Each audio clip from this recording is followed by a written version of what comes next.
afternoon to the viewers of the live stream. Whether you're watching live or after it saves as a live stream, welcome to another live stream. And we face the biggest moment of Bitcoin's history. 16 years of data against a new wave of momentum. A 54% bear market, or the final trap before a 54% decline. September is notoriously the worst month, but so is August. And August was the best August we've seen in years. And in my honest opinion, the bear market is supposed to be bearish, but it feels like we've spent most of the time going up. And in the bull market, it felt like we spent most of the time going sideways or down. So the question is this the pump before the dump, or is this the pump to leave the bears waiting for the dump? Both sides present an argument that's undeniable at this point. You just have to make your bet. And as the dealer would say, no more bets. Welcome to another live stream. We got Richard Desmond, Moonwolf, Camel Blue, Dominic Mysterio, Canada, Moonwolf, Wreckful, Benjamin Samuel, December Doge, Knights of Insomnia, GTA Joker. We got 60 viewers already. Okay. Normally it's only about 40. Looks like the views have ticked up. I see. The views have ticked up, I see. We got Vegeta in the chat, Bull Parade.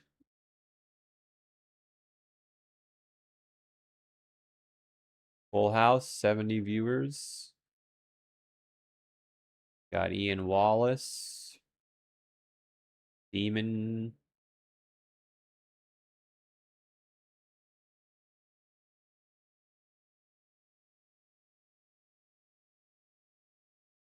Rudy says, I'm back. That must be bearish. When did you leave? You just came back now? Yeah, a lot of people are back. Welcome back, everyone. Javier. We got 74 bogeys. Do I still call you guys bogeys? We need to look at the indicators. No, but we have a lot to look at because as the video I made this morning pointed out, it's very possible that I am just being very frantic because I thought the move would happen in July and not in August, which kind of messed everything up. And it really brought me back down to earth. So I have to reevaluate everything. But I also want to evaluate the possibility that the bottom is in, because I don't want to miss the bull market either. But now that the move has settled, emotions have calmed down, and we can assess the situation, I think, properly. But we definitely have to respect people who called the big pump, because which is not me, but if people want to chant bull run, we have to respect their wishes, because maybe we're getting that paradigm shift. Maybe we are. We got Vegeta says the next leg up is gonna have retail stunned. You're about to witness 50 to 60 days of massive runs. Not financial advice. That would be nuts.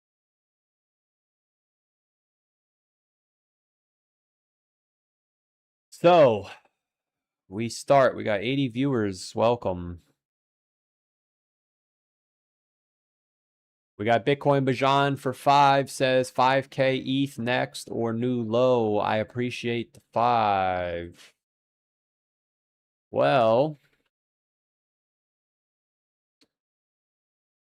I have to respect the bullish momentum. And we can see that Ethereum is bull market bullish is the term we would use. We used the same terminology back in May. We're bull market bullish right now. You can see when the stock RSI climbs like this, these are the rallies that take place. So, what I would say is we can assume it's going to go to 5,000 until we break the 382 retracement. So we are bull market bullish right now, as the Moon Boys would call it, and I have to respect the momentum. You can assume 5,000 as long as we're above 2,100. A break below 2080, not 2,100. A break below 2080 heading into September will confirm that a new low is on the table. There's no reason why we would actually go down right now. We are max bullish. You can see even this run up in April, we weren't even up here yet.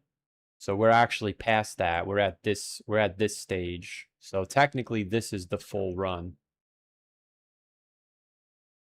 So we are bull market bullish right now. You can see you continue to push higher and higher. So for the Moon Boys, I will respect your wishes.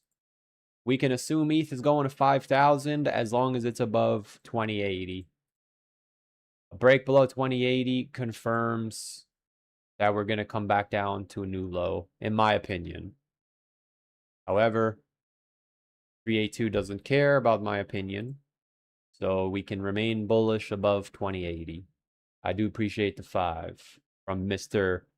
Bitcoin Bajan. I appreciate the 5. So, we are bull market bullish. Once again, here we are. I feel like we said that back in May and then we went down again. This is where it gets interesting.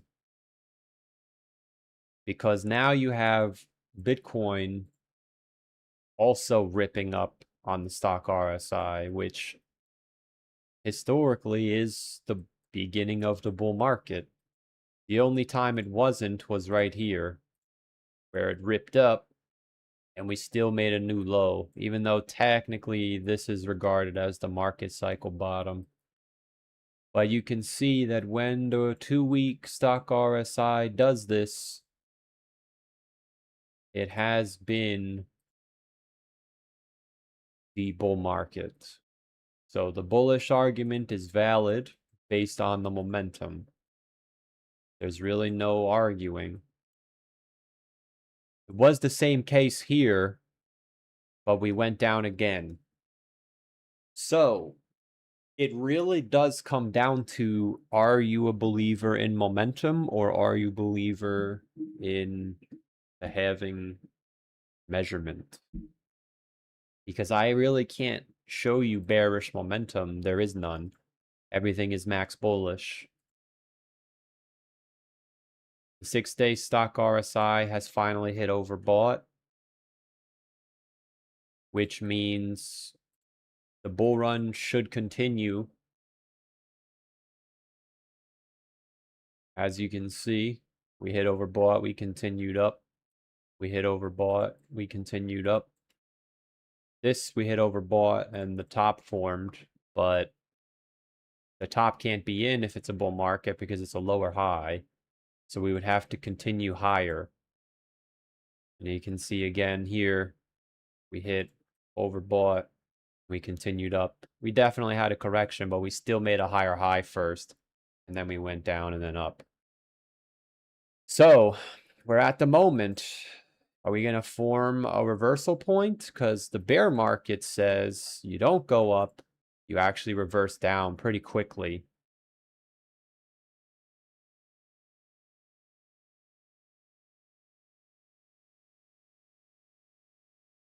I bought Dent hours before it pumped 400%. Did you really? Hell yeah, man. Still going.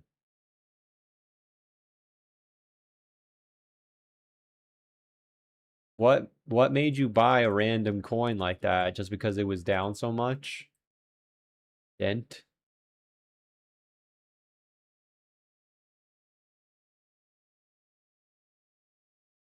Yeah, NPC is going. Full send.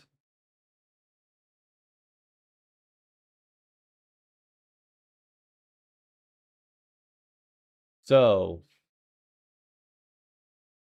we'll start with the, I guess we don't have to label it as anything. So for me, because I'm a bear, I don't have anything. What would I do to avoid missing the bull market?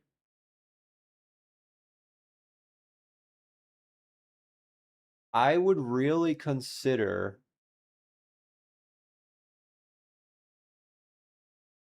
that our bear market is in jeopardy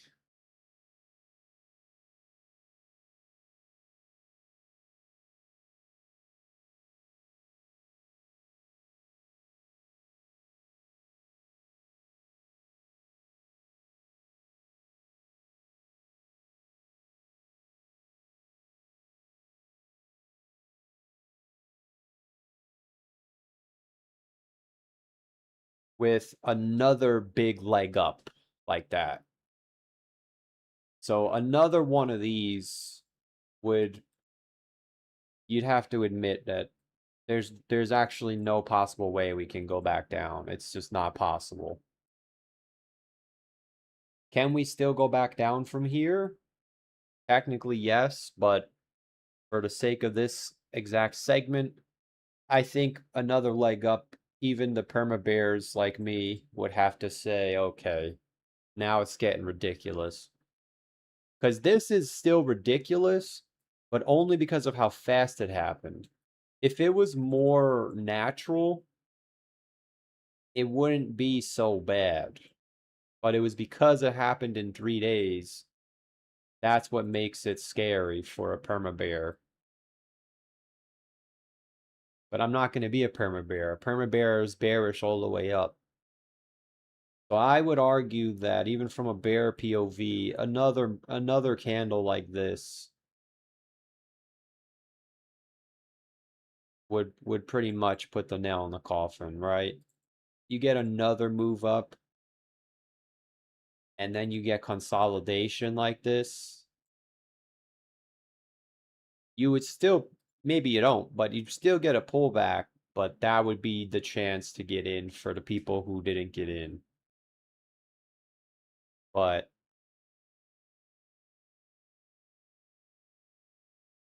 even a move back up a little bit higher, but a very sharp rejection, definitely still lessens the possibility that a move down is coming, because we don't want to start moving the goalpost out till January and February, right? The deadline is pretty much here. There's no law that says it has to be October 10th. Maybe it's October 24th. Maybe it's November 1st. It's somewhere here. So if the bear market is not going to get invalidated, there still could be a little push higher, but it would have to reverse immediately. And why do I say that? Again, I'm not trying to act like I know. This is just based on what has been happening. But what's been happening is once we break the low, we've really only gone down for 8 to 10 days. This one's a little tricky to call a low because what is the low? I'm going to assume this, like basically where the waterfall starts. So I guess we'll call it the waterfall. The waterfall only takes 8 to 10 days. And this was negative 28% in 8 days. And this was negative 21% in 10 days. So if we're expecting the bottom to be here somewhere, we would have to count backwards 8 to 10 days, which is October 4th, even 14 days. Now, even up here, I would imagine this would be considered the low. So when we broke this low, it took 18 days to go down, and we went down by 25%. So we'll give it a 21-day cushion. This one was 10, this one was 8, and this one was 18. So we'll give it an 18-day cushion. But it's not 18 days from the top, it's 18 days from the breakdown point. So whether you want to use the low or this one, I think we would all be in agreement that it doesn't matter, in the sense that if we came back down here at all, I think everybody would turn back to being bearish. Because I think even the Moon Boys would agree that if we came back to 62,000, that doesn't make any sense. So we'll give it an 18-day cushion, and we'll make the case that Bitcoin has to be back at the low in September, which September is 8 days away. So if this is going to work, we don't have to go straight down right now, but we don't want to go any higher. And if we do go higher, it's got to be like a little high, kind of like this, where it's like you don't even get a chance to do anything, something that happens overnight. I'm not going to say this is impossible, because it does do that a lot, where it just has like that one more push. But of course, this and this are two different things. So this would invalidate the bear market. This wouldn't invalidate the bear market, but it would have to do what we talked about, where it comes right back down. Because this is the only viable option. No, I take that back. So we already discussed about 2 minutes ago that it takes about 10, 8, and 14 days to go down 25, 28, and 21%. So if we think the bottom is not in, which this is the bearish argument, of course, then it should be down here somewhere. And if the breakdown from here is 28%, that puts us right here. This is not my opinion, even though the whole stream is my opinion. This is what's been happening. Whenever we break down, it takes 10 days, 8 days, and 18 days. So theoretically, we have to be back at 62K. I would argue before September 25th. This way there's a 23-day buffer. So the question is, can we do something like this?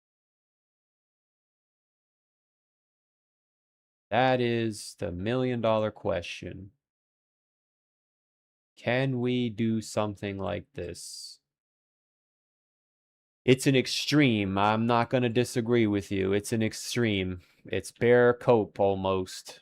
But it has happened twice, where if you measure from the peak, which was 38%, down to the high and the low is 22 days. This one was 29% at 30 days. So it looks like you need 30 days to go down from the top to the bottom. This one we would argue is the top. 23 days. What about this? This was 43 days. So we will probably say we need at least 30 days to go down from the top. So if we expect the bottom to be sometime in the middle of October, 30 days before that is the middle of September.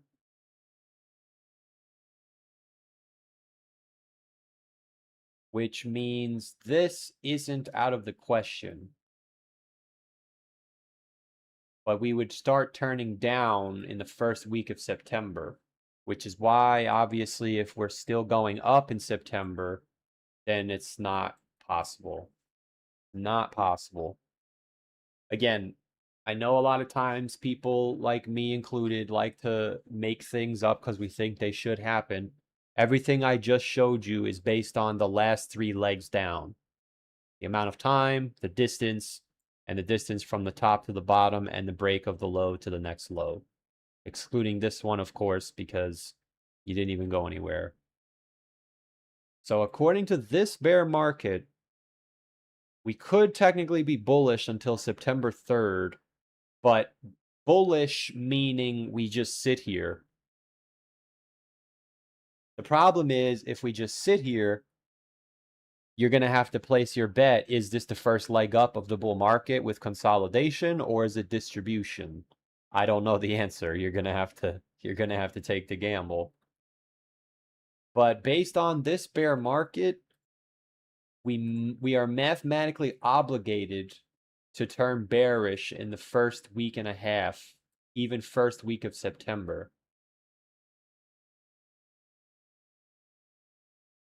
Because it only takes 10 to 20 days to go down to the bottom. But if the bottom is in October, let's just say it's October 18th, we would have to go down. We would have to be back at the low by the end of September, which I thought personally was going to be the end of August. And then September would be bearish, but obviously that's not what's happening, which is why I don't expect people to think this is going to play out. I don't expect you to. I'm just showing you what has. This is the reason why I have no issue with that is because there's only 1 month left. You know, like I can't move the goalpost and say now we're going to have a bear market till December or November, or not November, December, January, February. If that ends up happening, so be it. It's not going to matter to me because I'd be wrecked anyway. But typically, the bear market is 360 to 370 days, which we already measured from the top. 380 days is still in October. So if you want to move it out to 400 days, it's still the first week in November. And I think the first bear market was even 400 days. So yeah, it was 418. So even that is still November.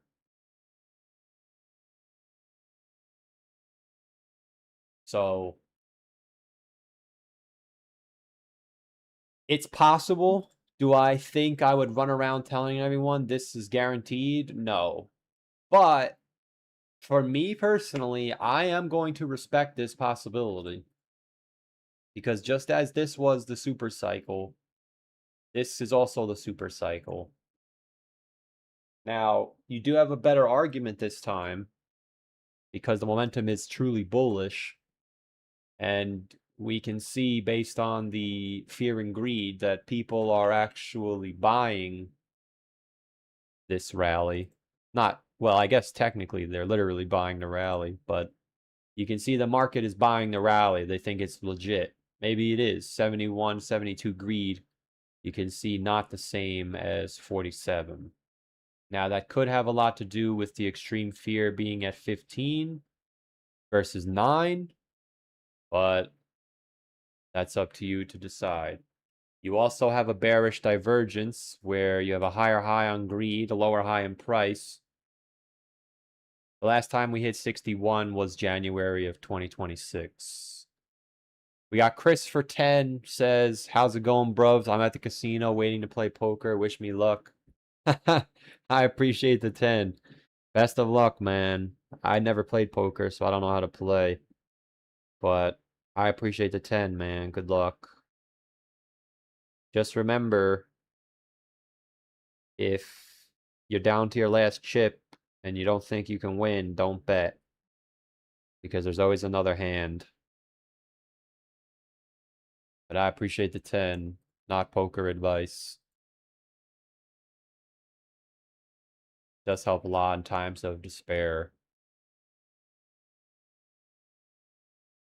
So it looks like we can stay up here until the first week of September. By the first week of September, the selling has to start kicking in. It has to start kicking in. Mathematically, it is possible. Because the move down into the negative new pool is always the largest, which means once the selling starts, it just goes. There's really no stopping it.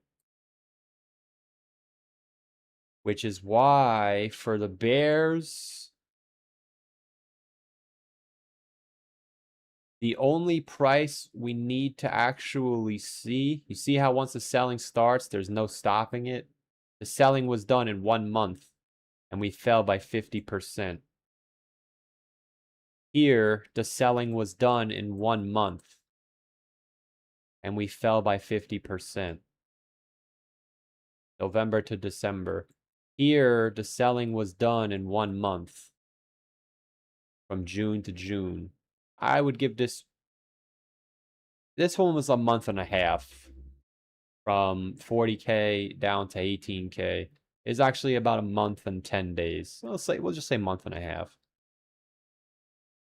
So if the bear market is not over, we most certainly have to see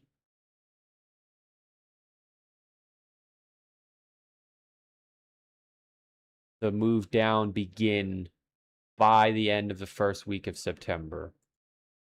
There's no excuses. So now the question is, what invalidates that? And as we already said, if we have to be bearish by the first week of September, the bottom is projected to be here somewhere.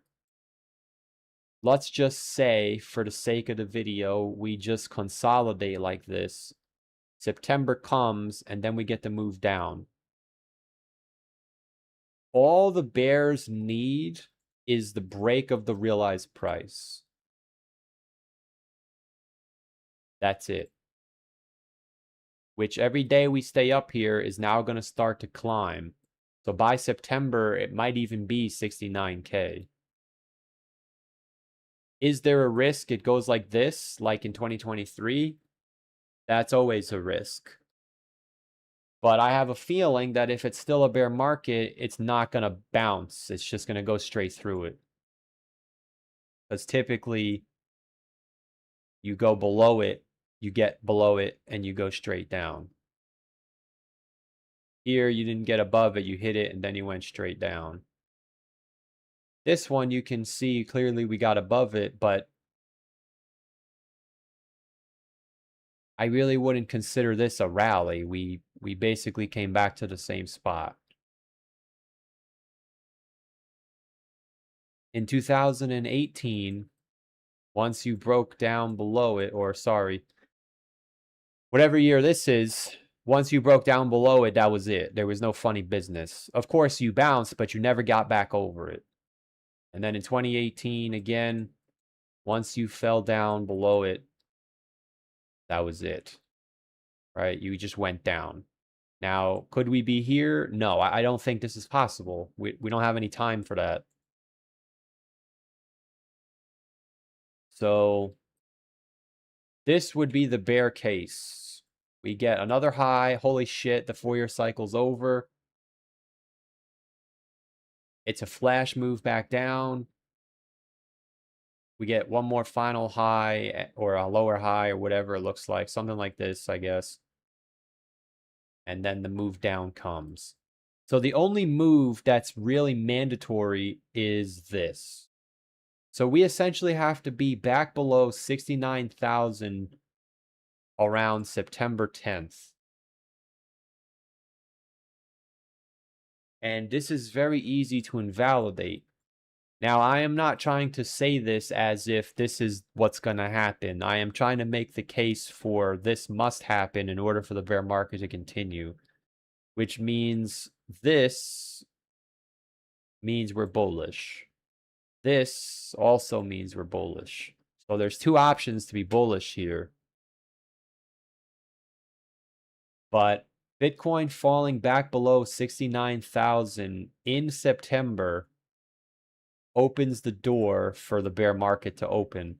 Because if the bottom is October 16th and we're at 69,000 in September, we just said we only need 20 days to go down. So that's the real bear market for us, at least for me. I'm not even looking for a move back down to the low right now. All I'm looking for is a move back to the short-term realized price. Because I'm going to show you something that really makes it interesting.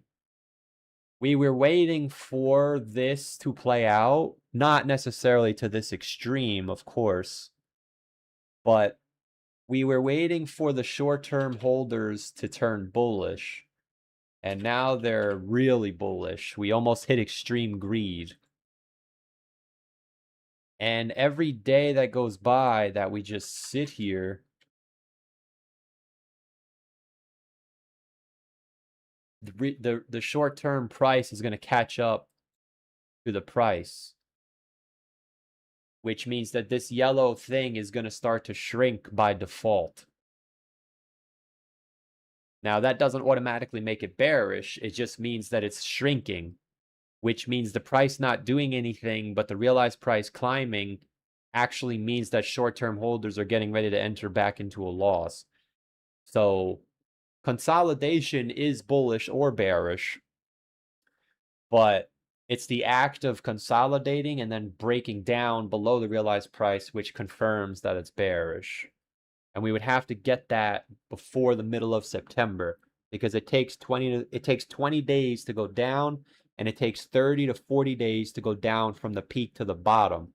So if the top is in the first week of September, we only need 30 to 40 days to go down to the bottom, which would be October. So the only thing we need for a bear is consolidation. But consolidation doesn't automatically make it bearish, because you could be in the first leg up of a bear market. But of course, consolidation into October while you're still up here is not bearish. So for the bear market, you have two things against you. You have time and you have price. So the odds are not in our favor right now, but the odds are not zero. So for the bears, the only thing you need to worry about, in my opinion, is the short-term realized price. Once you fall back below that, the door shuts and there's no escaping. Everybody just got sucked in. I know everyone always says it's just part of crypto, but the fear and greed hit 90, sorry. Not 90, it's on the 30-day time frame. It almost hit extreme greed. So we can say that everybody's pretty much in if you were gonna get in. Obviously, the sideliners, the bears, are not in, but if you were gonna get in, you got in already. And there's nothing wrong with that. I'm not saying I'm gonna be right. But I think we can agree that if you were gonna get in, you got in already. So everybody's in who was gonna get in. I'm not in because I'm not getting in until I know with certainty that I can't go down. Maybe I'm stupid for that and I understand the bull argument, but that's my opinion. I can't get in here because I already missed it. So if you were going to get in, you already got in. And if I get in and we're at 90,000, it doesn't matter if the pullback happens because there's no way we're going back down there. So if I'm a bear, I need the price to fall below 69,000. Right now, it's all the way down to 68, but it's climbing rapidly. It was at 67, now it's at 67.7. So every day that goes by, it's going to continue to climb higher. Of course, unless the price reverses right back down, then it's game on. But I'm trying to give it the most realistic expectation with what we have, because it doesn't even seem realistic at the naked eye. But if you actually look at the numbers, it is possible. And the reason why I also think it's still possible is because we went up in 3 days. And now if we look at the liquidation maps, we can actually see that there is the same amount of leverage that sent us up. It's now on the downside. And I'm not an expert on this. I've just been playing around with it, so I don't fully understand it. But there is still money up at the top. We don't want to pretend that it's not there.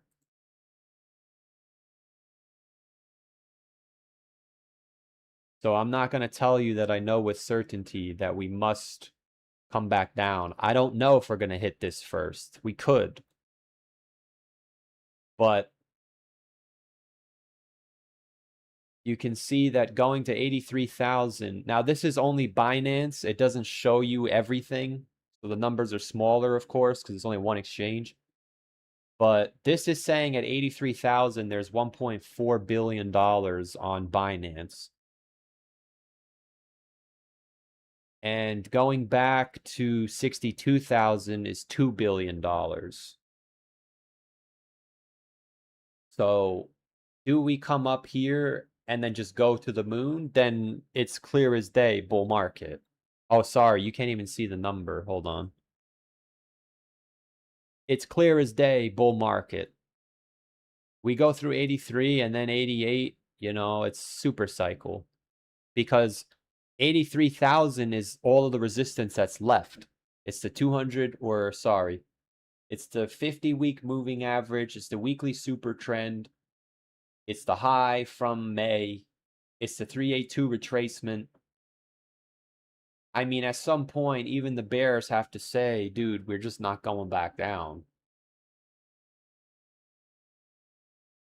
But there is enough money to go below 62K.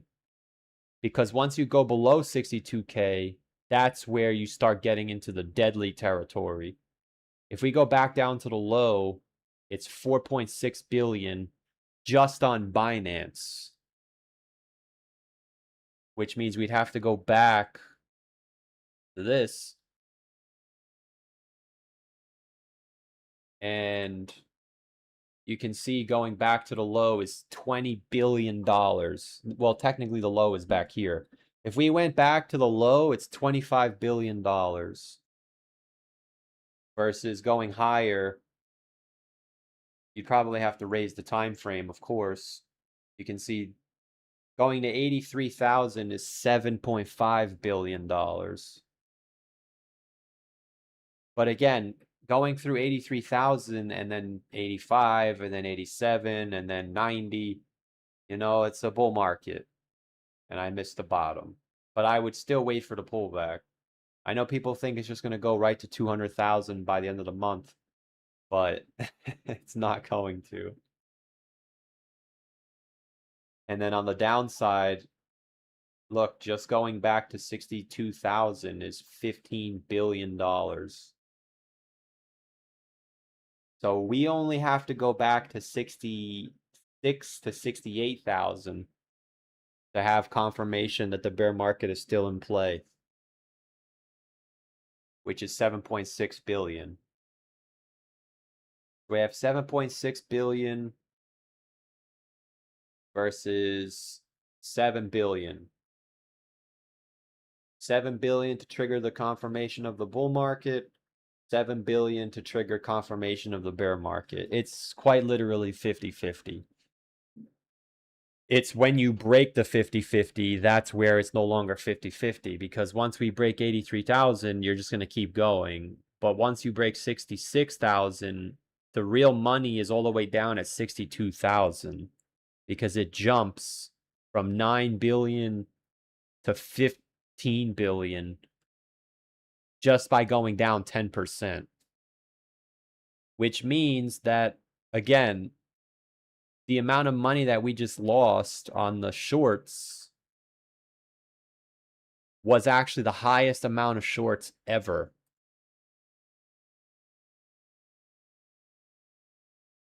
I don't know the exact number because it doesn't tell me, but I'm sure you can find it. But it's the most amount of short liquidations ever.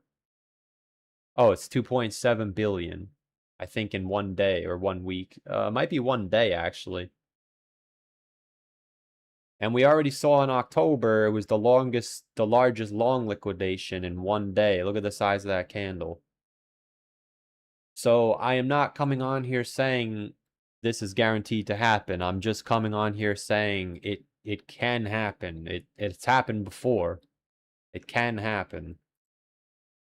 So I'm trying to be as humble and I don't know the word, but I'm not saying that this is guaranteed and you must listen to me.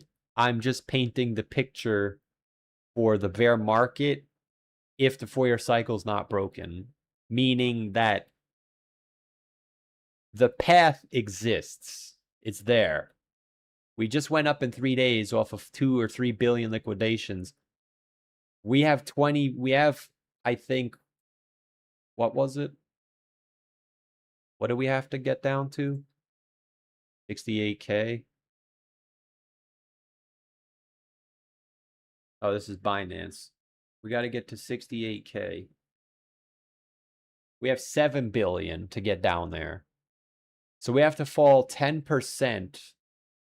No, it's like 12%. We got to fall 12%. It doesn't have to happen in 1 day, but it has to happen something like this. So that's what I was looking at over the last couple of hours. That's the first thing. So we can break it down pretty basically. The deadline is here. The move down has to start here somewhere, because we have to go from A to B, which is, it doesn't really seem likely. I agree with you. It's like, dude, this guy is out of his mind. Look at what he's drawing. 50 days to go from 80,000 to 45,000. That's stupid. You're stupid. Stupid man for saying that. But if you look at what has happened, I'm not saying we're going to get this big of a move because there's not enough time for that. This was 80 days long.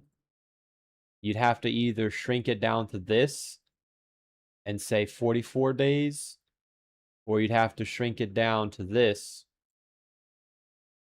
and say 48 days.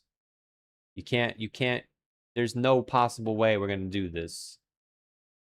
But to say that we can't go down 50% in 44 days when it's happened in every single market cycle, it's definitely a stretch.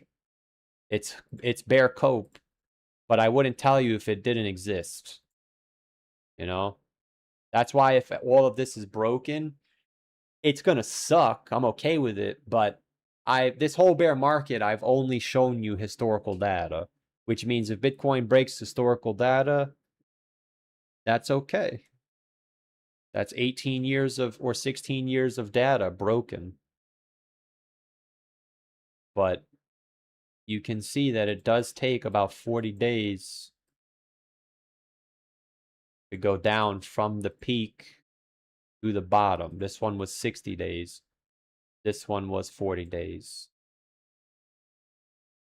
So it is possible.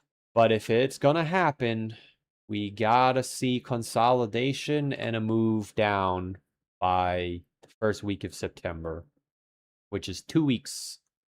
No, how many weeks is that?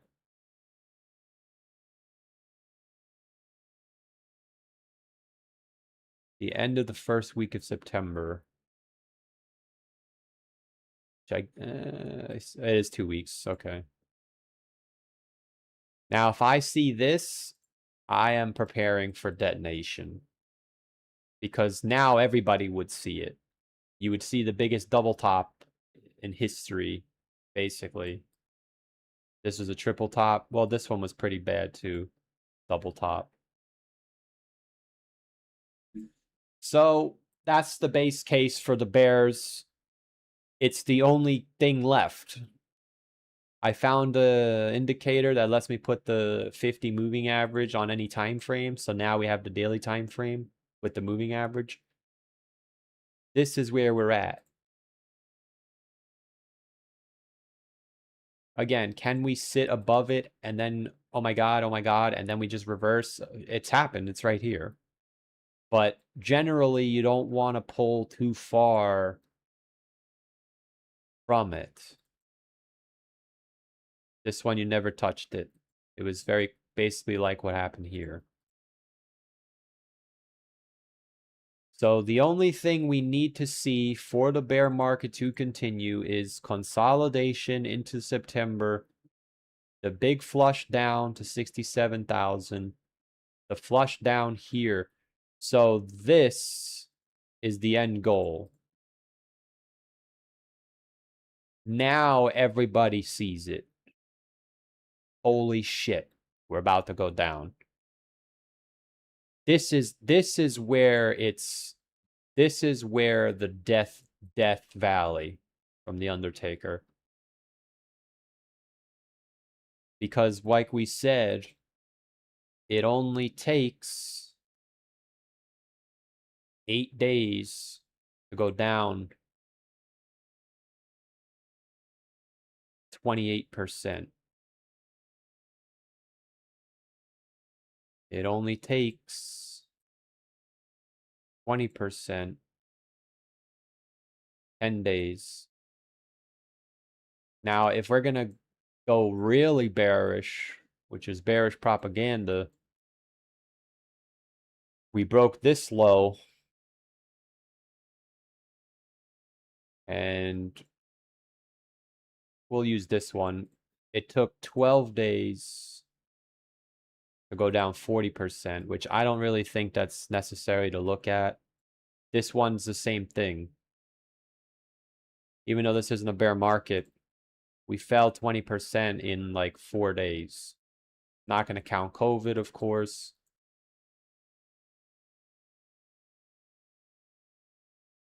So the trap door is the short-term realized price, and the move back to the low is like the last train. Like the last call.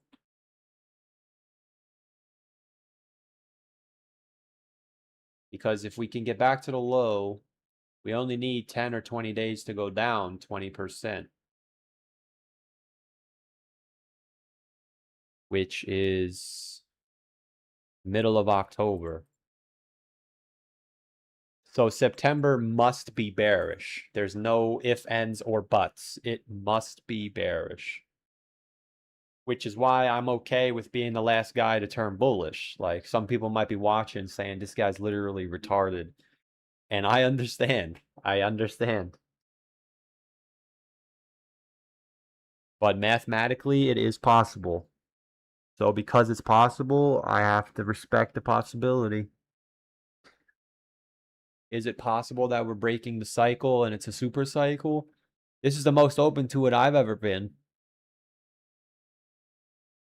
Which I wouldn't even, I'd probably be angry or upset or whatever the negative emotion is, probably for like a month or two.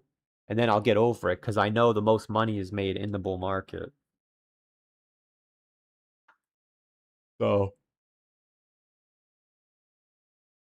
if the bottom is projected to be in the middle of October, we need about 20 days to go down. So we got to be back at the low by the end of September. And I know I said that at the end of August, but I also thought the pump was going to be in July. So because the pump is in August, I'm just expecting it to be September. Now, if September comes, I'm not going to say we got to be back at the low by the end of October, because I doubt we're going to go sideways like this. It's either going to go sideways until like the middle of September and then pop, or sideways for the middle of September and drop. But again, there's only one option for the bears and two options for the bulls. Which if you're bullish, which a lot of people are, you have according to this, you have a 66% chance to win. Because to be honest, the only thing that says we're bearish is the 16-year history of Bitcoin. The momentum says we're bullish. The fear and greed index says we're bullish. We've never had this move in a bear market. It's never happened before, where the fear and greed index hit as high as it has. It's only happened in bull markets. So, gotta respect that possibility. I'm not ignoring it. I see it.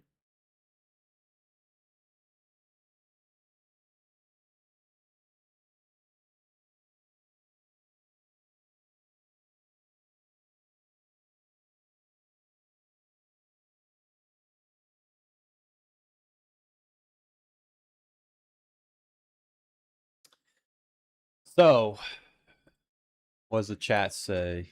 What are we saying? We got Eat My Shorts says, still in USDC, not in a rush to enter the market. I appreciate the sub, man.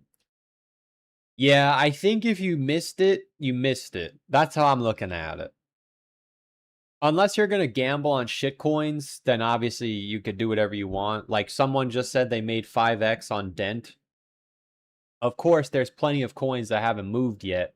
So if you want to gamble on those, then that's up to you. You can always gamble on those. The casino has never closed, as we know.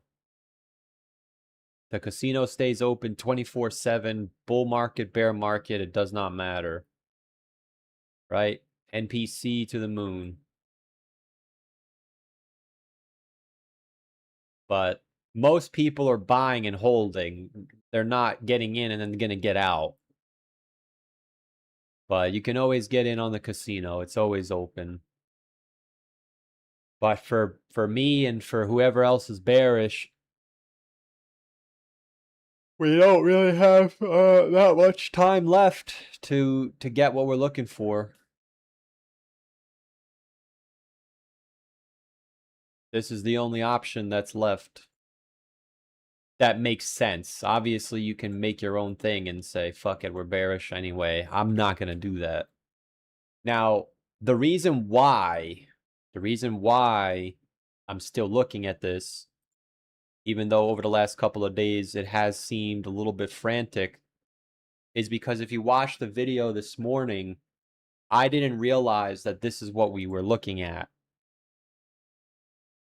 So if you didn't watch the video from this morning, I will play it for you now. And once I saw this, I said to myself, damn, is this really where we're at?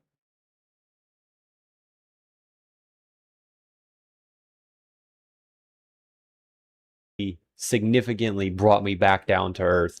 And I want to play them for you because not everybody watches the live streams. But this first live stream is from 2 months ago, as you can see on the bottom left. I think this would be better for the bull market because then the bull market can start in January. If we get what I'm looking for, the bull market's not going to start until March or April. Even if the bottom is in October or November, you got to get accumulated. So we already had the big spike in our head 2 months ago. Here's the other one. which I don't even remember saying this, but it's on tape. It float around like a little jellyfish, and then you went back on. I really think people are not ready for this. Not that they're not ready, like it's guaranteed to happen, but I feel like if this did happen, a lot of people would be like, what the hell, man? Is that not how I am acting right now? Holy crap, what the hell, man? And you can see the guy on the right sent a super chat saying, are you nervous? Everyone believes the bottom's in October. This was a month ago. Now everyone is saying that the bottom is in as we're up here. So it really brings me back down to earth. Like, that's the thing. I understand that at any moment we could go. People are underestimating the probability of this happening. Because of the fact that Bitcoin does move very violently, there is time for this to happen. So I am not showing you this. I'm watching a video, watch a video. I can confidently tell you that's exactly what I feel right now. Excuse my language, cover your ears. I'm going to count to 3, cover your ears. 1, 2, 3. But my brain is literally saying, what the fuck is happening? And that's what happened back here. And I never realized that that's what I was looking at. And I said, could you imagine if we just did this? Everyone would say, holy shit. That's literally what I feel right now. Holy shit. And we're hitting the same 200, or we're hitting the same weekly moving average. But it's not just the moving average. The weekly super trend is also there. So it's like, if you're a bear here, there's no more resistance left. There's none. This is the last stand. There's no more resistance left. We already broke all of it. And then again, if you take the fib from the high down to the low, we're slamming into the 382 retracement, which we know from drawing a billion fibs on shitcoins. Every time you hit the 382 retracement, it's bearish. And here's the other kicker. Damn, NPC is still going. This is definitely a little bit of hopium, or I guess it would be considered copium for the bears. But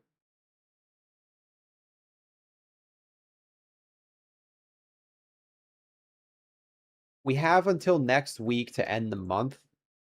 So if we could somehow get a sell-off next week, not a big sell-off, but just something below 76K. It's a big ask, but we have to fall below 76K. I would even make it like 75K just to be safe. It's a big ask. I'm not saying it has to happen. But a break back below 75K would actually get rid of the bullish engulfing candle. Because in the other 2 bear markets out of the 3, you did have a bullish engulfing candle on the 2-month time frame. You didn't have one here because you had consolidation. But you had one here. So it's not the biggest deal, but it would be a point for the bears, barely. But if we could get the price back below 75K by the end of the week, or whenever the last day of August is, oh, it's not even the end of the week. It's actually like Monday, right? So it's not even by the end of the week, it's Monday. So by next Monday, which is basically a week, we have to get back below 75,000. We don't have to, but it's the candle close, so it would be nice. It's not the biggest deal, but it's something worth watching. So now I look at the small time frames and I say to myself, is this even possible? So now I'm not freaking out anymore because we talked about this for months. It's drawn on the screen. It's just, I thought it was going to happen in July. That's why I started panicking. and the 200-day moving average didn't hold, and that's why I started panicking. But could it just be that we put too much weight into the moving average? It could be. Could it be a bull market? It could be. I'm respecting the possibility now. But the thing is, the fact that we were talking about this type of sentiment before it happened, that's how it always is. You're always in the moment and you don't know you're in the moment until after it passes. That's why in my head I'm thinking, is this exactly what we talked about? And I just got blindsided by the lack of move in August. It's an internal battle that I'm having. That's why I'm really starting to dissect this and measure, and I'm like, the math is mathing. It only takes 10 days to go from the break of the low to the low. So all we have to do is get back to the low by the end of September. But here's the thing, we can't be up here on September 22nd and expect to go like this. We would have to see the breakdown in September, which means September has to be bearish, which luckily it's only a week away. So if we're forming the top right now, then everything we talked about is still possible. It's just shifted over because I thought we were going to do this in July. I thought it was going to happen before the Moon Boy event, but it happened immediately after. So in my head, I'm like, dude, maybe I'm just off by a week. You know? Right? Where was our thing? It was right here. We were looking for the rally in August. I mean, literally right after. So in my head, I'm like, maybe I'm just off by a week. Because I'm asking myself this question. If this rally would have happened here, would I be saying the same thing? I think I would be bearish.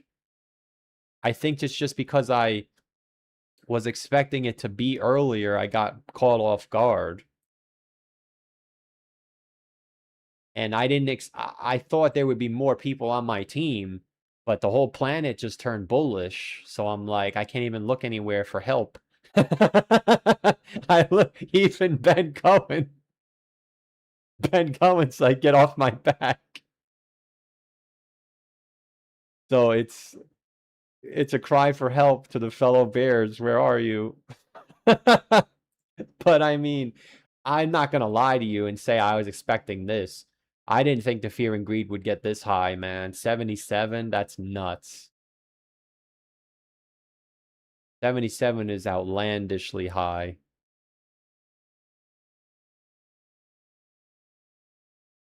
But then I started digging last night and I started looking at the heat map. No, fudge. No, I wanted to keep that. That sucks. I'm so used to clicking no, don't save. Oh, okay, it kind of saved. Yeah, it did save. I'm so used to clicking don't save. So I was looking at the heat map and we actually met the criteria. We said we want to get blue-green candles on the 2-day time, not green, sorry. We want to get light blue candles on the 2-day time frame. And remember I was like, oh, I can't believe we don't have blue candles yet. Well, that's because the top wasn't in yet. We kept pushing. Now, I'm not saying the top is in. I'm just saying we got the light blue candles. So I made a list of all the things I need to see, and I actually checked off every single one of them now. It doesn't mean I'm going to be right. I'm not trying to come off that way. But I remember saying we didn't actually get the blue candles. Well, now they're there. And we actually are right on top of the super guppy too, which was also something that we were waiting for. Now we have a blue web with a green arrow. Here you had blue webs with green arrows and we were bullish, but then we rolled over. In 2018, here it is again. You had the blue web with the green arrow, and then you rolled over. In 2018, you had, here it is again. You had the green arrow, and then you rolled over. This one, you had a blue arrow. So if the top is going to form, I'm not pretending like, oh yeah, I told you guys we're coming up here. I literally, it's not about what I say. I got blindsided by this too. I really thought it was going to happen in July. I didn't think it was going to happen here. I literally have a video that says this should be the top at 70K and we went to 80,000. But I also was panicking like a little chicken. So the question I ask myself is this possible? What the hell? What is this?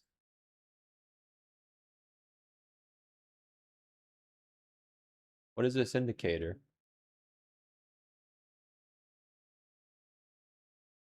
That's stupid. I ask myself this question. Is this possible?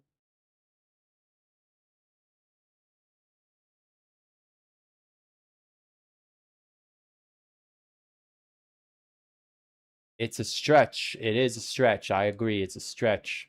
But we already discussed it only takes 10 days to go down from the low. So if the bottom is, well, we wouldn't get this bounce. We would just go straight down. But if the bottom is projected to be here and we're back at the low here, we would have 20 days. We would have 20 days to go down 20 to 25%, which gets us to our 40,000 target. It's a big ask. I understand. I'm not trying to act like a professional. I get it. If I were watching a YouTuber say this, I would be saying, bro, this guy's coping. But most of the time, people make shit up. Everything I've shown you, you might be thinking I'm making up, but it's taken from pieces of the market cycle. So the top might not even be in yet. There might be one more push left. But as long as it's done in the first week of September, we can start moving down. And as long as we're back at the low in September, it literally takes 10 days to go down. So the biggest ask for the perma bears is this. This is the biggest task. But as I break it down into the smaller time frames, we only got to fall to 69,000. So is it really that big of an ask to fall by 12% in 3 weeks when we just pumped 20% in 3 days? I don't think it's that far of an ask. But I present this data to you, if you even want to call it data, because it's the only possible outcome for a bear market. Anything other than that, and it's not a bear market anymore. Which is a tough ask, man. It's a tough ask. It's a tough ask. I mean, the fact that we literally had the orange line and then the eruption, it's my problem is I speak in absolutes. So it's like I didn't respect the possibility that it could be after. I mean, literally not even a week later, we started shooting up. So then I start looking backwards and I'm like, we really shouldn't. Well, obviously, if it's a bull market, then so be it. If it is a bull market, then the 4-year cycle's scrapped and we could be bullish all the way until here. And the top would be here somewhere. So if the bull market is truly dead, or excuse me, if the 4-year cycle is truly dead, it's going to suck for about 2 months, and then I'm going to get ultra excited. Because once it's December, I'll know with certainty, bear market's dead, what am I going to do? I'm going to be able to be bullish until 2028, which is going to be a year and a half away from December. So effectively, I put myself back into the same position as right here, which is fine. It's fine with me. But if the bear market does survive and we were simply a week early, like if this rally, in other words, if the orange line was here, I would be turning bearish right now. Because we got exactly what we asked for. It's the fact that it happened late. I'm like nervous. But the fact that even I said to myself, I guess I was talking to myself in the future, people are going to be saying, holy shit. Just like I'm saying right now, holy shit. Happened much more violently. The fact that it took longer was in 1,000. The coin does move. Moment we really brings me back down to earth. Go now saying, are you nervous?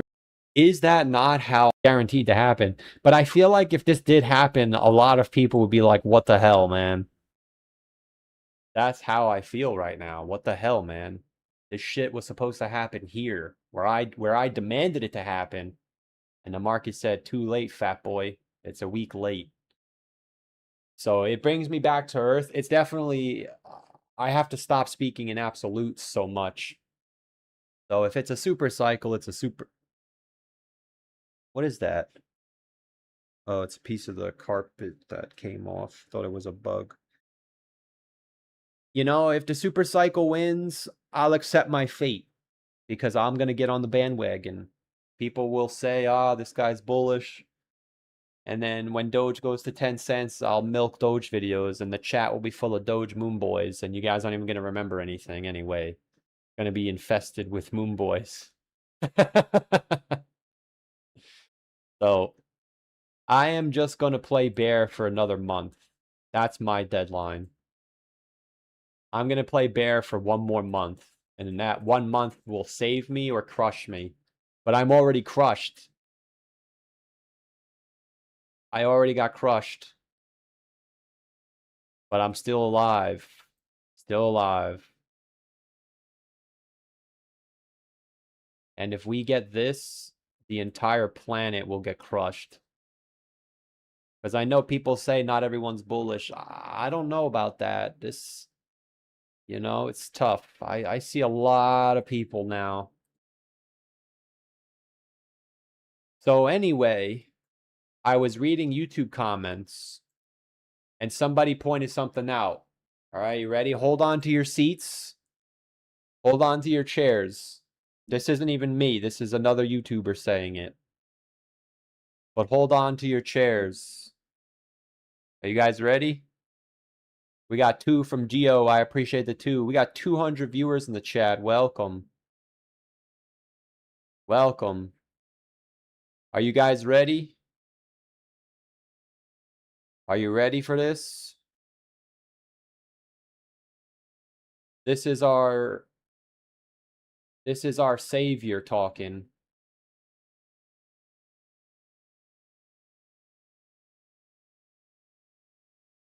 This video is from 3 months ago. Are you ready?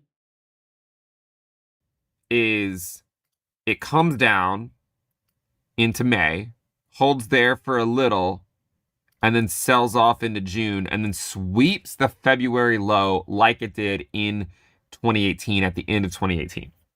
Okay? From there, you could have sort of a counter trend rally in July and August. You know, something that looks like this before then going lower into October and then marking, hopefully, the market cycle bottom. All right. That is one view. I think that is a perfectly reasonable view. The other view, Brother, they got the Hulk Hogan guys in the chat, brother. Brother, what you gonna do, brother? Brother, is that not what just happened?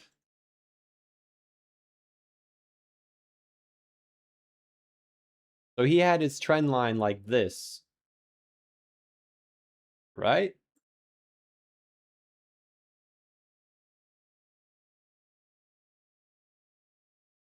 you would say, okay, if Bitcoin does have to tag the 0.382 before you get that final drop, because it always has. And again, like you could sweep the low and it not be kind of like quote unquote the big one. Again, when you look at prior moves, you can see we always tagged that 0.382 level before kind of really selling off into the end of the bear market, right? Like it always tagged that level. And so there's another path. See, so the problem with this is I think he realized it. That's why I didn't say it. We didn't hit the 382 in 2018. And the Right? 382 Like that it he has drawn here is at 80. I can't even see what that is. 85,000. But he's on logarithmic using linear Fibonacci retracements. If we use a logarithmic Fibonacci retracement with a logarithmic scale, we did just hit the 382 retracement. So we're at the 382 retracement. We're back testing resistance. We're at the 50-week moving average. We're at the weekly super trend. I don't say this to tell you all that we're bearish. I say this to tell you all that if you're still bearish, this is your last shot. This is my last shot. Because breaking through this, you break the 50-week moving average, which was the literal moving average that I sold on. I sold all my coins here, and I started calling for a crash. I didn't sell the top. And clearly, if we go higher, I didn't buy the bottom. But I'm okay with that. A break higher breaks the super trend that triggers the bull market, as it does in every market cycle. 2023, 2019. Of course, it's not there. I'm not switching charts. Deal with it. Get off my back, as Lord Cowan would say. Get off my back. We breaking the 50 moving average, the super trend, the 382, the back test of resistance. This is it if you're a bear. There's no other cope left. Even the Gaussian channel. Remember we were using the Gaussian channel and it turned red? I was looking at it and I even said to myself, dude, we're hitting that too.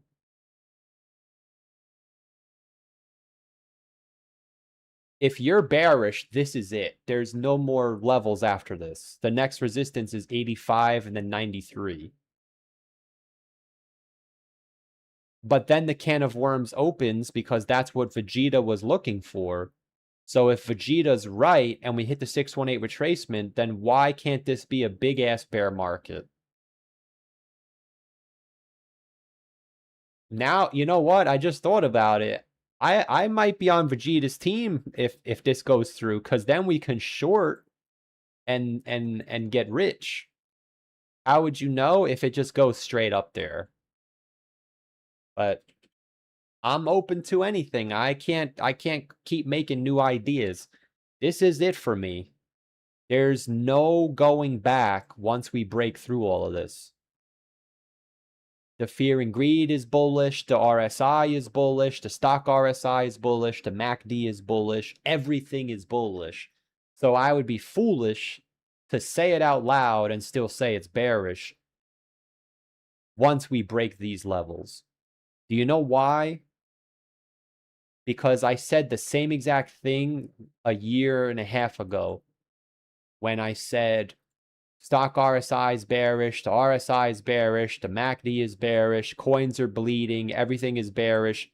We crashed, and I said to myself, man, I know we thought the top would be in Q1, but we're holding this. Mathematically, it still says it's a bull market. We're now in the same exact spot. And I'm not even trying to bullshit. If you know, you know. You're having the same exact Moonboy chart. You had the bearish one here and the bullish one here. It's like a fucking simulation. It's right. We had the bearish Moonboy event, then we tested the super trend and the moving average, and we went up. Now we had the bullish Moonboy event. We're testing the super trend and the moving average. So I understand the bullish argument, and I'm not telling you that if you're bullish, you're wrong. I completely respect and understand your opinion. And I'm not here to convince you guys of the bear market. I'm doing this for myself. I just like collecting ad revenue and super chats, so I'm doing it on YouTube. No, that's partially true. I mean, obviously it's true because I want my ad revenue, but you guys are like my little therapy students. Even though you're not students, but you don't have a microphone, so you just have to listen to whatever I say and you can't do anything.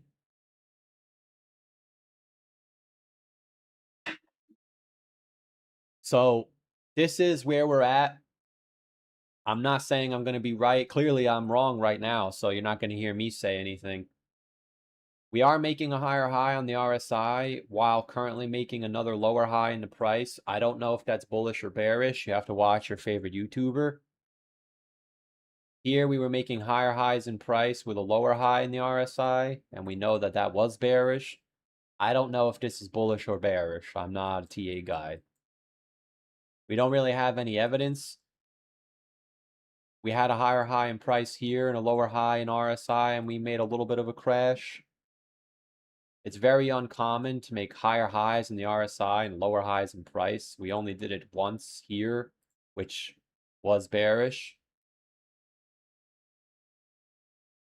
It's very uncommon to make higher highs on the RSI and lower highs in price. Yeah, it's very rare. So I don't know if that's bullish or bearish, but we're the moment has arrived. The Fourier cycle says time is up, bitch. So this is either the start of something new, which I'm okay with it. It'll take probably about a month to get over it, and then we're back in business to the moon.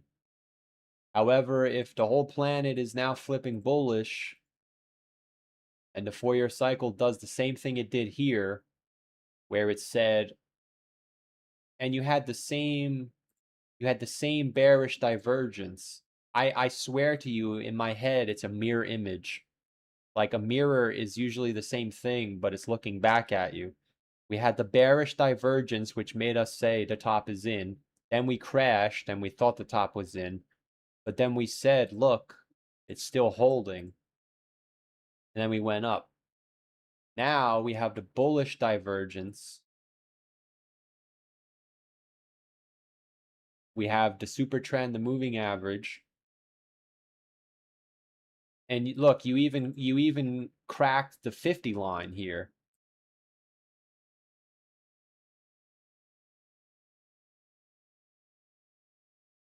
And then again, the nail in the coffin is you had a bearish Moonboy chart here, and we had a bullish one here. So we made the low after the Moonboy event, and now we're making the high after the Moonboy event. So I don't make this chart to tell you guys, look, we're still bearish. That's not what I'm saying, because I have to respect the bullish propaganda. I will openly say I respect the bullish opinion, because I don't want to miss the bull run. But it's just, I can't help but point out it's literally a mirror. It's just the other direction.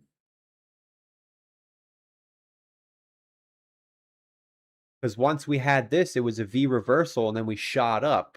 I'm not saying this has to be a V reversal, but it's in my head. That's my point. It's in my head. I'm not saying I'm going to be right. I just got to keep stressing that because I know YouTubers like to get smarter than they actually are. I understand. I'm just an idiot on YouTube. I understand, but that's what I'm looking at. If I'm wrong, it'll take about 30 days to disprove it because we have to go down if we're bearish. It's no ifs, ands, or buts. We must go down. I am optimistic though, because even though we're max bullish right now, which means we have to keep going. And if we don't keep going, it turns bearish. Right? We were up here, it was holy shit. And then it took 30 days and we were back at the low. Now we're up here. It's holy shit. Maybe it is bullish. But this week we're going to get another candle. And tonight we're going to get another weekly candle. I would be shocked if this isn't overbought. I would be angry if it's not overbought. Because if it's not overbought, then technically that's even more bullish. Because now you have another week to be bullish. So I'm going to be watching it tonight. I hope it's overbought. If it isn't, I'm going to be upset because now I have to hide in my bear bunker again. Or it's not, I'm actually not. I hid in my bear bunker and then the bulls just blew right through the door. They said, get out here, fat boy. I'm not done with you. But you in there, you fat piece of shit. And then they just rammed the door down. But that's where I'm at. And it's you can see even in Ben's voice, I don't think he realizes that he drew this. And then it just goes right back up. So you guys got to try and get his attention and tell him, go back to your video 200-day moving average. To the highs, people dunk on me again, and then you sell off into Q4, right? Again, I don't know exactly which one of those paths it's going to take. But, you know, I mean, one of the things to remember too is there are examples where, you know, Bitcoin goes to the 200-day moving average. Normally, after going to the 200-day moving average, we then go back down to at least the 20-week SMA. So if you look at 2018, is when a bottom sooner. So you're too bearish for all, right? You can see at the end of the year. Their view, they're oscillating. I'm not talking about your case. I'll get to it in a second. I didn't watch the whole video. I was watching that part. Got rid of January. Coin goes lower into October. On altcoin. Yeah, so if you guys could get his attention. Altcoin. This is what I'm into June. And then sells off into June and then sweeps the February low like it did in 2018 at the end of 2018. Okay?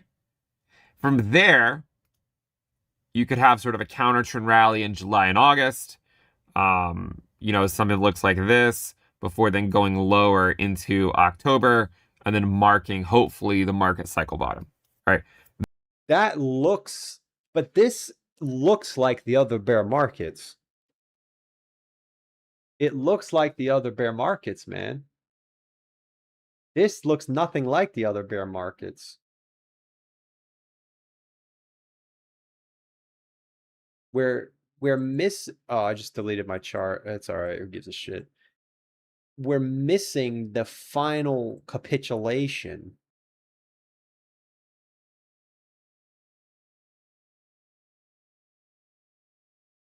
Like, I get the bull argument. I do. I genuinely get it. I'm not trying to dismantle it. But this little ass move, that's the capitulation?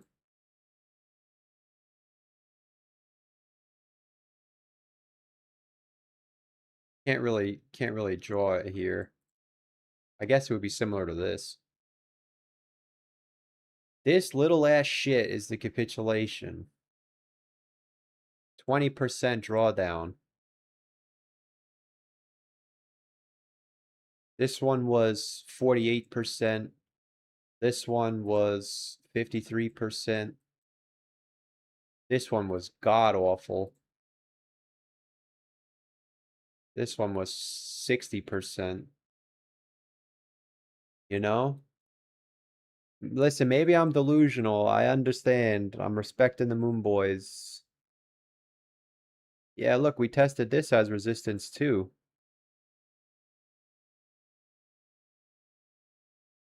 Maybe we just sit here for like a week or two and then we go back down.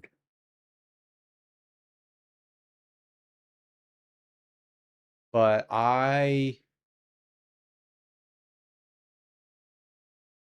like, not to mention, look at this too. We're doing overbought shenanigans. We kind of do have to keep going, actually, if we're bullish. It's tough, right? I'm not trying to say I know. It's tough. It's very big. It's a very, very, and you can't even look at the stock market because nobody knows. It just goes up forever and ever. It's impossible to go down. Normally the S&P does correct when Bitcoin goes down, but the S&P doesn't want to go down. Every single day it's bullish. So it's like we can't even look at the S&P and say, yeah, we had the chance and it went higher.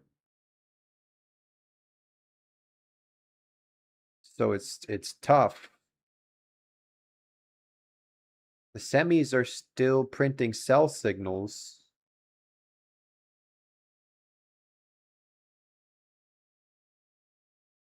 Right?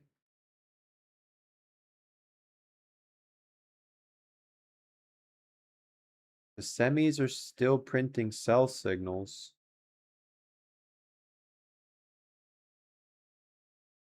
But does that mean it's bearish?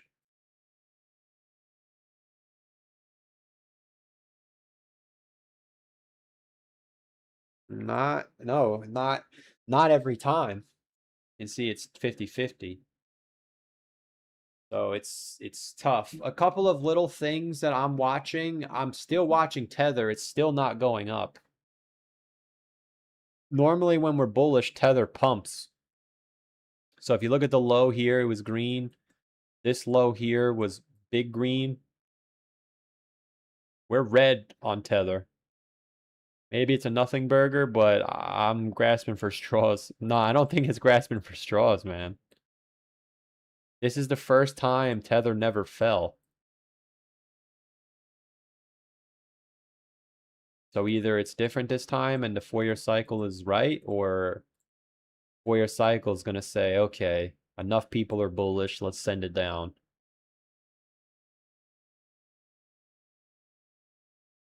This is it for me. If this is right, I'm reading you guys the news. I'm never doing this shit again, man. I'm reading you the news. If we get this right, I clear my name and I ride off and I say, okay, today on the news, Trump tweets about wiping his ass. That's why we went up.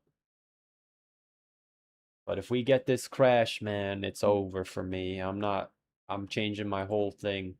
I'm being a news guy. If I'm wrong and we go up, I have to go back to being a Doge scammer and just tell you guys Doge is going to $5. So either way, the shtick is up. I could give you guys some good ass hopium. I can't wait to be bullish. Good afternoon to the Dogecoin Moon Boys. Today we're going to be talking about 5 reasons why Doge is going to go to $12. So if we take a look at XRP, we can see that XRP has actually consolidated for 2 market cycles. And we can see that after the lower high, we made a higher low, and then we made a new all-time high from the very first market cycle. Now, if we look at Dogecoin, we can actually see that the same exact pattern is forming, where Doge made a local high in the second retracement market cycle, but we never took the high from the first market cycle, which means that because we're in a super cycle, we made a higher low just like XRP did, which means it's only a matter of time before Doge takes the high from 2021. You're allowed to disagree with me. That's okay.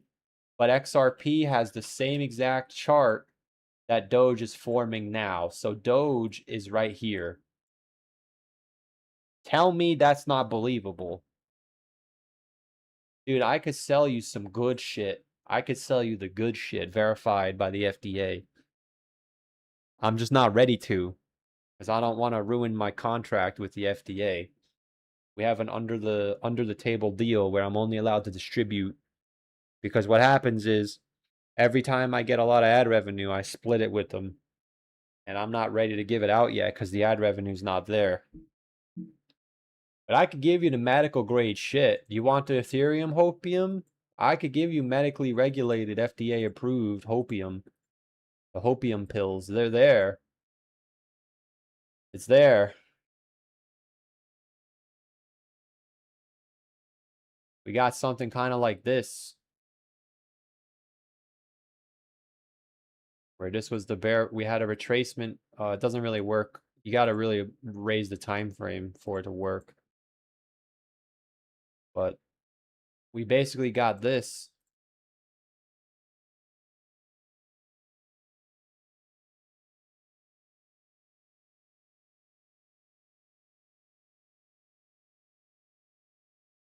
Can't really get it to fit, but I got some medically regulated shit, man. Medically regulated. We're just not ready. We're not ready yet.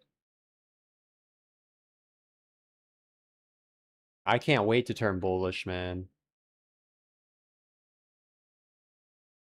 We got SB for 2 says, bull run always happen when PMI passes 55. I appreciate the 5, or I appreciate the 2, Mr. SB. Yeah, dude, I don't know if you just joined the stream, but you were in the video today. You made it. Look, there you are on the side too. Are you nervous? Everyone thinks the bottom's in October. You're famous now. SB, baby. SB's the man. He always sends me $2 saying PMI. Hey, you know what, my friend? As of today, I have no answer for you. If the PMI triggers the bull market, you called it. I don't even know how to pull it up. I think it's USB Koi. You know, I don't have an argument for you. Maybe that's a top signal when I have no argument. But right now, you're looking like a genius. When the PMI breaks 55, the bull market comes. Got it here. Got it here. I see the vision. It would just mean that the 4-year cycle's broken. Because the bear market bottom was here when the PMI was falling. And the bear market bottom was here when the PMI was falling. So your logic, which I understand your logic, you're under the impression that we're about to get a super cycle, like a alt season rally, which is what Vegeta's looking for. Because I'm sure you've also probably noticed, I already know without even having to look at it, because I've been staring at these dumbass charts for 15 years now, ever since Bitcoin came out. That's where the alt season is. January of 2017, everything went straight up. Just like October of 2020. So you're looking for alt season, essentially. Which I understand the argument. I see the vision. No pun intended. I see the vision. Oh, sorry. 50. Yeah, here it is. 55. I see the vision, my friend.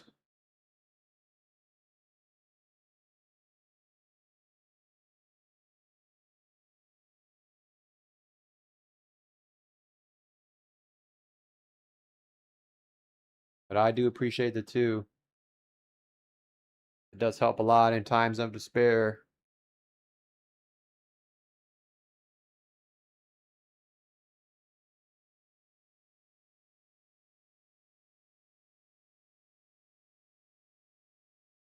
You made a lower high in price, but did it go up in the market cap if Doge minded more coins circulation? Yeah, the market cap is that's a good, for what, Doge? I actually haven't checked them. I don't even look at Doge anymore. Nah, I think the inflation propaganda is too much. I don't think it inflates as much as people think it does. We still made a lower high, but barely. But the reality is, if we get alt season, Doge is always going to be number 1. The fact that somebody recognized me in a major city when I'm a nobody, I'm literally Joe Nobody. And somebody said Vision Pulsed. Like, that's how you know Dogecoin is still #1, man. So if the time comes and we truly get alt season, Doge is gonna run. I don't think the inflation is enough to, you know why? Because the market cap is only 15 billion. If this thing was like 50 billion, I would say, yeah, it's too much. But if we went back to 170 billion from now, that's 900%. A 900% gain from here would put us, I mean, now you're talking moon boy status, dollar, finally. So the market cap matters, but I don't think it matters for Doge because of how cheap it is. Only like 9 billion. I do the same, say your name out loud, and walk off. No, I walked off. It sounded like a kid. He was probably like 20 or 21. Because you could tell. I mean, some people don't have deep voices, but normally the younger kids, like he wasn't a kid, but he was like a young man. Sometimes their voices aren't as low. So, like he sounded like a kid, like, Dad? That's what it sounded like, Dad. And I was like, I don't have any kids. Get me out of here. Dad?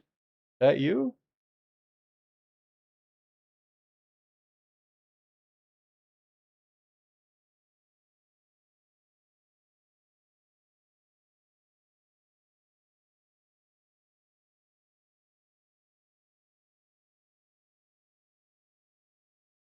So this is what I'm watching too. This wave trend. I hope it should push higher. I think it will push higher. We don't even know if the top is in. It might push up again. This should push higher. So if we could do something like this into September, we would get a red dot. We've only had 4 red dots this whole bear market. 1, 4. We didn't even get a red dot to start the bear market. We got a red dot here. So if you're bearish, you're looking for consolidation, maybe a high, a red dot, and then in September, a reversal back to the low. Let's break this down. Let's break this down. I want to break it down one more time. Let me go back. Let me go back to our moon, not the moon boy chart. We'll use this one. We got the 2-day candles. They're light blue again. Are the 3-day candles the same? They're light blue as well. So we're looking for consolidation. If you're a bear, you're looking for consolidation. Yes, we could sweep the high, but it has to be a sweep, not a push. Because we're on bear market watch. We're on bull market watch now.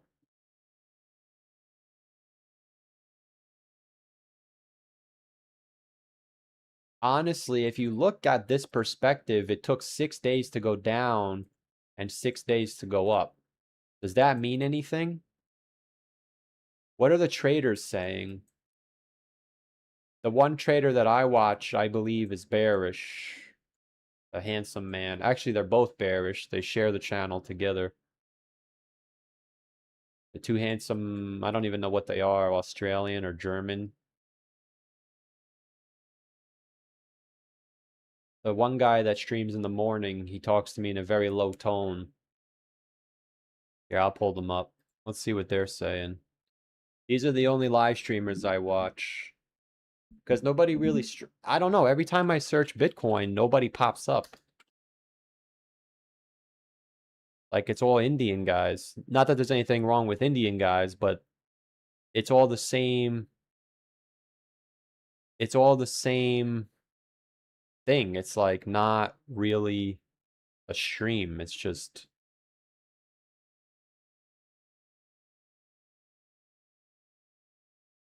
like the chart with nothing, with no guy on it.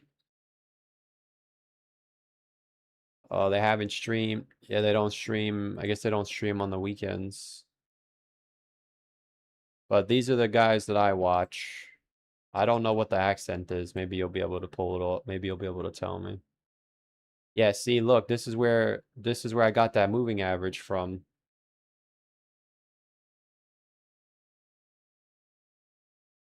I can't tell what his accent is. Okay, which we will be carefully looking for if it is a high probability correction or a high probability multiple 1-2 to the downside. Okay, so this guy, these are Elliott wave guys. I don't understand Elliott wave. I'm not going to attempt to, but I'm not a trader. I'll go through I'm that. trying to get a long-term position. But I think a lot of the Elliott wave guys were saying that this is a 1-2 buckle my shoe, and now it's time to go down.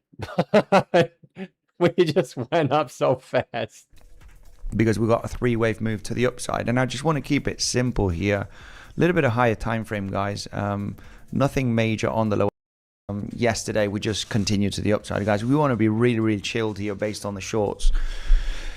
But I don't think there's much more upside potential here as in trading, right? As when we consider trading, you know, the move has been taken advantage from, right? It's the only remaining position that I have. So I guess, and I'm to the downside the same. I guess the question is, I guess I could ask them. I'm not subscribed to anybody, and everyone has their thing on sub only, so I can never type. But maybe I'll leave a comment. I'm curious to know for any of the traders in the chat, because this is the trader that I watch. Does us going up the same speed that we went down make the move? What's the word I'm looking for? Like, does it mean that the move is done, basically? Like, we don't have to keep getting more and more green candles because we fulfilled the, I guess what they would call the gap, where we just went straight down, we chopped around, because we chopped around, and then we went straight up. So does that now mean we're going to chop around? Because there's no more...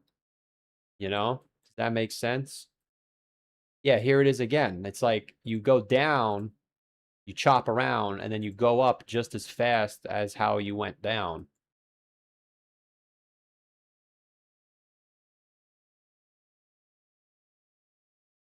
I don't know. Is this the same concept? So this is the bullish argument. We're right here, which I see it. I see it. I respect it. I see it. I don't want to miss the rest of it. But if we're right here, then I'm going to wait for this to get in, because this was January and this was March, which means this is August and this is October, which means I can easily say I missed the bottom, I was wrong, and then get in. You know, it's like whoop-de-doo, I missed. But I wonder if that's why we went up so easily, because we went down just as fast. And even 100K, right? We're starting getting people relatively bullish. Let's see. Steep move up, down, a 5-wave structure to the downside.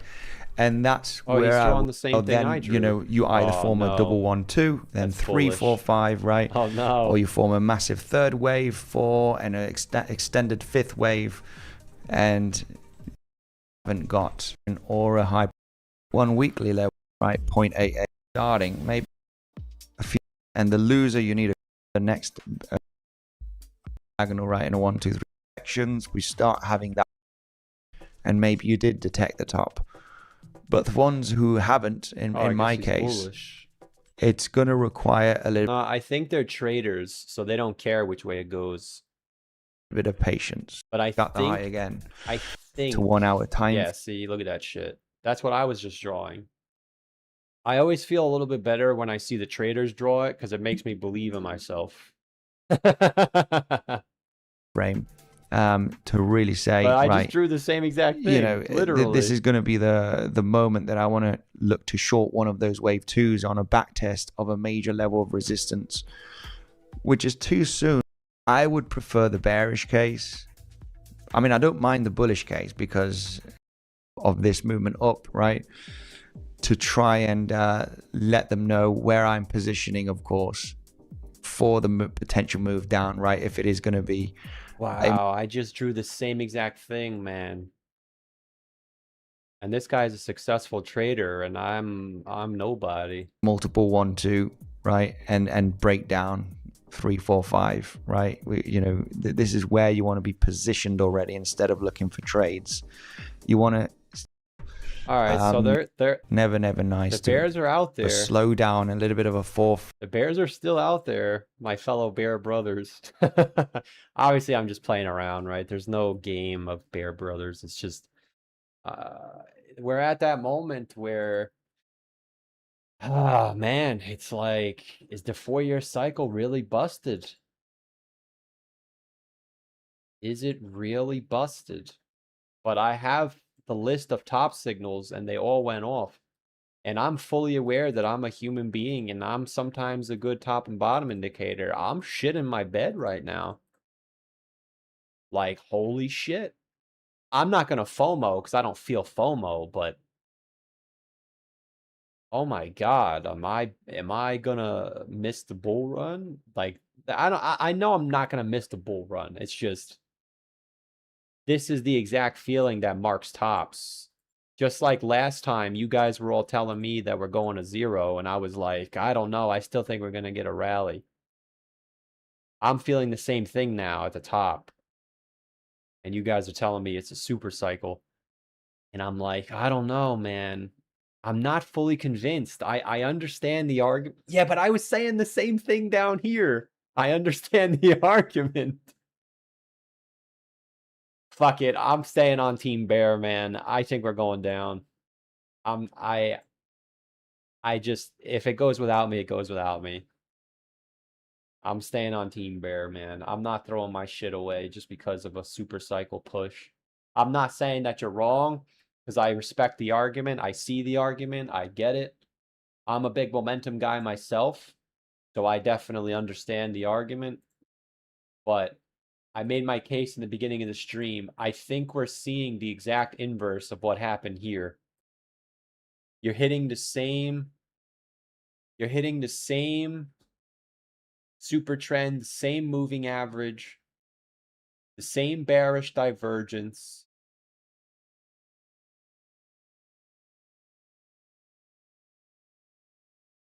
Right? Bearish diverge, sorry. Yeah. Oh no, bearish divergence. Then we went up and made a new high anyway, right here. We have a bullish divergence now.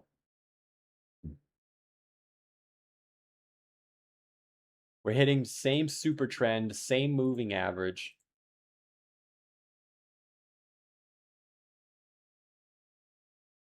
Oh, sorry, it's this one.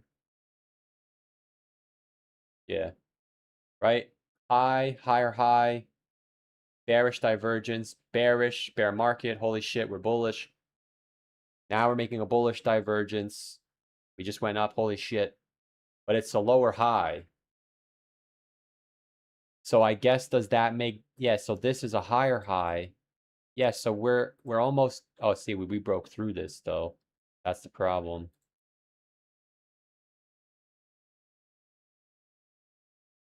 Yeah, here you can actually draw an uptrend. Here you can't draw a downtrend, it's already broken. I see. That's a point for the bulls. So I guess my question is, are we right here? But upside down.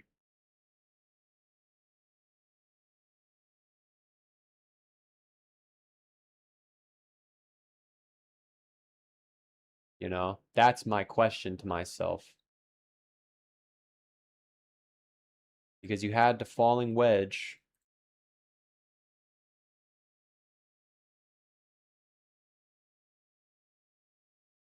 Now we have the rising wedge, the Riserhausen. If higher high, higher high, higher high, higher low, we went up. You have lower high, lower high, lower low, lower low, we went up. Does that mean we're about to go down? Moonboy event here said bear market. We crashed after, then went up. Moonboy event says bull market. We just pumped after. It's a mirror image. I don't know why we went up back here. The only explanation was the 4-year cycle. Like seriously, if we dissect this, you can see we have a bearish divergence.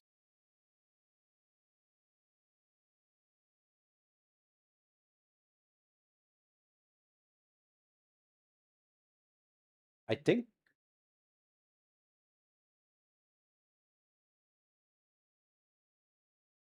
oh, we didn't get down far enough, but I guess you never do.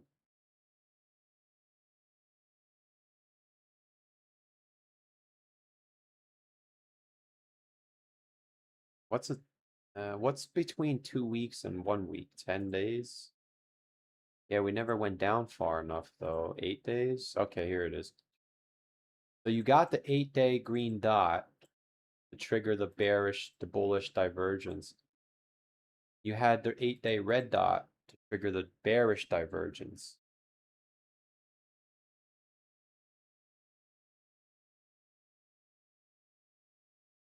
Stock RSI. Yeah, look, stock RSI was bleeding. No, it's almost the same thing, man. Look, stock RSI was already bearish before we went down. Our stock RSI was already bullish before we went up. So now we have to hit overbought without going like this. Yeah, so it's the same thing over and over again. This is kind of it for the bears, man. If we just blow through that resistance, there's no more resistance. It's gone. But if we can hit overbought today, do nothing for a week or two, and then roll over, that's what happened here. We went back up. And it all starts with the daily red dot, which we should get. Was the RSI oversold back there? Yeah, it was oversold. You had the bullish divergence, then you went to overbought.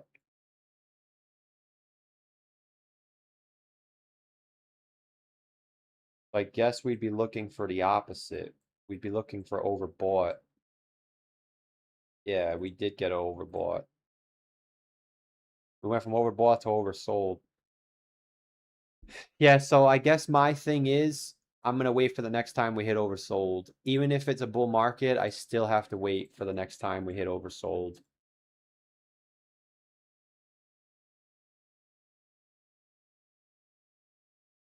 Because we will hit oversold.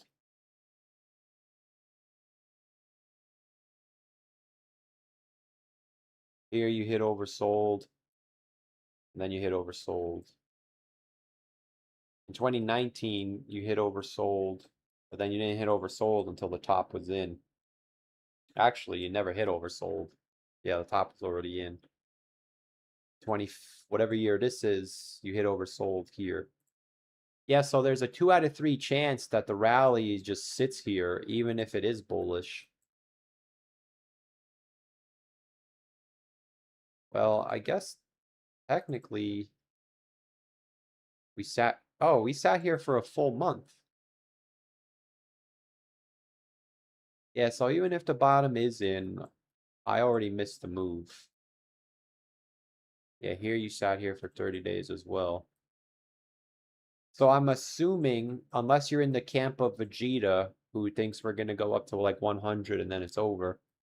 If you're looking for a new bull market, then you're looking for one more push and then like consolidation. But here's the thing. Here's the thing you guys got to be careful for. This is for the bulls now. Even if it's a bull market, people are going to start pushing alt season. Which, if it's alt season, then Vegeta's right and it's not a bull market. Even after the first leg up of the bull run, a lot of altcoins turned bearish. So you might end up holding your shitcoin for another 3 years. Like, you know, you gotta be careful, man. Dogecoin shot up and then it never went up. That happened in 2019 as well. It shot up and then it never went up again. The first coin that I think of is Avalanche. Avalanche was, oh my God. First leg up and then it was bearish. So you got to ask yourself this question, even for the bullish people. How do you know that your coin is not right here? It's going to go up and then it's going to go down for a year. When it happened both prior times. Now, your answer would be, well, it's not like the others. It's different this time. And I can't really argue with you if it's a bull market, because it would be different this time. But just remember that XRP bottomed early, and then it bottomed another year later without COVID. So that's why for me, even if it's a bull market, I can't get in because how many people are getting in? And then even if Bitcoin goes higher, the shit goes down again anyway.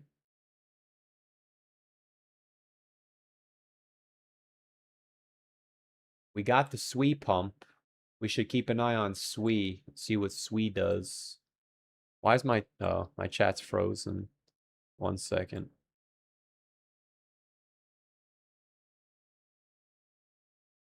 My chat frozen .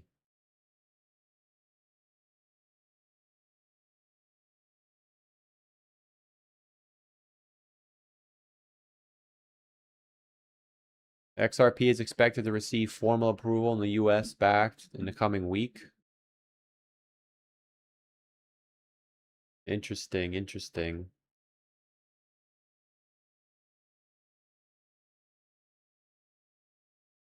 Bitcoin Bajan for 5 says, can we look at ETC $100? $100 Ethereum Classic.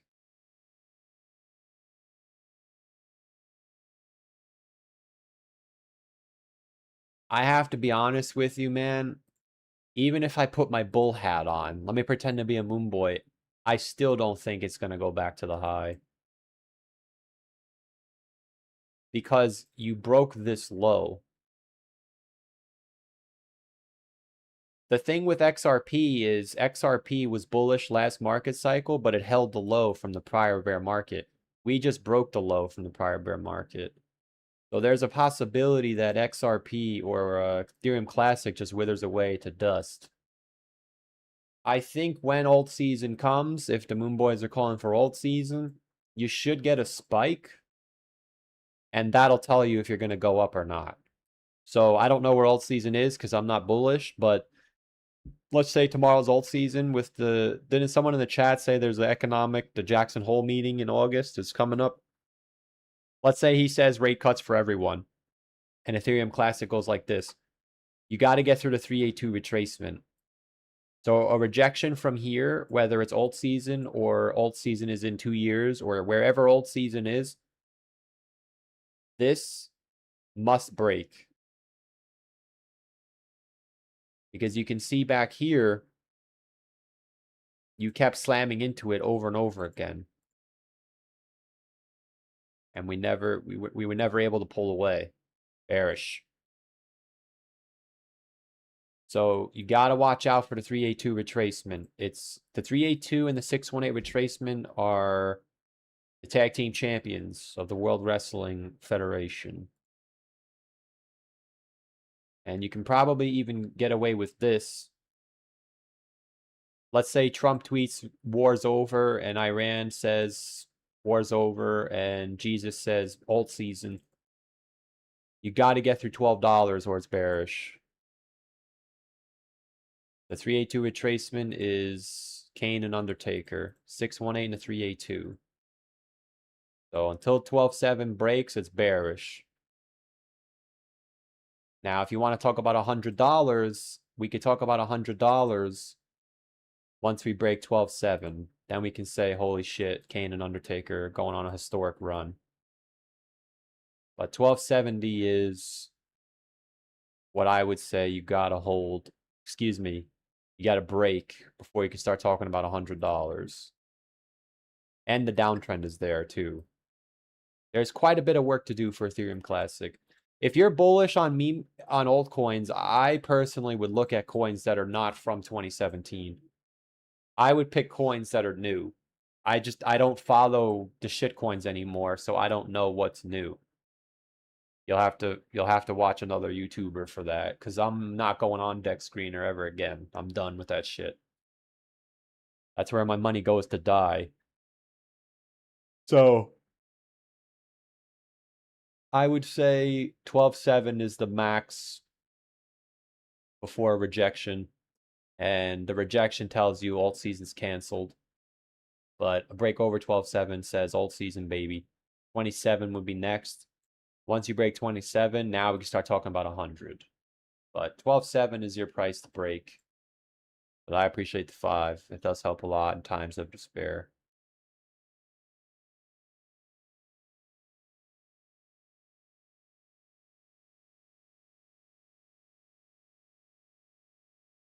Matthew Dropco says the new chair doesn't give out guidance anymore. He said he was tired of the bullshit. Fed Chair Powell and others use that to make side bets and manipulate the market.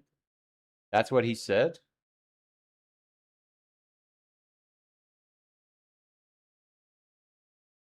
He really said Jerome Powell's gambling on the side bets? I don't even follow the Fed guy. I don't know. I only know who he is because everybody's, maybe I don't. It's Walsh, right? Warsh. I see him in the the YouTube videos. Kevin Warsh, final answer.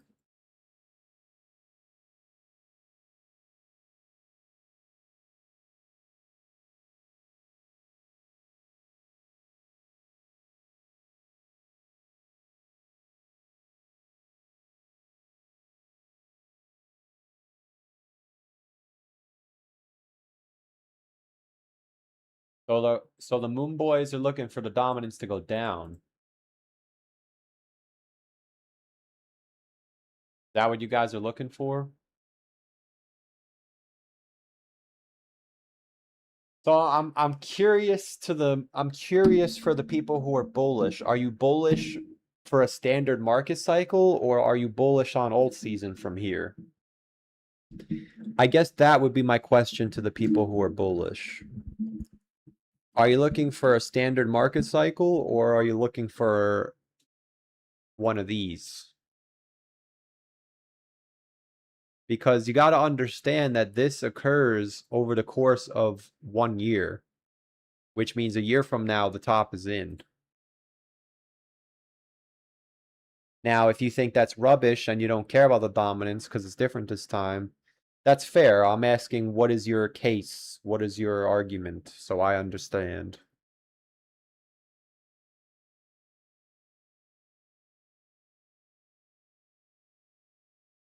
He didn't say in so many words. He insinuated it. He told the press that rate.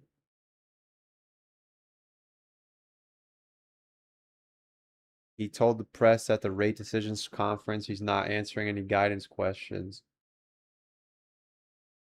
So he's gonna be a nothing burger at the Jackson Hole.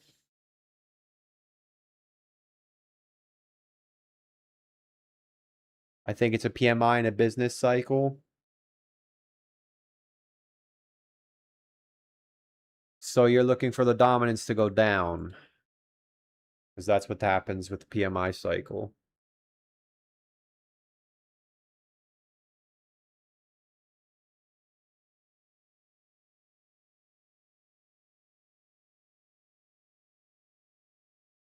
I've been on your YouTube channel since last bull run. I'm still stuck in the mail truck. Yo, are you still holding Shiba? Shiba, what did I call it? The Shiba station? Shiba. Does Shiba still have a community? So this is alt season, huh? We're back to where we were in July. I don't know. I think these old coins are no good, man. I think these no coins are no good. I think if you're bullish on altcoins, I mean, I'm not giving out advice, but the coins that are from at least last cycle at the latest,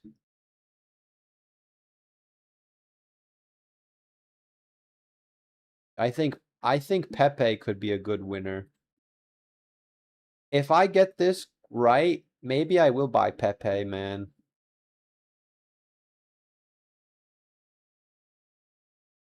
But Pepe's back to where it was in May and March.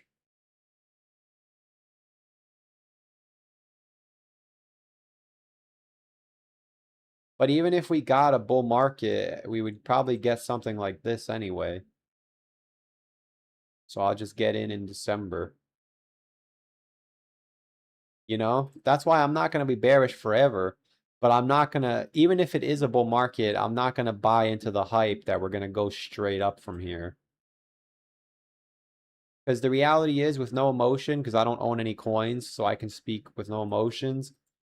A lot of these coins that are shooting up made significantly lower lows. So in the big picture, they're not really doing anything. Which is interesting because Pepe hasn't really done anything since the top.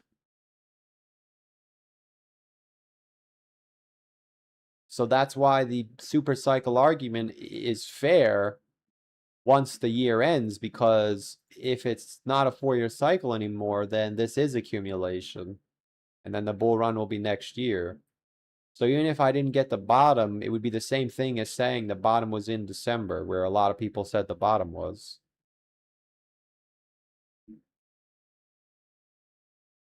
So I'm not in a rush, trust me. Just like this, right? Holy shit, I gotta get in. This was while Bitcoin was bullish. Well, no, actually, Bitcoin went sideways and this happened.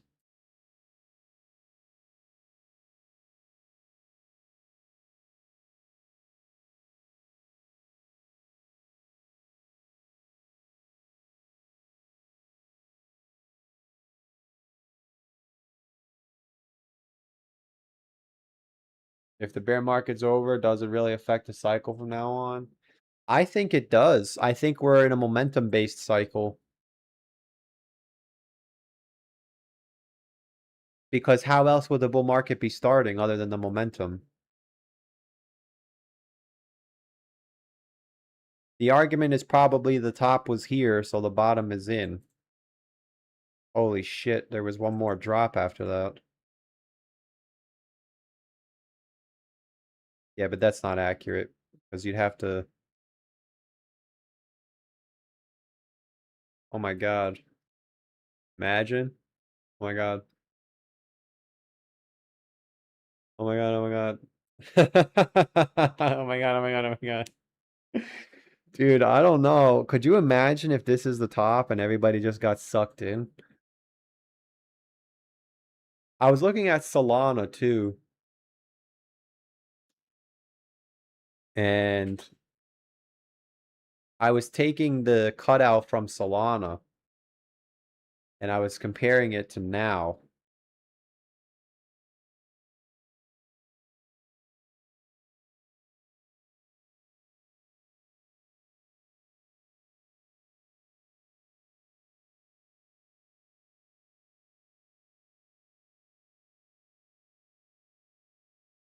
And it's like, don't these kind of look similar? I'm not trying to bear cope. I'm asking your honest opinion. Honest opinion from the Moon Boys in the chat.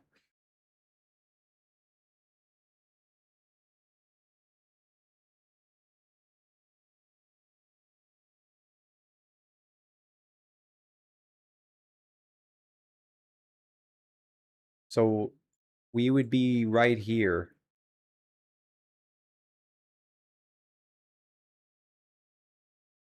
It's some kind of demented version of this.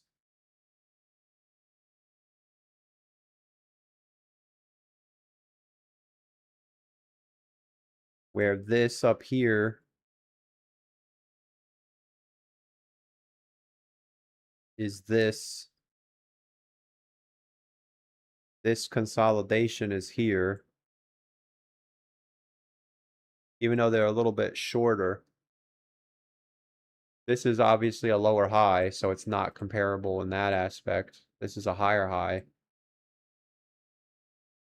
But this is where we are in Bitcoin's measurement from the top. We're like in here somewhere. So this is missing.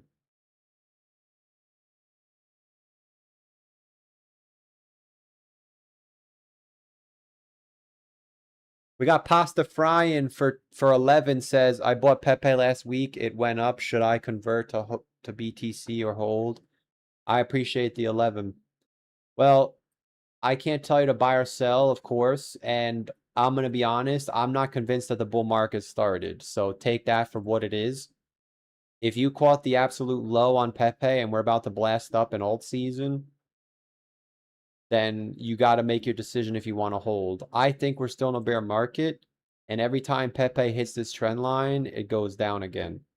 So I'm not going to tell you to sell, because if you sell and it goes to the moon because I'm wrong and it's a super cycle, you're going to come back here and say I'm an idiot just like everyone else, and that's okay. But if I'm right and it's not a super cycle, then I think Pepe is going to break the low. You're probably looking at a candle like this. So, in my opinion, if I were holding Pepe, I would sell, but I'm not holding Pepe because I didn't buy anything. So, because I'm not bullish. So you have to take it for what it is. Every time Pepe has come to this level over the last 2 years, the top was in. It happened here, it happened here, it happened here. If I'm incorrect and the bear market is over and it's a super cycle, I don't know where the top is for Pepe. But if it were me and I caught the low on Pepe, I would be getting out because I think it's a bear market. If you're not sure, which I'm not sure either, I would just take a fib from the low up to the high, and I would say I'm going to hold my Pepe as long as we're above 34. So I might not get the top, but I'm not going to get hosed on the way back down. Which means if we do this and it just compressed, bull market, bear market. You break this, you don't get the top, you don't get hosed. You hold, you break out, you hold. Not financial advice. That's how I would do it. But it's up to you. Not financial advice. We got Thor. I appreciate the 10. We got Thor. We got Thor Eagleson for 10 says overlay NMR's 2018, 2021 chart onto March. Current market resembles pre-COVID 2021. This suggests a COVID-like crash could occur in 50 days. I appreciate the 10. Are you the guy from yesterday that sent me NMR and told me to get in?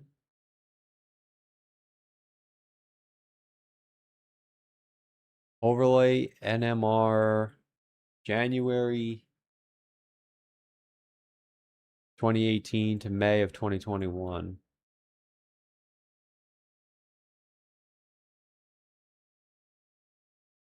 January of 2018 to May of 2021. On to March 2024 to now.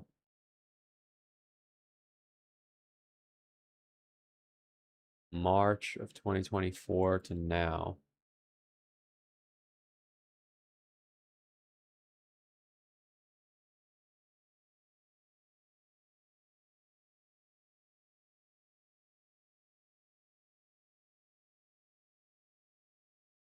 Says we're bullish.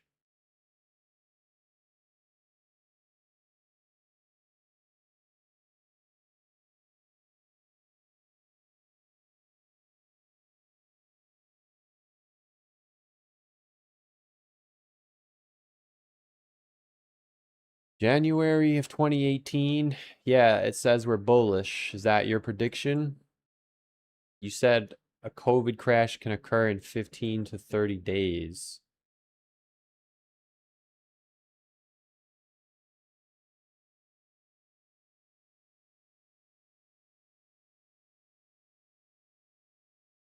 Did I take the wrong January?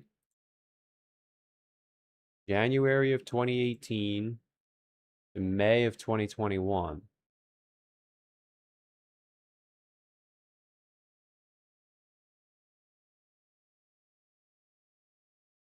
January of 2018 to May of 2021. I guess you meant July. Let's use July. And overlay it. March of 2024, which is here. And now. So we're here. Yeah, I don't get it. I don't get it.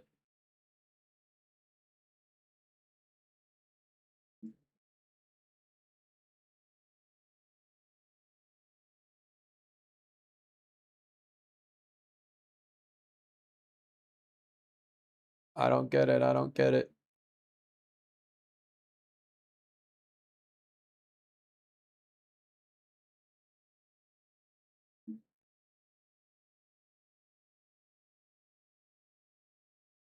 You need to stretch the Yeah, but see, the problem is when you start stretching it, now you're looking for a narrative. That's why I try not to do that.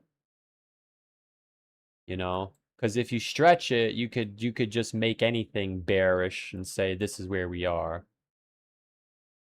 I see what you're saying, but you could also squish it and say that we're already past that. You know, because the amount of time has changed. But the thing is, if we get a COVID crash, that means Bitcoin's going to break the low. If Bitcoin breaks the low, it's not going to be a V recovery. You've never had a V recovery off of a bottom. You have to sit there and get accumulated. Here you can say, look, V recovery, then it was a V recovery and then a V, whatever the opposite of a recovery is. You just sat here.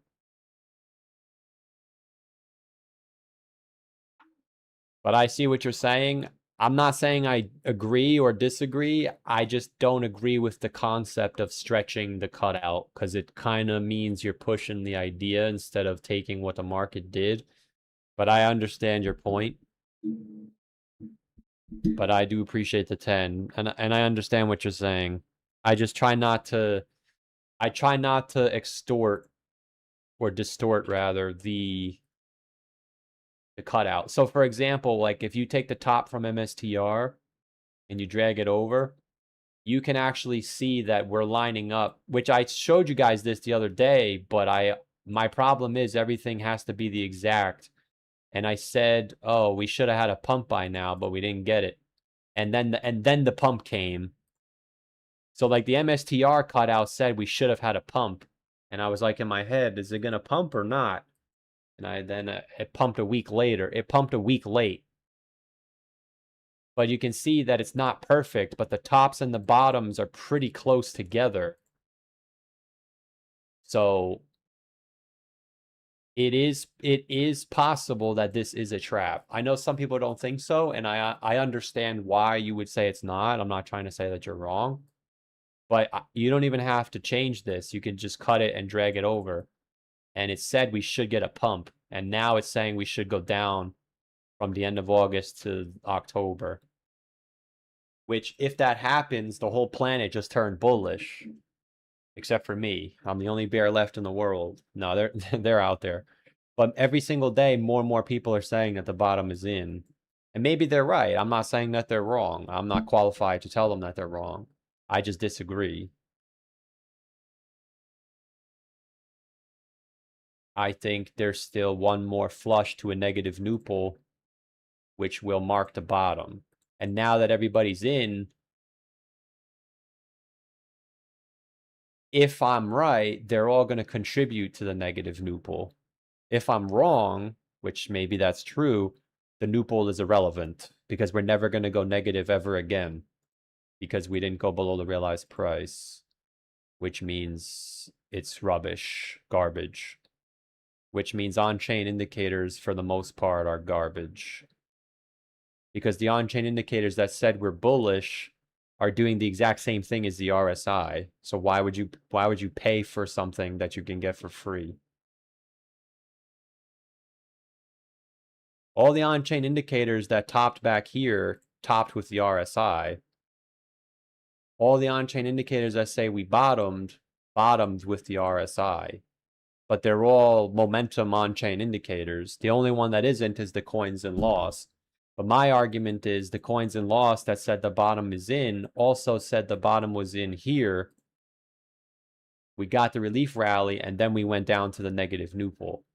So the argument for the bear case would be we're in here or we're in here, even though this isn't really, there's not enough time for this. It would have to be like kind of moved over, or we're in here, but it's going to be larger. Something like this, where you get that final flush where it's like, holy shit.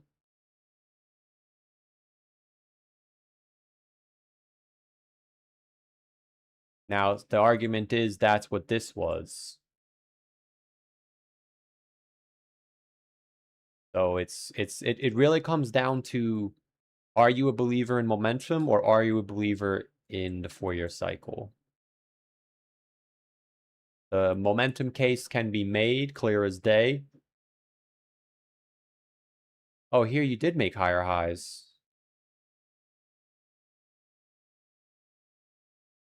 And lower highs.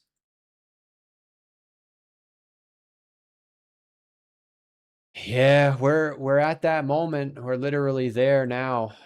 We are making higher highs on the RSI. That did happen in 2018. Made a high, a higher high, a higher high.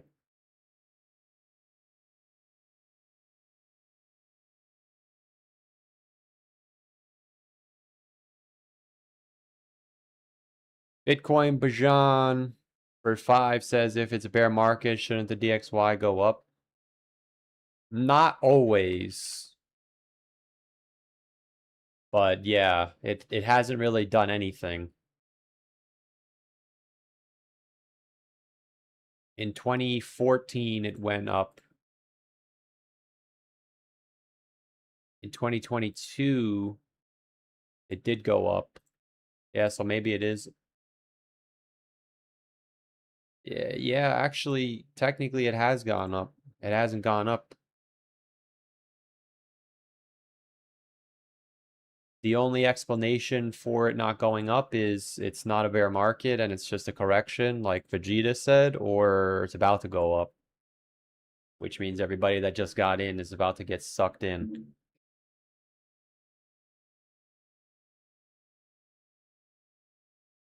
But yeah, historically it has gone up in bear markets. So the fact that it hasn't is technically a bullish argument, which is fair.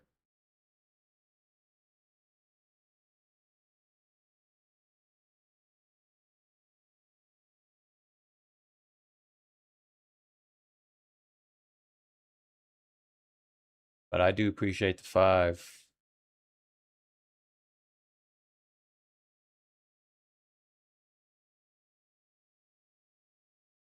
I do appreciate the 5. I would say I'm not an economist, so I don't know what makes the DXY go up or down. I get it's like the other currencies selling off and whatnot. What historically has happened is when the euro pumps, that's typically when Ethereum pumps. We talked about this last year. When we saw the euro start running, I said to myself, oh, I guess we're actually going to go back up after all. Right? You can see when the euro pumps, that's where Bitcoin starts pushing, historically speaking. So technically, the euro ripping here does open the door for the bull market. It's possible. I see it. The DXY never went up this time.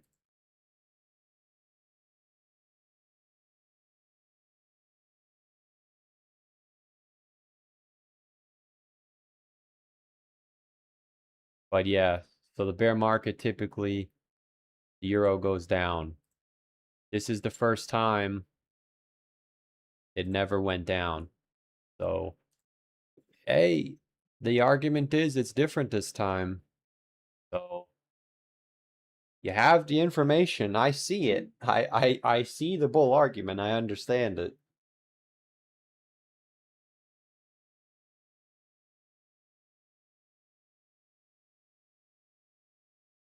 That's why I'm not gonna sit here being bearish all the way to 100,000.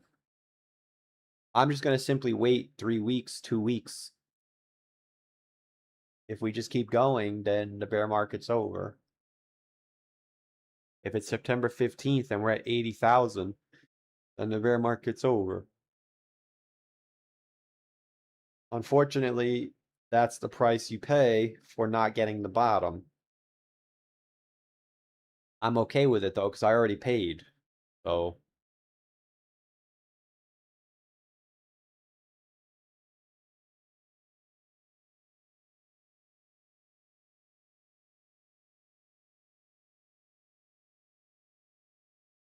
but I appreciate the 5 from Mr. Pajama Pants. Mr. Bajan. How's our beloved Jasmine doing? Jasmine the jeweler.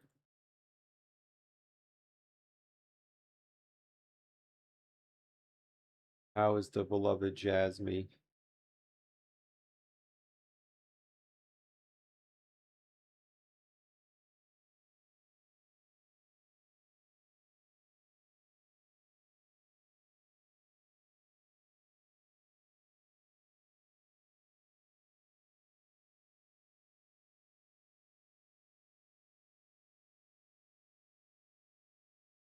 Bob Locust says the bottom is in. That's another big YouTuber, right? Or I've heard of him. That's the Twitter, or maybe he's big on Twitter.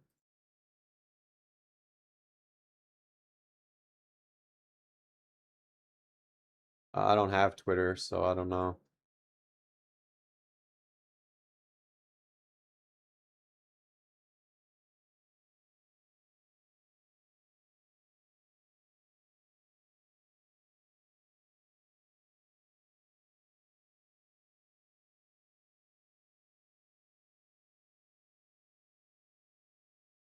His last tweet says a little more work to do before a bear market can be confirmed.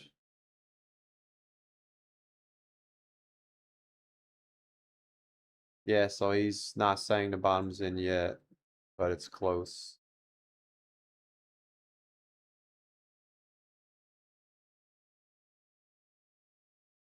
So this bull is out of the window? What do you mean?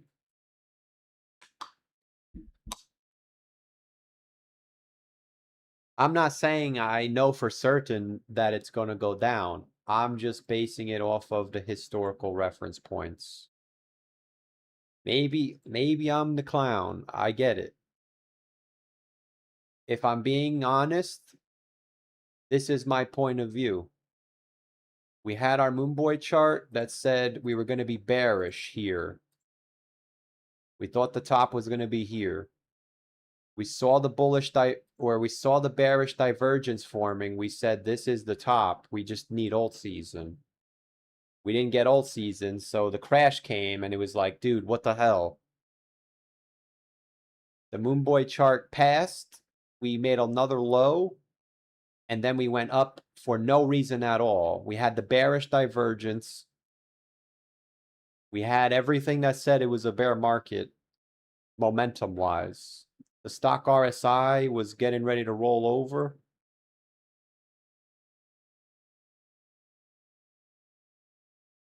We had everything.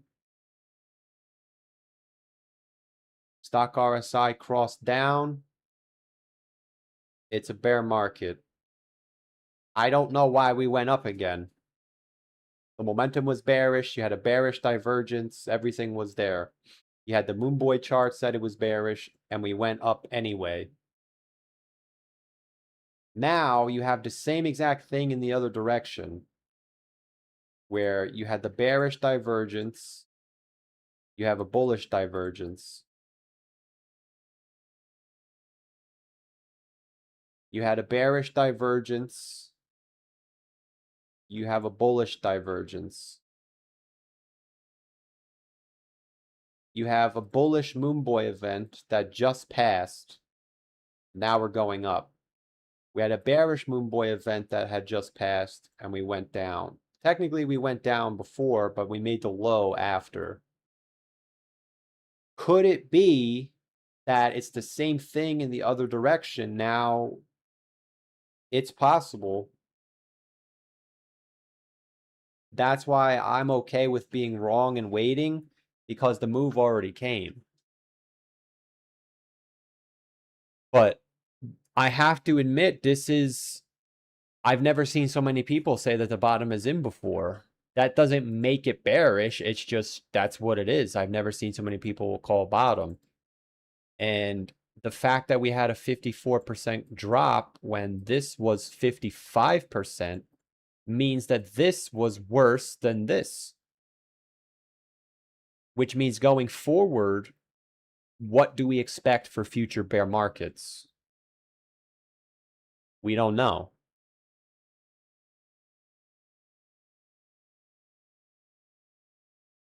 Now, for me, I think there's one more push down to around 40 something. Now you have the completed bear market, and we can get the next bull market. The thing is, there's no more time left, because just as last spring, it was bearish divergence, bearish moon boy chart, bearish everything. We held the moving average that made it bullish. And right now we're testing. We didn't even test it yet, so the top might not even be in. There might be one more push again. But you kind of need to see a quick reversal, which, to be fair, every time we've come up to it, it has been. You're a has-been. Yeah, actually, that's true. And there has been a V reversal back down. So, if you're a bear, this is it for us. Right now, the hunters are in the wild with their shotguns, and we're hiding in the bushes. One by one, we're going to get shot down. But as long as one bear can survive to tell the tale, then they can resurrect us if we go down again. The momentum says we're bullish.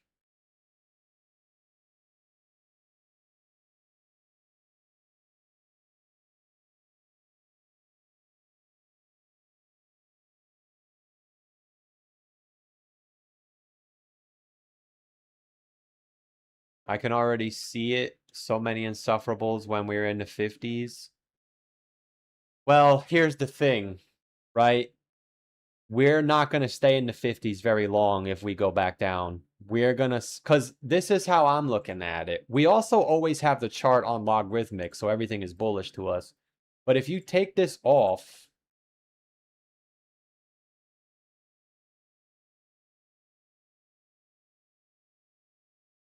this is the bull run starting. Which means if it's not the bull run starting, and the 4-year cycle says we have to go down here somewhere, we are almost obligated to just go down. So we're not going to spend, you're probably going to slice right through the 50s like you did in 2018.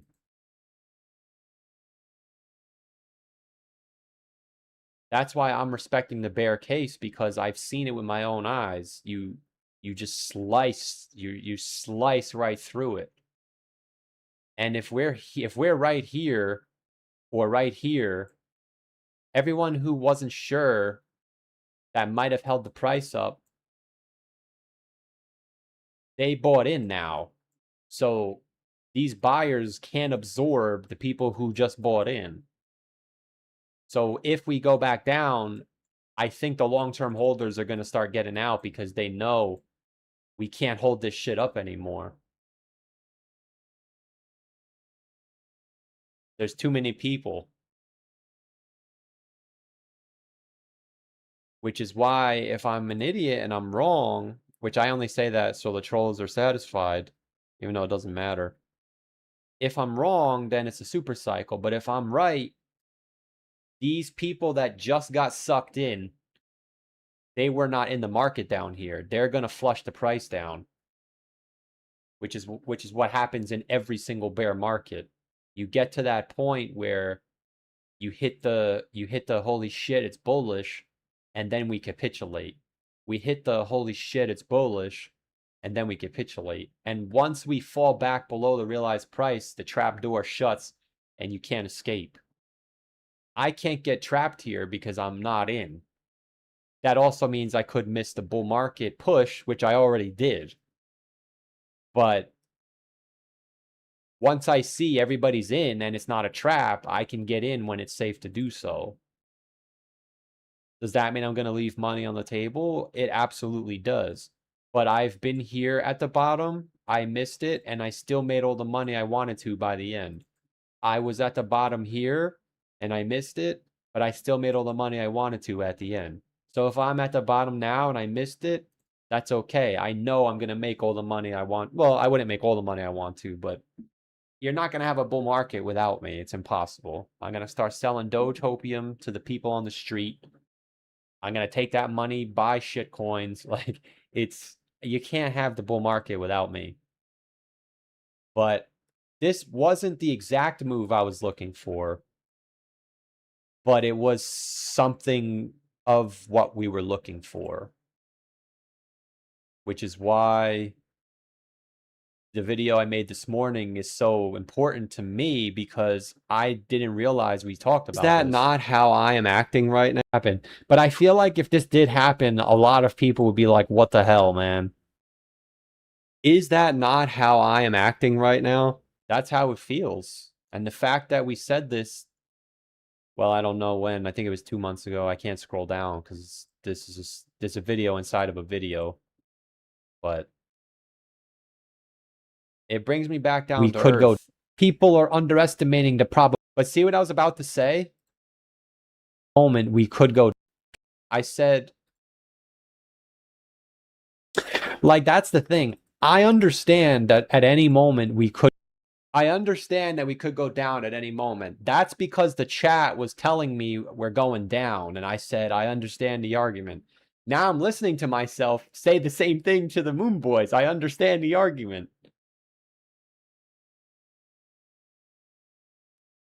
Moment we could go. People are underestimating the probability of this happening. Because of the fact that Bitcoin does move very violently, there is time for this to happen. And now I'm saying the same thing. I think people are underestimating the possibility that we just go straight down from here. It doesn't mean I'm going to be right. I want to continue to push that because I don't want to come off as like the YouTuber that says I'm always calling shit. Those people are insufferable. I could be wrong here, and I'm going to pay the price if I am, but God help me if I'm right. I'm done. I'm never coming back to this shit. You guys are going to listen to me read the news. You're going to like it. You're not going to say anything, and you're going to send me super chats talking about Jerome Powell or whatever the guy's name is. So it's a big moment for us, for everyone, if you're bullish or bearish, because if you're bullish and you catch the bottom, it's a big deal. It's life-changing. But if the bottom isn't in yet and we just slammed into the super trend or whatever it is, just like when we slammed into the super trend here, we have to go so much lower. And I know it looks like we can't come down here, but you got to understand, maybe you're right and the bottom is in. But if the bottom is not in,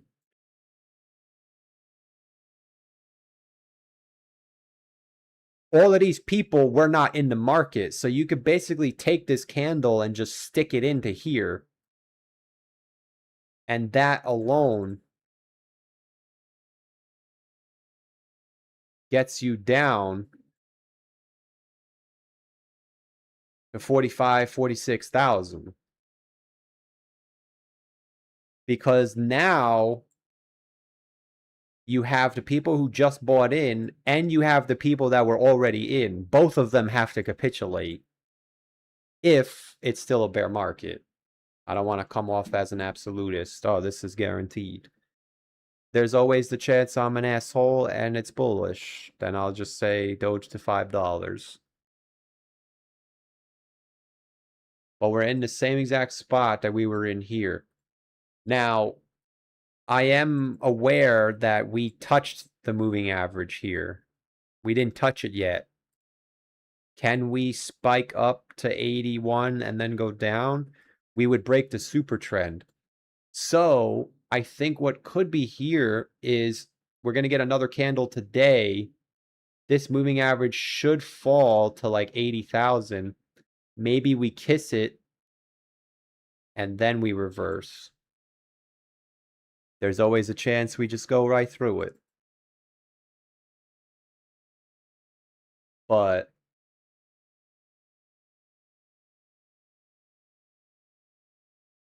originally, throughout the week, I was astonished because I got caught off guard.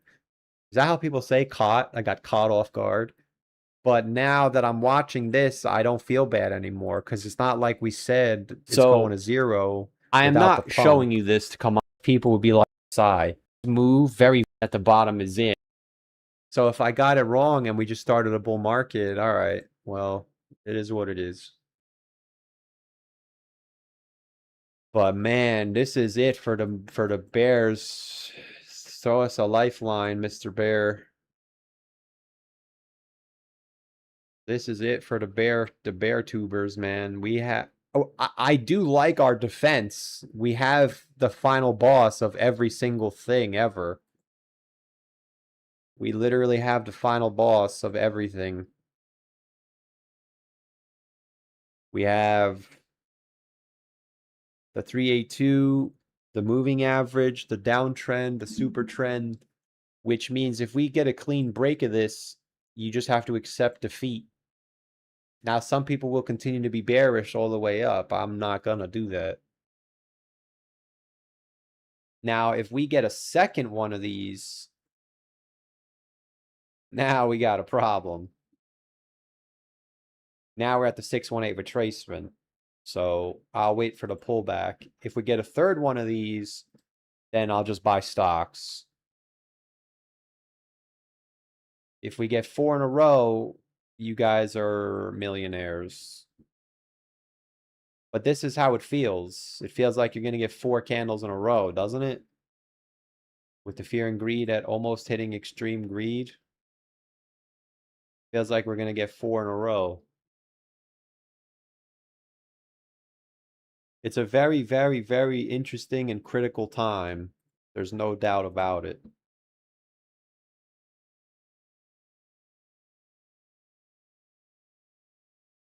There's no doubt about it. Still have gas in the tank, too, Bollinger Band percentile. Which someone asked yesterday, does that mean the move is done? If it's a V recovery or if it's a V reversal, then no. We can actually take the energy and switch it over. That's what happened here to a lesser extent. We shot up, then we went back down. It's not looking too probable, though. But you see how here we shot up first. This moved up. And then we went down.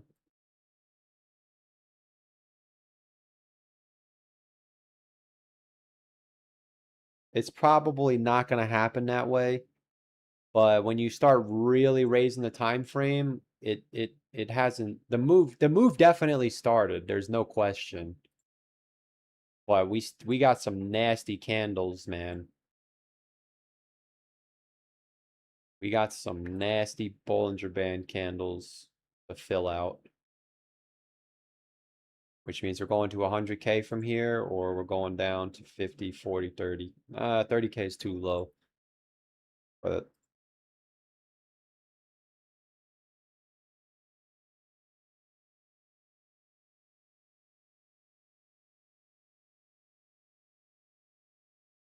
was that the biggest candle ever? No, it was the biggest candle in recent memory, though.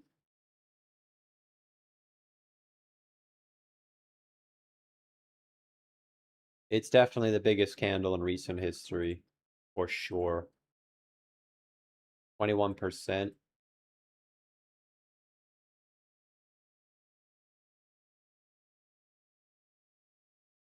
Yeah, actually, that's a good question, Spanky.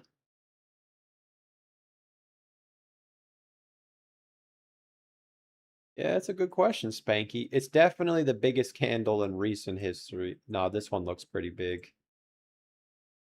Yeah, this one's 22%. But that's how bullish we are. We're peak euphoria right now. We're basically right here with this momentum because look at the greed index. It's in the same spot almost. That was this push here. So we're in here somewhere on the way up.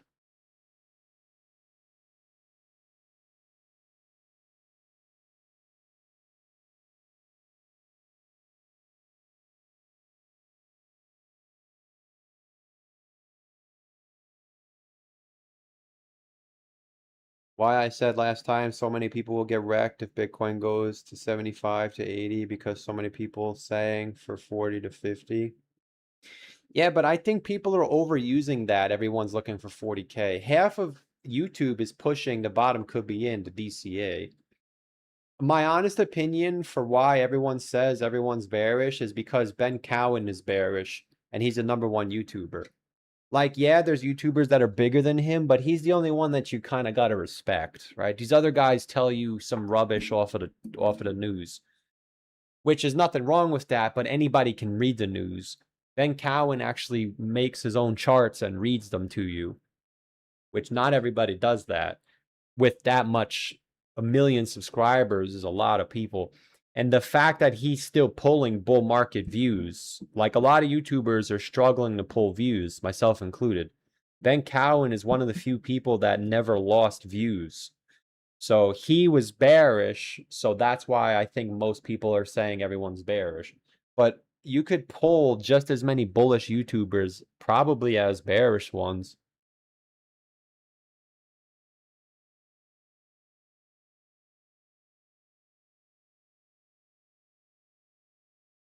I think the rally is not finished yet because so many people saying we'll go back to 60K. Yeah, see, I don't see that. I see everyone saying super cycle. I do think we could still push one more time, but not like oh my God. Because if we go any higher, then it is a bull market. But for me personally, what I'm looking for is kind of like a subtle push like this. So it triggers the red dot on the wave trend.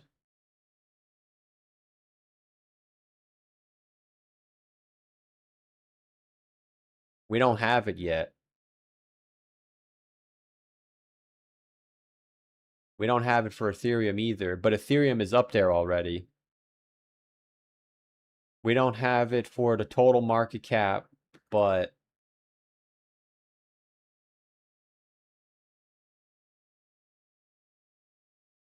it's almost up there. So if we just sit here for a little bit, we'll get the red dot. We'll know if it gets a red dot and goes up anyway, it's bearish. Sorry, it's bullish.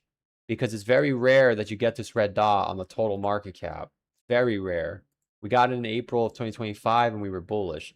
Every other time we kind of saw the market slow down. But you got to look at the labels I'm labeling. This is peak euphoria up here. Peak euphoria. So that means that if we actually do go up, then the bull market has actually begun. It's peak bullish. When you get this red dot and the market goes up anyway, it's holy shit, peak bullish.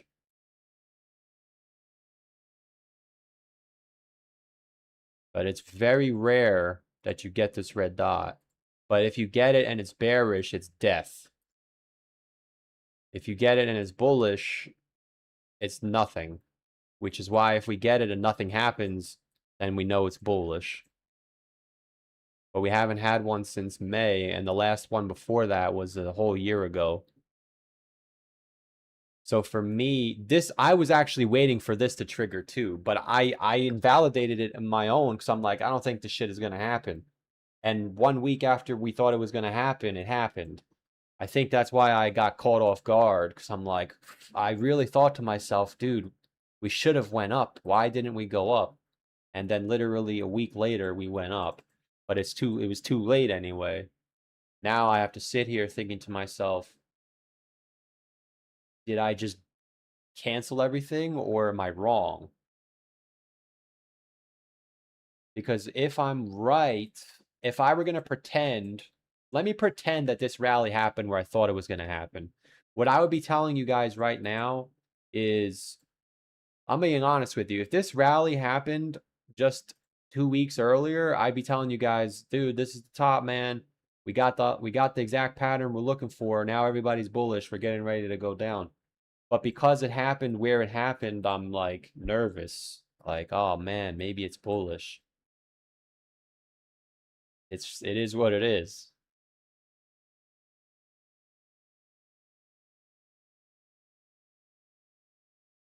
I mean, this is the 3rd day in a row now. The super chats are flying in. There's 200 viewers. Like we got bull market viewers right now. That's either the biggest top signal ever or the bull market really did start. So I can't really, there's nothing I can do now, but what I'm watching now is to see if the turds start struggling. The turd coins. If the turd coins continue to push, that's also a bullish setup. So what's a turd? Floki is considered a turd. Every time Floki does this, we go down. We were waiting for the longest time. We need a Floki rally to go down. But remember, I was like, oh, I guess it's not coming this time. Right? Because I was like, oh, I made a new low. Maybe it's not coming. And there it is. I think what's catching me off guard is the violent move. I didn't think this would happen. I thought it was going to be like this. This was legitimately what I was waiting for. I would have never in a million years thought we would come up in 3 days. But I have to keep an open mind to both scenarios because maybe I am wrong and maybe it is a bull market. And if I'm right, I'm not going to have to wait that much longer because there's not that much time left. And I'm not a trader and I'm not an expert. That's why I asked the traders in the chat. I'm pretty sure when you have price action and it doesn't spend a lot of time there, the move in the other direction is just as fast. Which means, see, like even here, there's like no... I'm pretty sure if we're bearish, we could just go straight down again because it only took 3 bars to get up there. Maybe I'm incorrect about that, but normally when you don't spend a lot of time somewhere, you know, like here it is again. We went straight up, and then when it was time to go down, we went straight down. We spent a little bit of time here, but I guess it was just so bearish from all of this price action that it didn't matter. Here it is again. You spend a lot of time here, but we went straight down, and then we went straight up. We went straight down, and then we went straight up. So I'm assuming that if the bear market's not done, we should just go back down the same way that we came up. which means all I need to see for me to start screaming, holy shit, we're about to go down. I just need to see us break this green moving average, because this is the trap that's been set. This is the trap that gets set in every bear market. At least once you get it. In 2018, we had it 3 times. We already had one here. So what I would love to see as a perma bear is consolidation for about a week. Maybe we get a high again. It gets reversed. Then a fast move back below 69,000, 68,000. If we're back below 69,000 in October, I mean, unless it's going to just V-recover out of there, of course.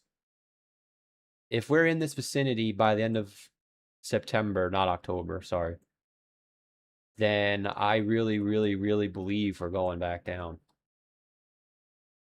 Which I'm saying it now because once we break this, if it happens, everyone's going to be bearish again. But I don't think it's going to matter. I think that this is the trigger that sends it down. If it's bearish.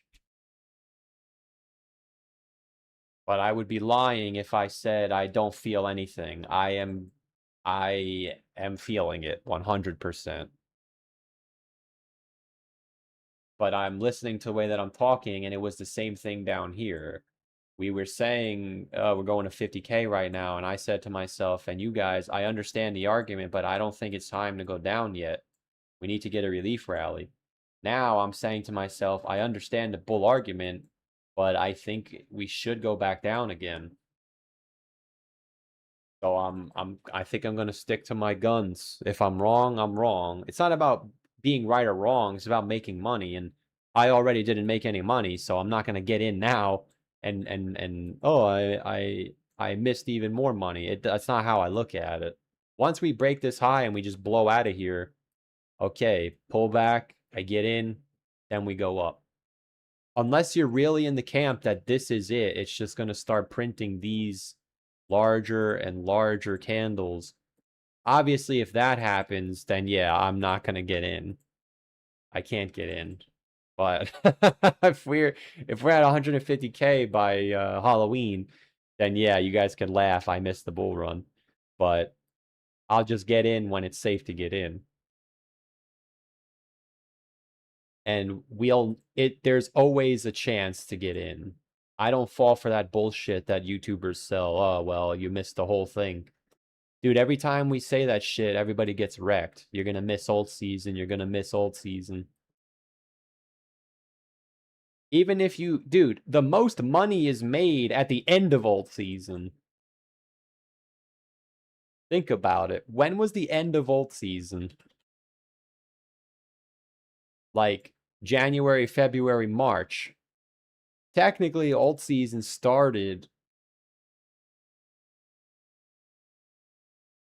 Yeah, look. April and May. All of the money was made in 2 months. So if we're here and I missed the first leg, I'm okay with that. I'll buy something here. Same thing last in whatever year this is, right? I miss all season, fine. I miss alt season, fine. I'll catch this one, alt season. But for me, there's just the risk reward isn't there anymore because we already pumped. So the dominance going like this and Bitcoin going to 80, 90,000. Now you got a real chance to get alt season. But I'm not just gonna watch as the shit goes like this.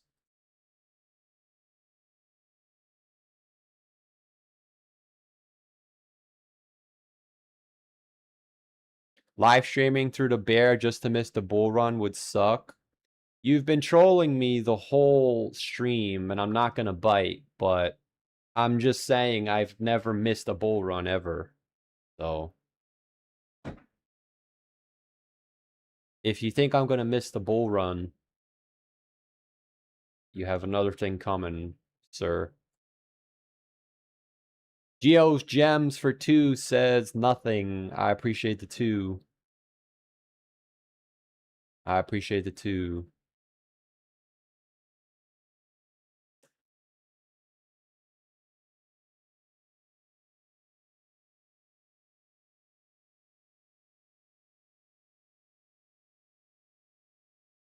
The tone is not super cycle. The tone is disbelief, the anger at those gloating for being locked in during the rip. The tone is not super cycle. Well, the term super cycle just means anything other than a 4-year cycle. That's why I'm asking the people who are bullish, what are you looking for? Are you looking for a new paradigm where the market top could be anywhere? Are you looking for alt season? What are you looking for? That's why I'm asking, because I don't know what the bullish argument is. If the bullish argument is we're starting a new 4-year cycle, I don't know if I would agree with that, but even if that's true, the Bitcoin dominance isn't going to fall that much. If we're starting a super cycle, you have a good argument. I can't argue against that. But you just said that no one's saying super cycle, so I don't know how to respond to that.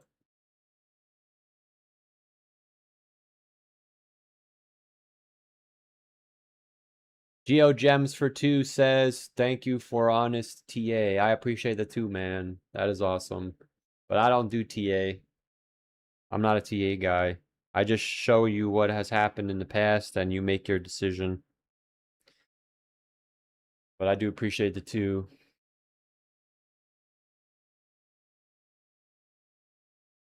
Oh, you sent 2 $2 super chats. I appreciate that, man. It does help a lot. In the last cycle, did you saw the super trend go green, then back to red?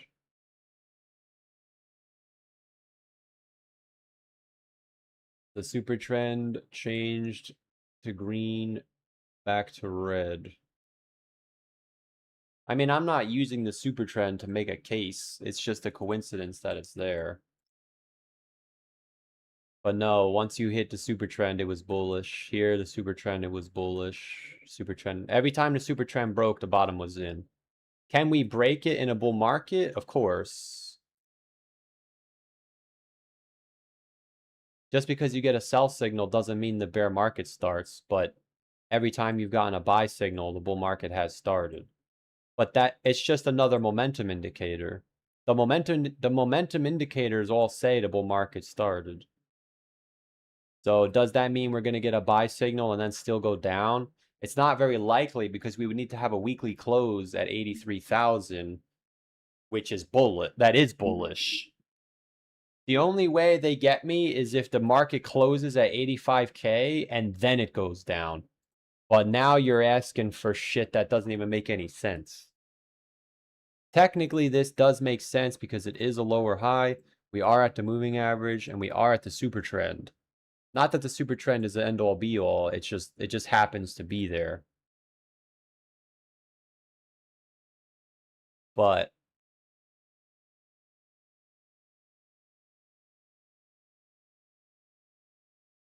yeah, I think if we blow through the high, it's not looking too good for the moon boy or for the Mr. Bear.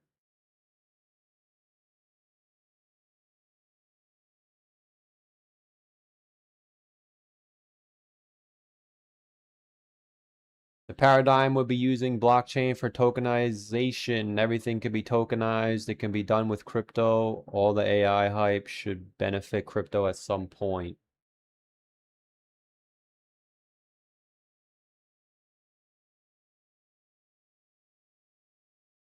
Tokenization, like they're putting stuff.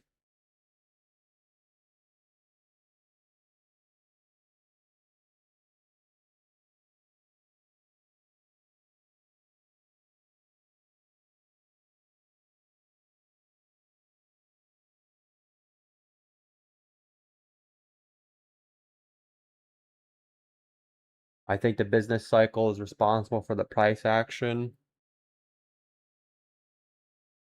So if we're looking at the business cycle, when is that supposed to end?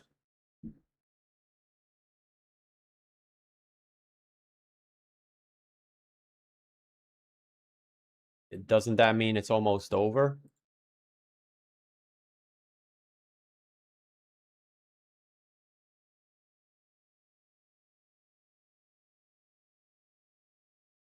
If we put on the business cycle Moonboy chart or Moonboy boots,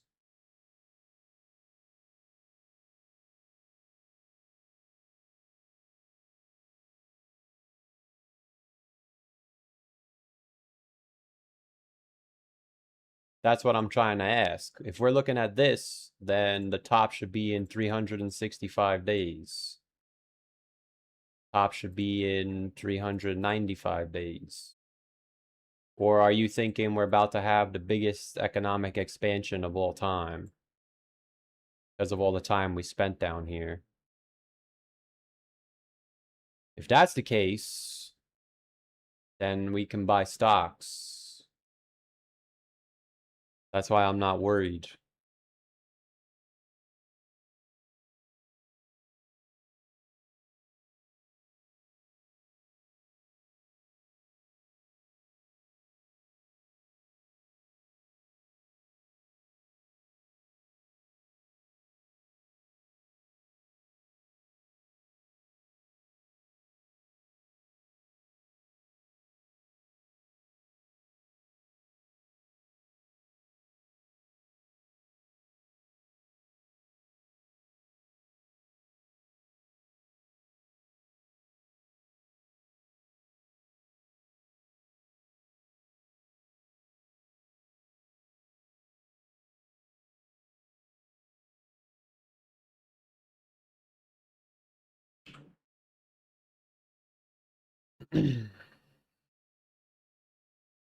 This cycle will be unlike all the other cycles. Institutions have changed the game.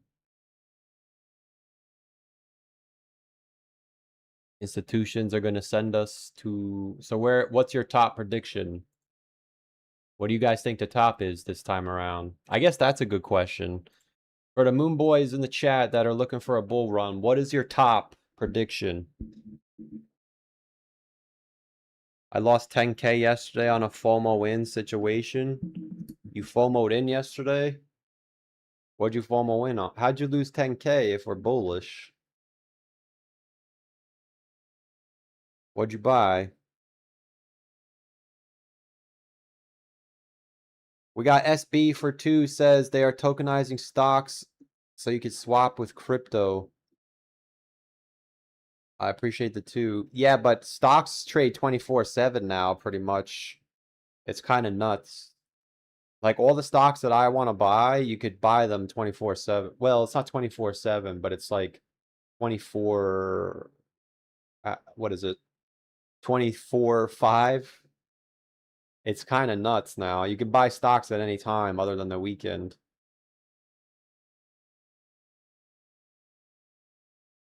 We got 180K to 220, 97. Top is 400K, says Mr. SB. Waiting for 0.6, then I'm going to sell everything at 0.60.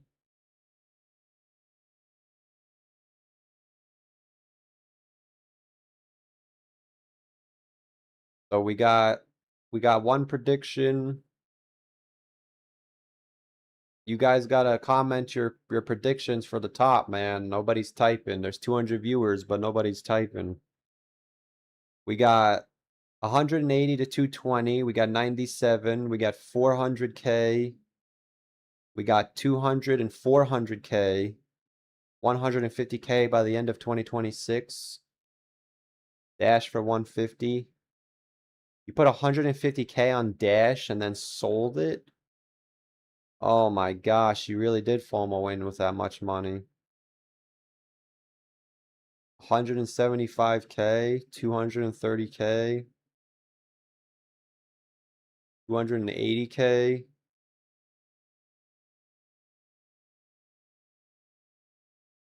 $200K. So you guys are looking for a 2x or a 3x on Bitcoin.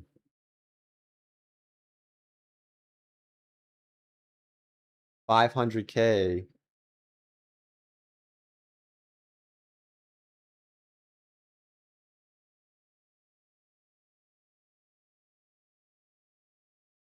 Ryan Cohen says we are in June of 2021. Dash, did Dash go up?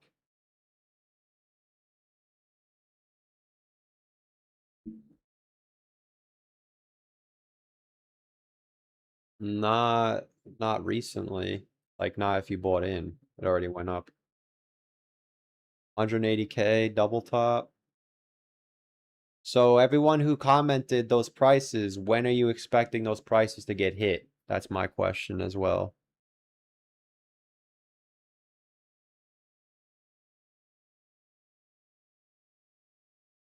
When are you guys expecting those prices to get hit?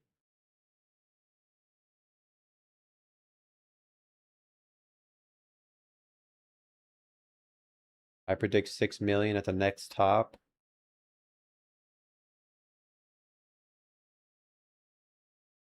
$600K Bitcoin. Spring of 2028.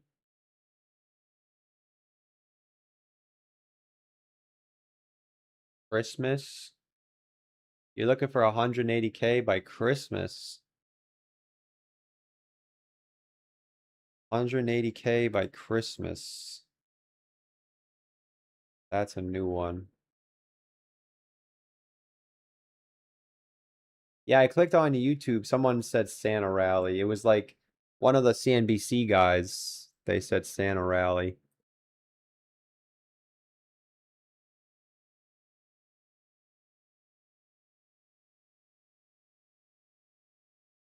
$600K top in 3 years. 220, 12 months after the halving. 400K by the end of September.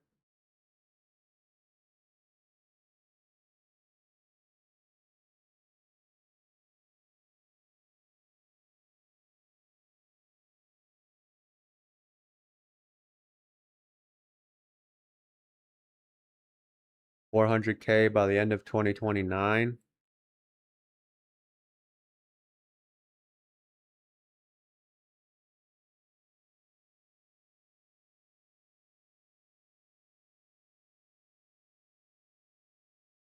$240 by the end of 2027.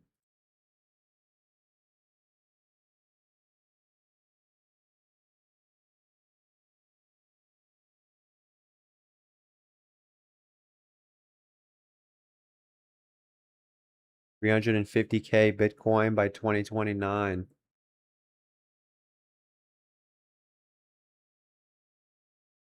NPC is still going.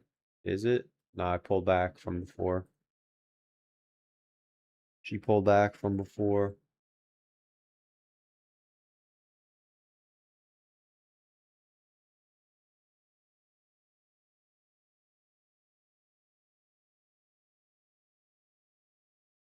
Interesting, interesting.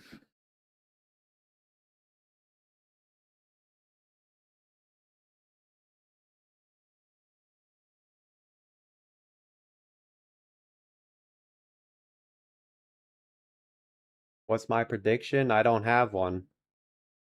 I can't give you an estimation because there's nothing to go off of. If the bottom is actually in, I would say we would run the same play that we ran last time, which is we're bullish into here. So if the bull market truly started, we'll go wherever we're going to go. And then we're going to go through a long period of consolidation or correction or whatever. And then from August of 2027 to July of 2028, that's where all the money is. And you'll notice that if you take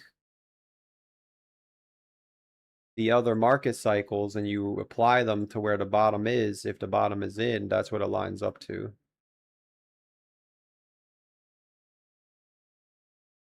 So if the bottom is truly in, I'll just do what I did last time. Same exact thing. I get out summer of 2028.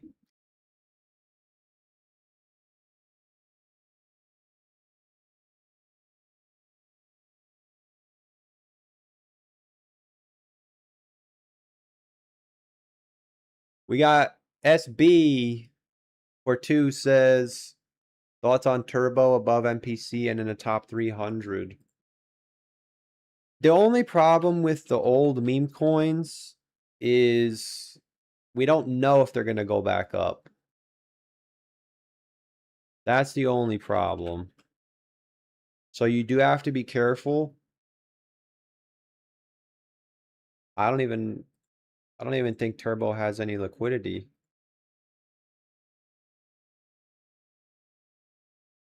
Yeah, what happened?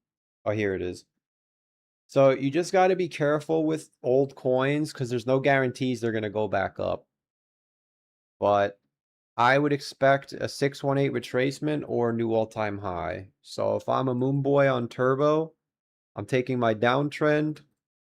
I'm saying this is a ginormous falling wedge.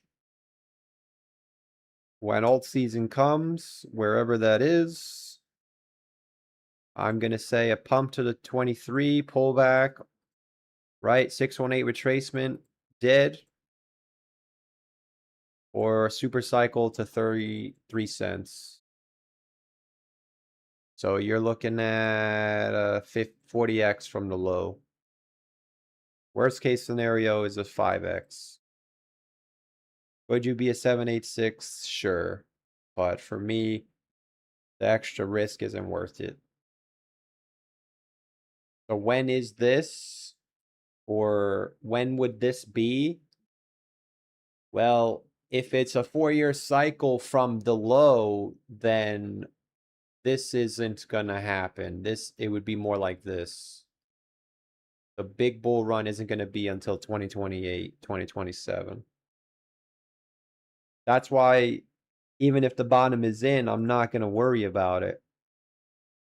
I'll miss the first run, we'll get the big crash, we'll get the sideways, and I'll just get in here.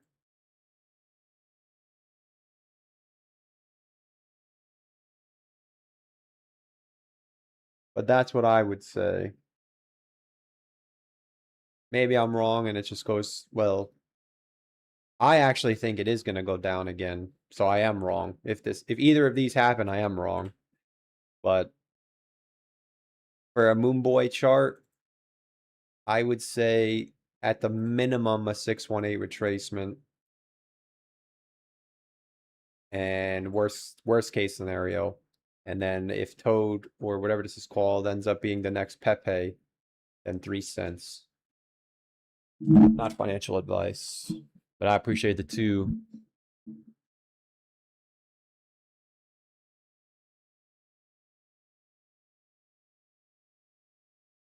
Mara has the highest funding rate. Mara or Mana? Isn't Mara a stock?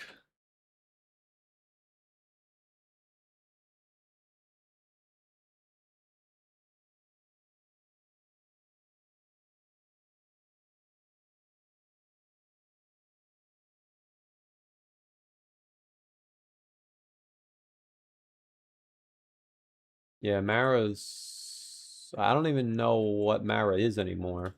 Isn't Mara a mining stock or a AI stock now?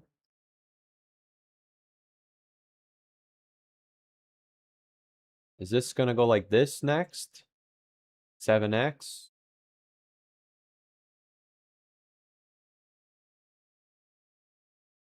It's tokenized. So what does high funding rates mean? Everybody's buying Mara?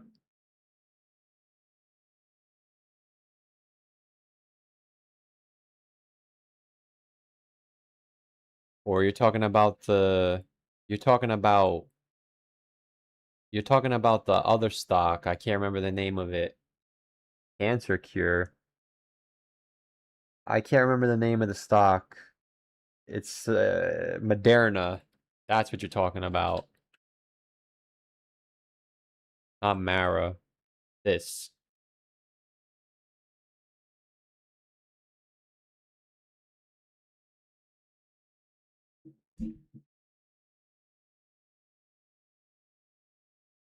Bet AI in 08 in October. You're still looking at the 4-year cycle, Mr. Sunny? Mr. Sunny Pants? You could just get in now, man. Why don't you put the 150K in that you put on Dash? Just put it in here. If it goes back up, you're $2 million. If it goes down, you just put the rest in. Yeah.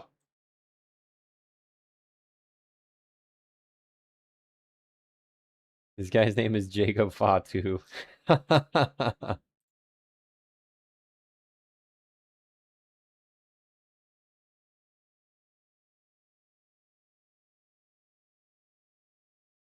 Today's Sunday, right?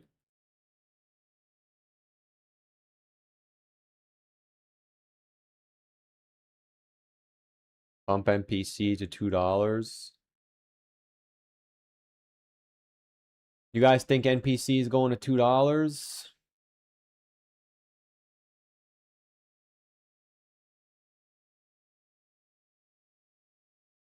What about Hoppy? Is Hoppy gonna come back?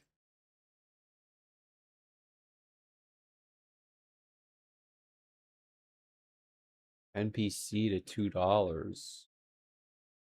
Oh, you just hit the 382. Almost. Oh, I guess you did hit it. NPC to $3. That's the call.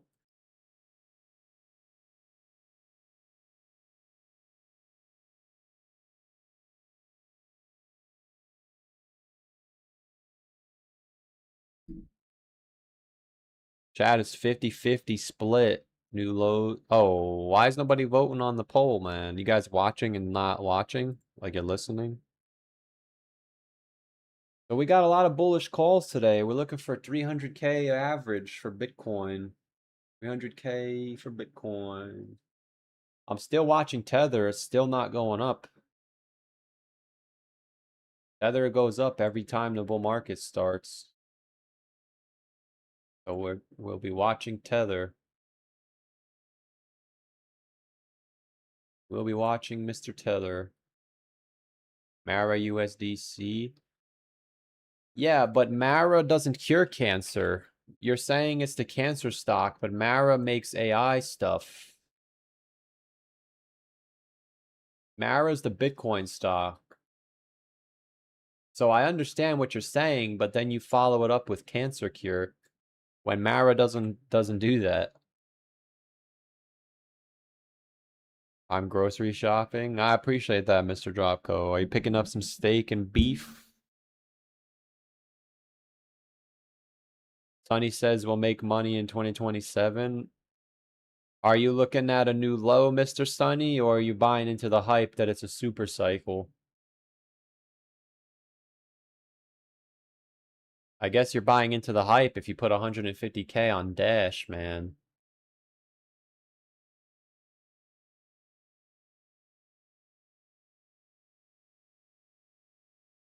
Nicholas says we fell by 1 trillion both times. Am I going to start doing Doge or Shiba videos? Probably starting in December. If this is truly the super cycle, I'm going to give you guys the rundown of what's going to happen. This is legitimately what's going to happen. So let's say the 4-year cycle's dead. When do I finally accept it? Not for YouTube, but for myself, because I'm not going to miss the bull run. Well, if it's September 30th and we're up here, it's safe to say it's a bull market. I'm going to miss a decent move. But here's the kicker. Ready for this? You guys ready for this? The AI stocks are, everyone's saying that they're going to be done for a while. I don't think that's true. I think that, listen, either AI stocks are done and I'm going to get in anyway, or AI stocks will bubble again and I'm going to get in anyway. There's no way I'm missing the bull run.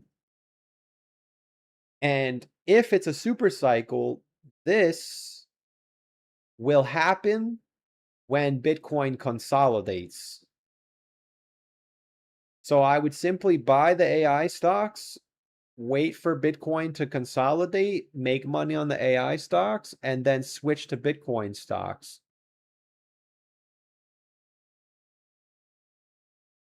If Bitcoin goes up without stocks, which has never happened in history, but as we know, it's different this time, I'm still buying this anyway. You know? So what would realistically happen is we go up, I get grilled for about a month or two, but it's not going to matter because look, clearly I still have some pull is what what did the Gen Z would say pull. I have some pull. The guy that's calling for new lows has 200 viewers in his stream. All I have to do is eat shit for a month and then start posting Doge videos, and there's going to be 400 people in here. I'm going to take that money and I'm going to buy AI ETFs, or maybe I'll gamble on some Ethereum coins that don't even exist yet. We already learned for being here forever, the money that's going to be made is on coins that don't even exist yet. We have this bias that we want to buy coins because they're going to go back to their all-time highs. And maybe they do. But the most money is on the coins that don't even exist yet. I do like this Joe coin. Joe hasn't done anything. So maybe I miss Joe and it just goes without me. Okay, let me go back to my shithole and see what else is there. Chinese PayPay. Isn't this getting accumulated? Or is it just going to make another low? I don't know. Bitcoin was bullish in 2025. It made another low. Bitcoin is bullish now. It's not doing anything. Do I want to even gamble on this? Not really. So either way, I'm fine. I'm going to eat shit for a month.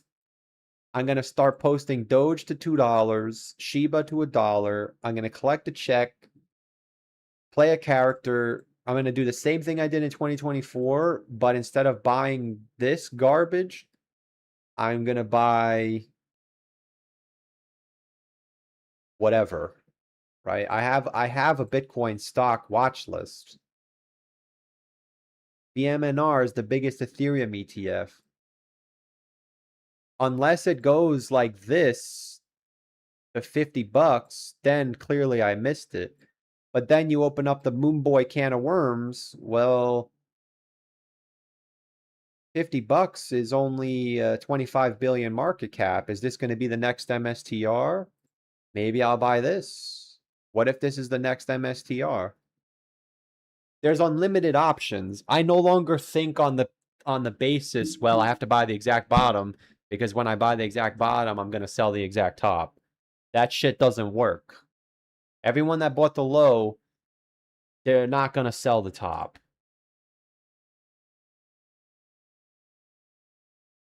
It's nice to think about it that way. I'm going to buy the bottom and sell the top. Because if the bottom is in, then we don't even know where the top is. If the top is in now, you're not selling because it's a bull market. So I don't let the garbage phase me. Oh, you missed the bottom. You're going to not make any money. It's absolute rubbish. And it's mainly coming from people who called the bottom all the way down. There's very few people that turned bullish here and was bearish from the top. I wasn't bearish from the absolute top. I turned bearish when we broke 100,000. I'm not waiting for 100,000 to break to get in. I'm waiting another 30 days, or if I'm being honest, I'm probably waiting for time more than price.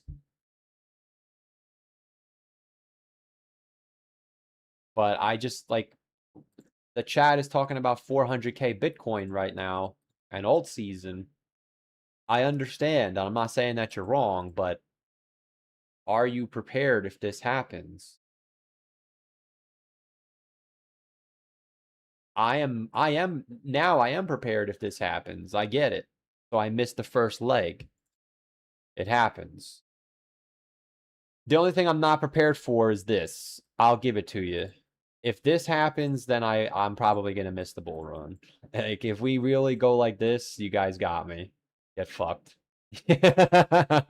You could beat me up because I'm not buying in. I'm gonna watch it go to 200K by February. Then you got me.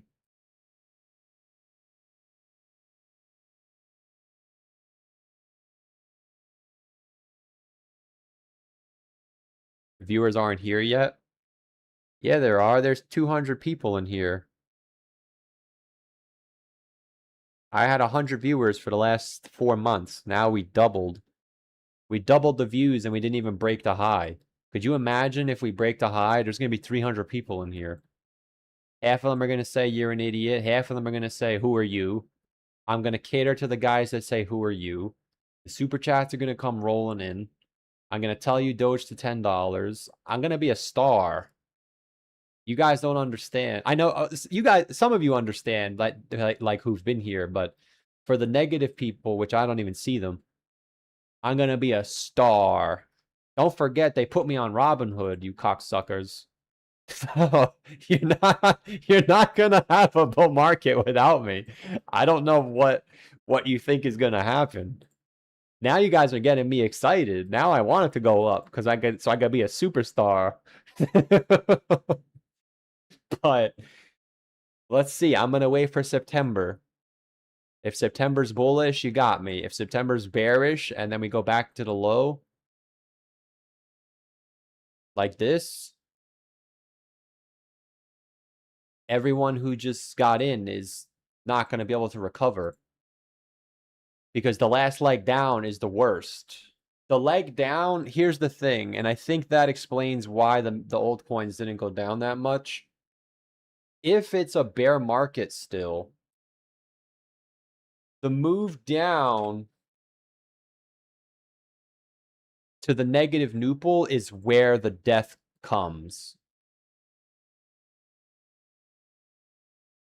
So what do I mean? You can argue that the alts didn't really do too poorly this time because they did poorly in 2025, and it's definitely fair. Alts fell by 50% when Bitcoin went to the negative nupal. In 2022, alts fell by 80% when Bitcoin fell to the negative nupal.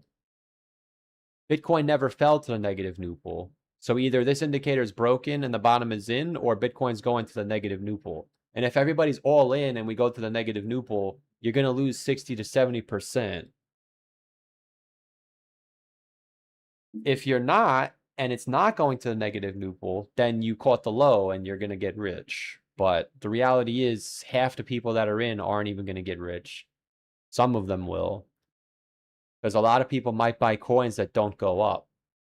I've already accepted I'm never going to be rich, but if we get a bull market, I'm never going to be poor again either, because I'm going to play it smart and slow, and maybe I'll be wealthy later on. But I'm at the age now where I'd rather be wealthy at some point than be poor forever trying to chase alt season.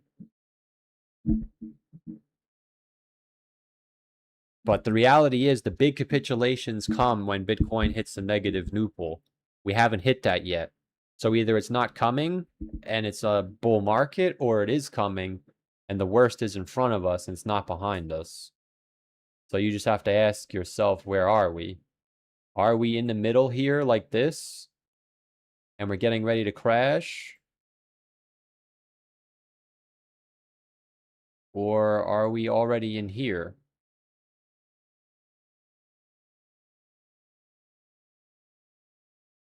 Which, realistically, the only way I actually miss it is if we just keep going. But normally, when everybody thinks it's going to keep going, it doesn't keep going. I'm not saying everyone thinks it's going to keep going, but the way that it feels is it's going to go like this. We're just going to go up out of here. Holy shit. Look at that. Imagine new all-time high. Yeah, some guy said by Christmas. Maybe he's right. New all-time high by New Year's. Even if this happened, I would still buy stocks. I would sell you guys Dogecoin and I would take the money and buy stocks.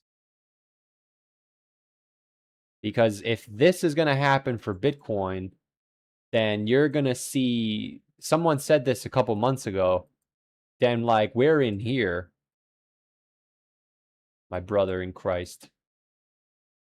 You're not going to see me, you're not going to tell me Bitcoin's going to go to 300K and this ain't going to happen. This is going to happen. We're going to 1,000 SPY by Christmas 2028, 2027. That's how it feels right now. Just, it's never going to go down. If it is a bull market, I think you would just take this and copy and paste it over. I would say I missed the first leg. Maybe I'll miss a little second leg. That's okay. By Christmas this year, there's going to be 400 people in here. And half of them don't even know who I am right now. I'm going to start selling Doge jackets, two for $1. Get on the Doge rocket. And by October of next year, we're not even going to remember the bottom. We're going to remember Doge to $1. I'll get my 100K plaque. And I'm with it. Listen, if you think the top is here, that's only a year from now. I'm with you. I hope so. That's what it says. If the bottom is in, that's the track that we're on.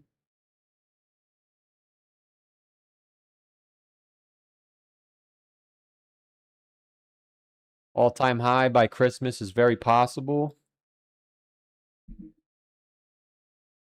You got me for 9 commercials today. You guys are getting hit by commercials? That's impossible. You must be clicking on and off the stream. You're the first person that said that.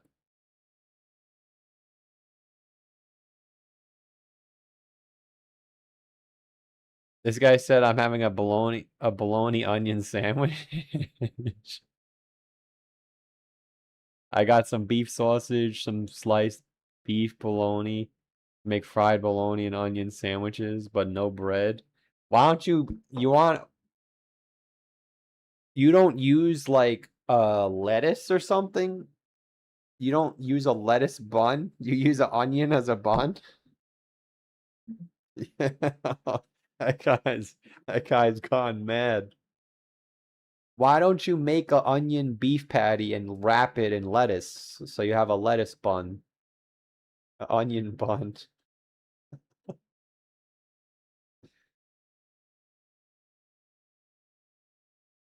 Why did I remove the webcam? Once I turn bullish, I put the webcam back on. Dude, you guys got me hyped, man. If there's this many people, dude, if we get this chat revenue every day, I don't even have to buy in. I'll just fucking sell hopium. I can't wait to turn bullish, man. We have 200 people here 4 days in a row.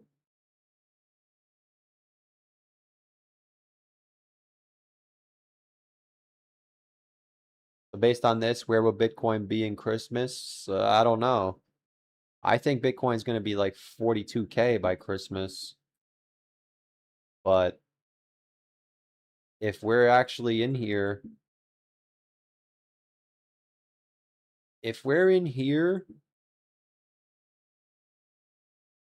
this is the most likely outcome by Christmas. Because it lines up literally beautifully.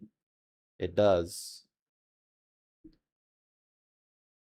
By Christmas, we should be around 100,000.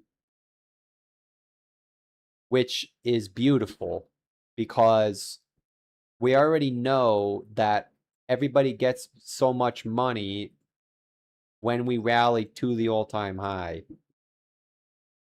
So that means I'm going to get in right when it's time to get rich.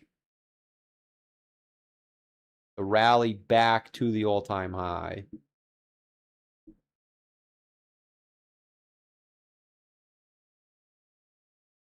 Again, the only way I get screwed is if it's this. No, this would be the best case scenario for someone like me who's still bearish. Because I would miss the first run. I would take the flak. You're an ass, blah, blah, blah. Yeah, whatever. Just keep watching the videos and give me my money. By next spring, we know with 100% certainty because of the Moonboy chart, we're going up. I would go all into whatever I'm going to do, and I'll ride the wave. And we'll be 200K by 2028. Now, if the bear market is not over, which is what I am looking for, how would I even go about drawing a cutout? It's really tough. I will admit it's very tough. I don't think I can actually draw one from prior market cycles. I was thinking about this last night. I was like, what if we're just in a bigger version of this?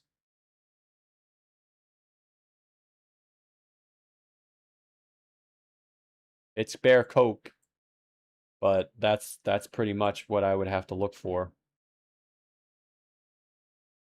So for someone like me, I would say this is probably the best case scenario. We break the 4-year cycle definitively by October. I get in on the October pullback. Do something. This is going to be dreadful, but I would be all in whatever I'm going to buy this. Now, if it's like 2019, believe it or not, if you get rid of COVID, it's actually the same thing.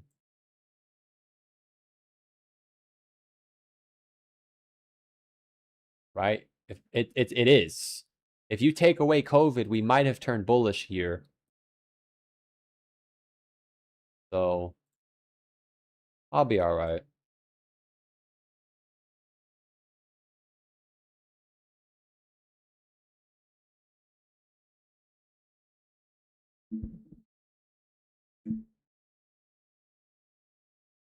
I'm all in on trading meme low caps.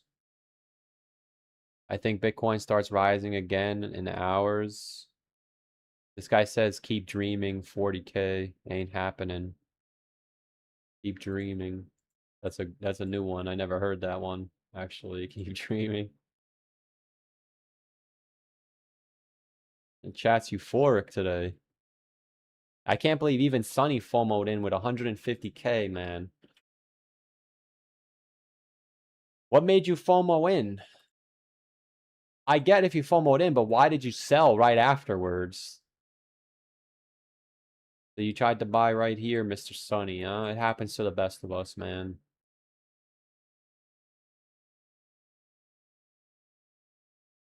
We got Bitcoin Bajan for 5 says, what about World War III to send it down? More Iran issues. I appreciate the 5. I'm not a news guy, so I'm not going to mention Iran. I know it's Iran. I got to stop saying Iran, but I ran away from the bulls. I don't know what the catalyst is going to be, but if I were going to make a bear case using the news, I would say that the Fed meeting in next week would be similar to the one from 2022, where the guy says some bearish ass shit. But I don't rely on the news, so I don't know what the article is going to be. But some type of rubbish. Something happened last market cycle with Powell where he said they're going to raise rates or whatever, and then we crashed. I don't remember where that was, though, so I'm not going to, don't quote me on that. But I'm not a headline guy, so I don't know. But if I were going to make a bear case using the news, I would say we probably push up again. If it's bearish, that's it. The FOMC meeting is here somewhere, or whatever, the Jackson Hole. But I don't know. I don't follow the narratives. I'm not sure.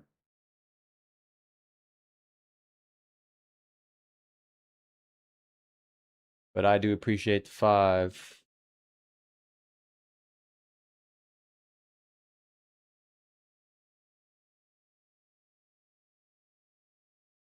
I appreciate the 5 from Bitcoin Bajan. I'm going to place a spot long on 100K rare tokens. Good luck.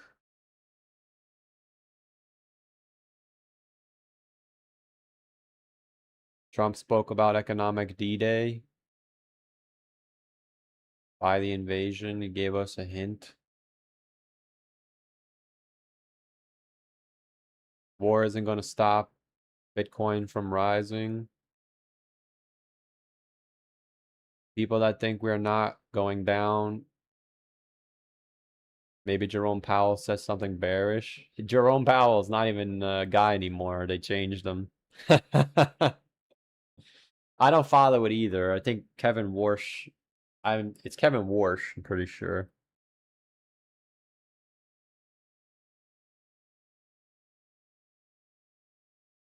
I believe it's Mr. Kevin Warsh. Kevin Garnett.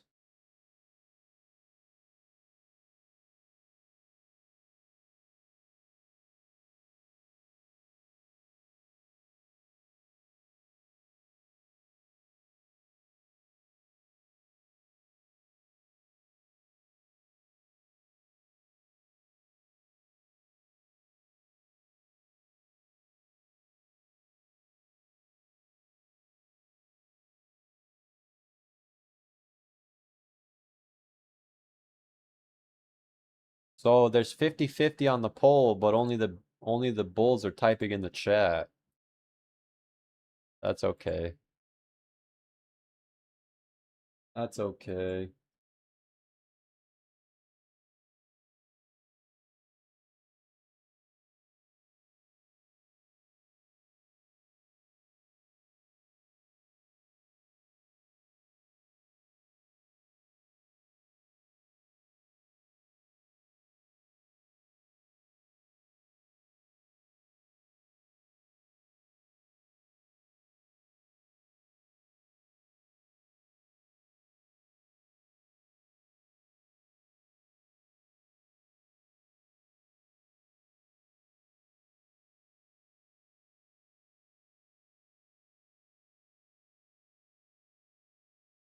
Somebody said the RSI pulled back. That's not a pullback. At some point, it's going to pull back.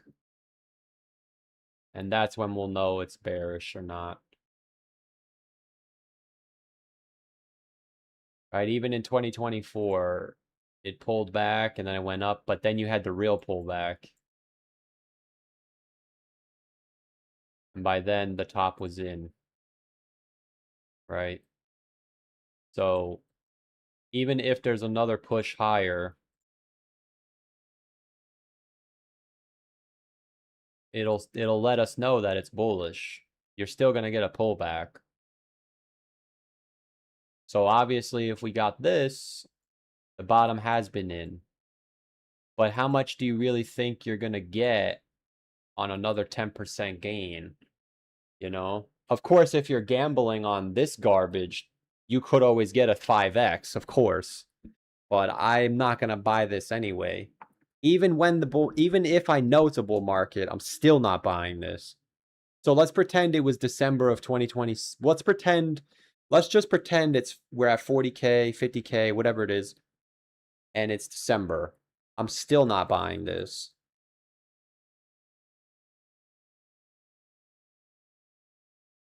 That's why it doesn't faze me.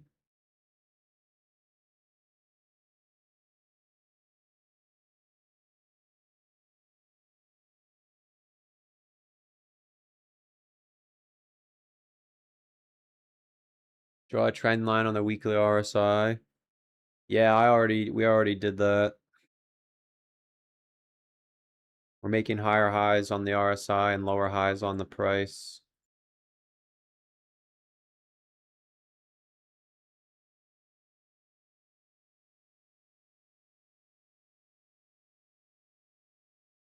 You surely would buy if you are thinking 1010 was just noise. I mean, I'm not buying now. I already missed it.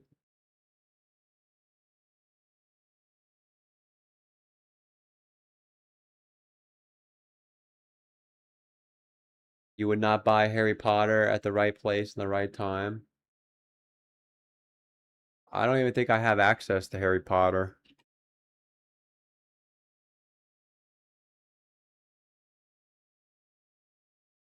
I guess I do. It's too risky. Where would I buy it? You know? I mean, if it ends up going like this and we know it's a bull market, sure, why not? 10K would be 200 to 300,000. Is that what the YouTubers are saying? We're about to get one of these alt season moves? Yeah, maybe I'll put in, I could buy 10K and I'll get $1 million. Maybe. Harry Potter. My man.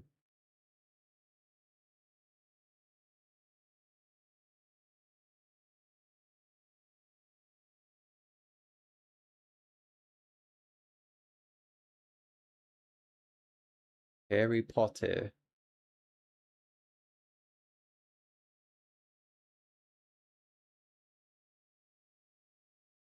But you guys are getting me. I'm very optimistic though. I'm glad everybody came, man. The fact that I have 200 viewers as a bear, dude, and we're at 70. Think about that for a second. We're back to where we were a month ago. I guess it's 3 months ago. When I had 100 viewers, now I have 200 viewers. So imagine when we get to 100K, I'm going to have 400 viewers. But normally when there's overcrowded chat, it always reverses. I think the same thing did happen down here, actually. When we crashed, there was 200 people in here, and then we reversed.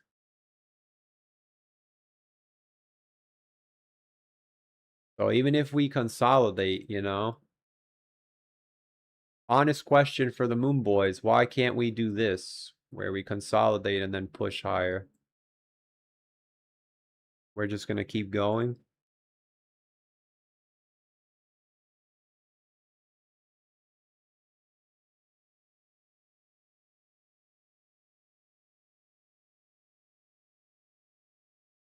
Though alt seasons were at midway through. We don't know. We didn't get alt season last time. If the bottom is in, we don't have anything to look at. But that's not true. If I'm giving you my honest thoughts, let's just say I turn bullish today and I say, okay, the bottom is in. What am I going to do? Let's just say we know with certainty the bottom is in. Well, we now know with certainty that the Moonboy chart dictates the market cycle. We've been bearish every time we had white lines, bullish every time we had orange lines. So we know with certainty we must be out of the market by sometime here. Historically, the super duper ooper part of the market cycle is when we pass through the dotted line.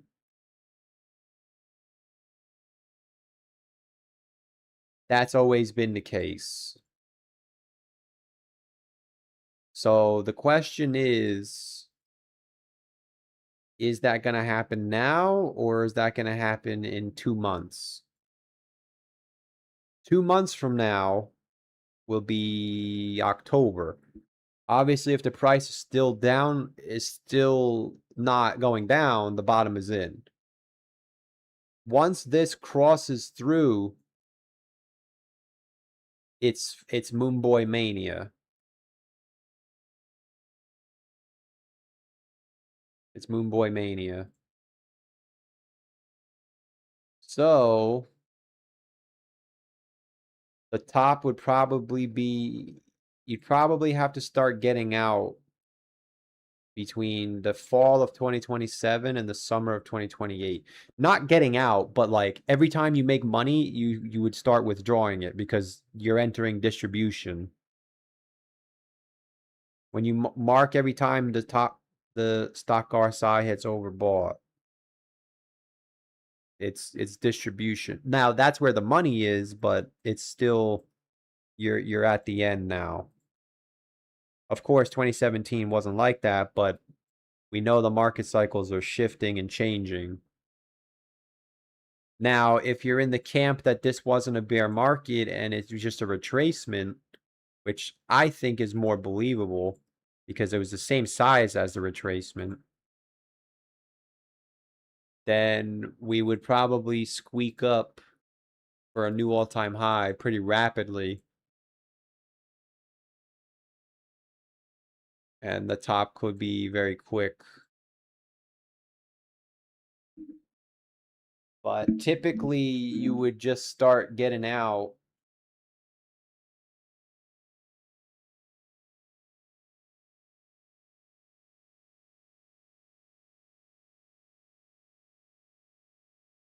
when the Cutler RSI gets back up here.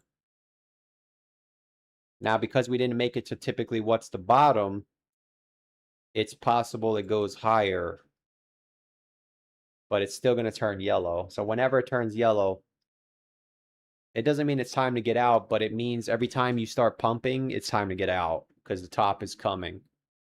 And since the top is no longer every 4 years, or it's not where it usually is, the top here was in May of 2021, the top here was in November of 2017, this top was in November of 2024. This was 2021 to 2024 was 3 years. So 3 years from 2024 is 2027. So the top should be here somewhere, which is a year from now, basically.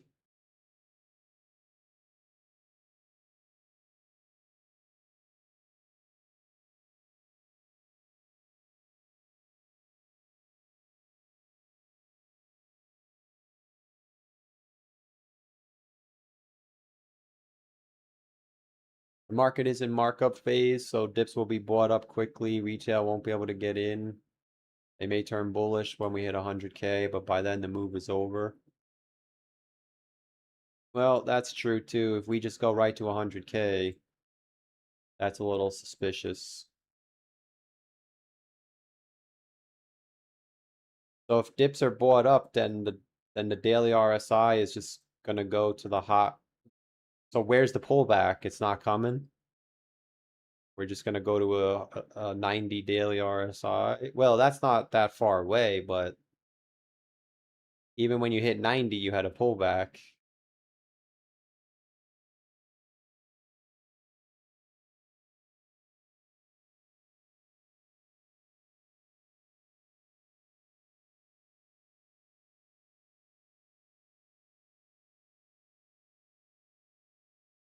This live stream is long.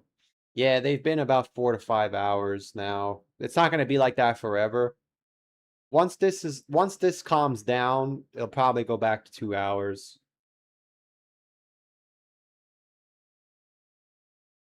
But this isn't gonna last forever, just 4-hour live streams. I'm just kind of waiting. I'll probably wait another half an hour because I don't really feel like putting sunblock on every single day. It's really a repetitive. I have to block my head, my nose, my face, my neck, my arms. It's just annoying at this point. So if I wait another half an hour, I don't have to wear sunblock. So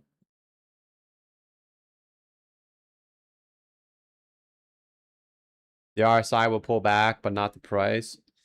Yeah, but that's my point. If I see the RSI pull back and the price still doesn't come back down, that's a clear indication that it is bullish. So I'll just be able to be like, okay, what am I going to do? But I really don't buy the idea that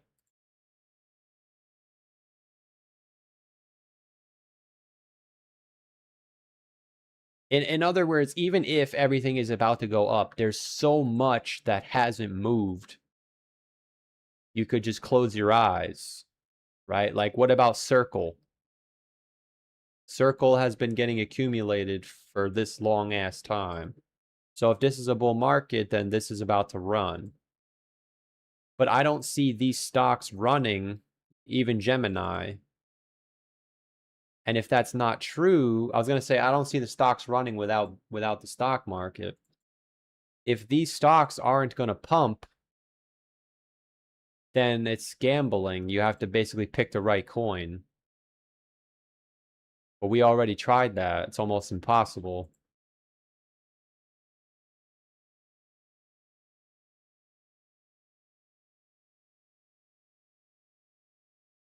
The 1 hour RSI came down. Yeah, but that's not enough, man.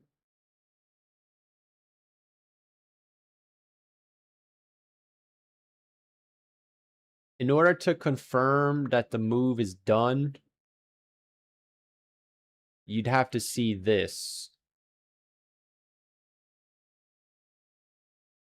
on the 12-hour time frame. Because even in 2019, which did have a move that never stopped, it just kept going. It consolidated for about a month, and then we went up. And the RSI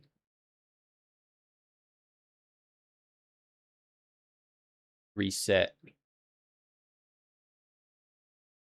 You don't want to get overly bullish either. I understand the bull market argument, but it still has laws.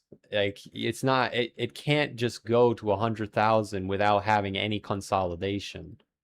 And the point is, for me, there's going to be a time threshold that gets hit where it becomes impossible to go back down. So if we get this first test and nothing happens, that's all the confirmation that I need. So it's possible that we're still at 70K or whatever this is, and we're down here.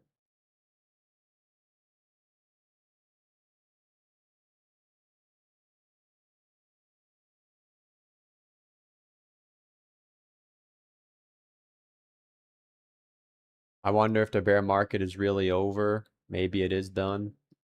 Yeah, a lot of people, now more than ever, the most people think it is done. So it's okay. Maybe it is, right? Maybe it is.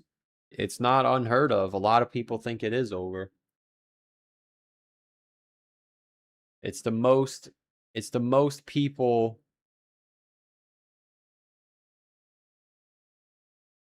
It's the most people all year that think the top or the bottom is in. That's for sure. I'm not saying we're pumping. I think we're going to go back to 70K. If I had to give an honest take, I think we probably do this. I'm bearish though, but I think we could spike up one more time. And then if it's bullish, it'll go. If it's not bullish, that will be the trigger point that sends it down. There's a chance the top isn't in yet. But when we break through, it's either holy shit bull market or oh my god, the top is actually in. And when we get this, if it doesn't go low enough, then it is bullish. If it goes below 69K, it's a bear market still. The only way it wouldn't be a bear market is a tap of 68K or a brief break below it and then a reversal. But every day that we sit here, this is going to climb. So if we sit here for too long and then we go like this, now it might just be 70K and then we break it. It's over. That's it. But I am also open to sideways, come down, and then it goes up again. Then I know with certainty this is not happening. But even on this move down, all of these shit coins are going to get pummeled.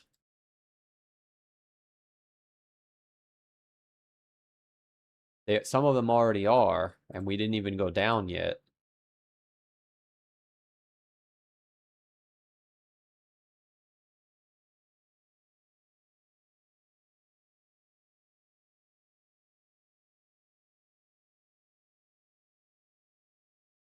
What are the coins on Robinhood?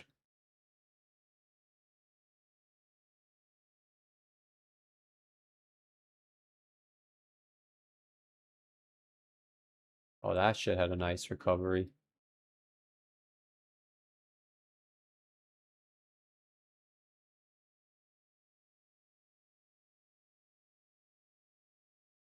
Looking for one more leg down for months. Never give up. Yeah, you guys could laugh at me. It's okay. You earned it.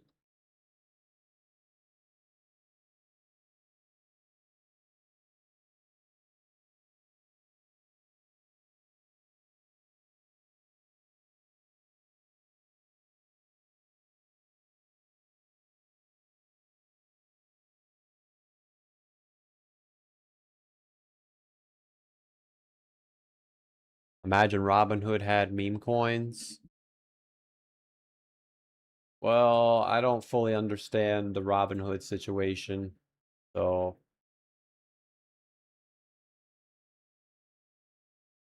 there's a Robinhood chain.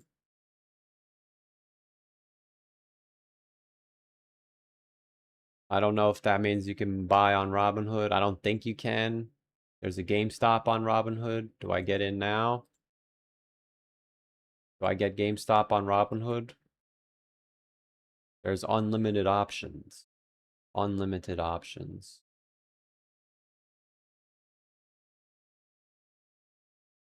Seven days to invalidate 16 years does not make sense. I mean, you don't want to turn you don't want to turn bullish too late, but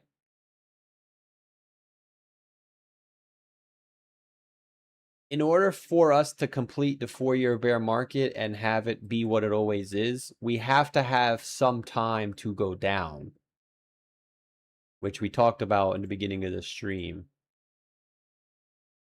So if what we're looking for is going to come true, we really shouldn't go much, much higher. But you can see that we're in the red box now. So it is starting to get invalidated. I'm not going to move the box. So you have to be reasonable too and say, when does this no longer be realistic? And we're at that moment actually right now. So 7 days to invalidate 16 years, meaning 7 days we would have to still be here and then go down, because it only takes 20 days to go. It only takes 7 days to actually fall 30%. So I guess I'll draw it here. But what I mean is, we had a low here. From this peak to the next low,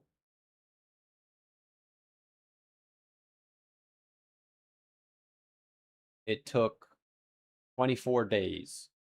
But from the low breaking to the next low, it took 9 days. And in those 9 days, we fell by 30%. When we broke this low, we fell by 24% over the course of 15 days.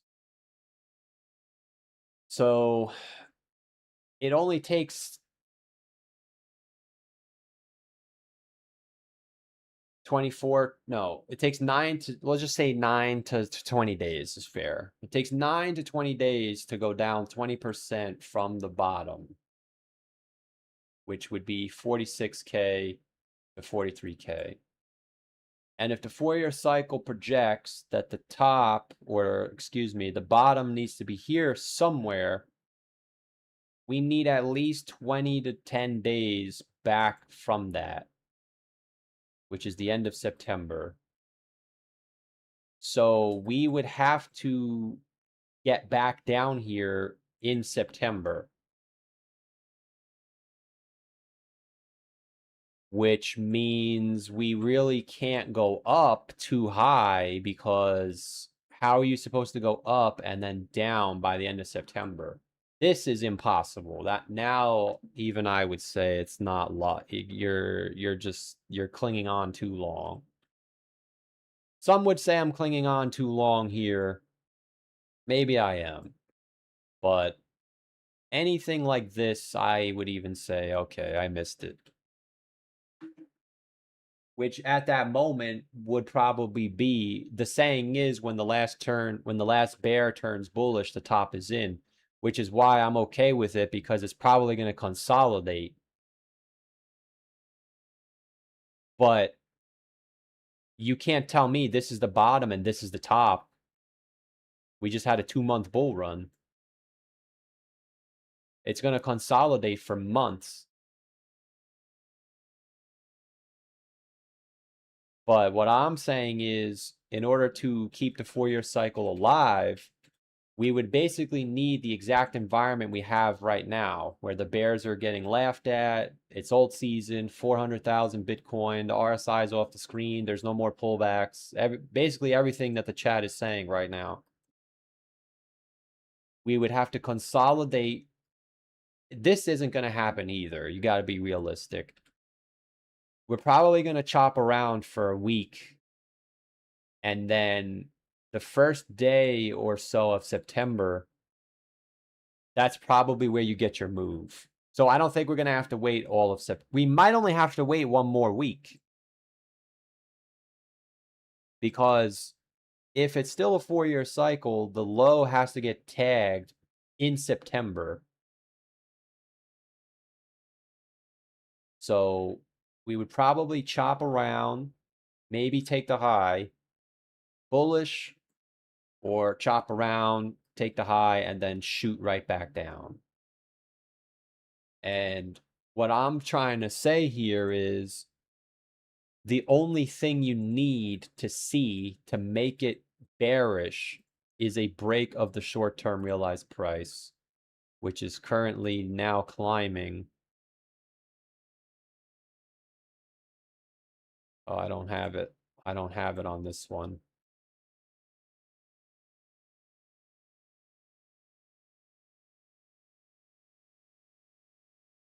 It should be, I think I have to set this to like 120.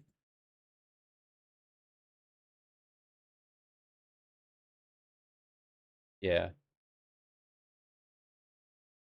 So the only thing you'd have to see would be a break of this.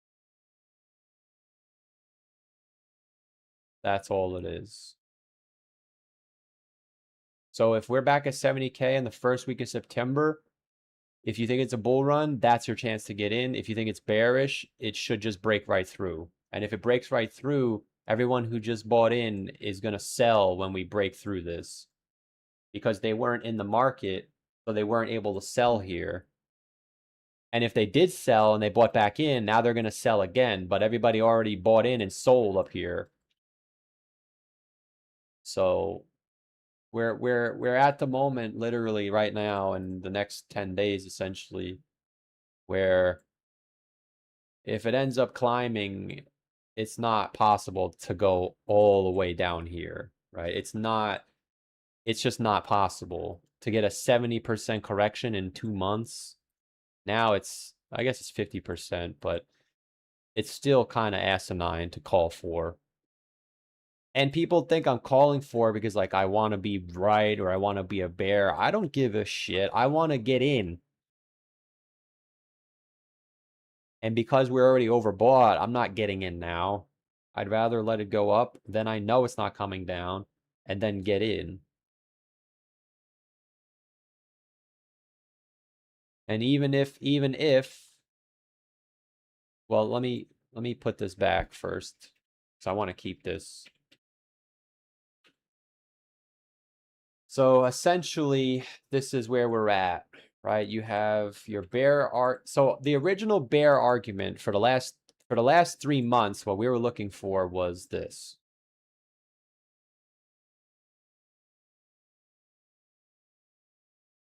This was what we were looking for. Is it possible and it's just shifted over? Well, I guess we're about to find out. But I'm not going to be calling for this for the next 6 months. This is getting ready to expire soon. So we really would need to see essentially some type of distribution here. We spike up again. Oh my God. And that's where it changes. Either it is actually a bull market, which when we're up here and it's September, we know that's it. Four-year cycle has been broken. We can officially start planning for the super cycle.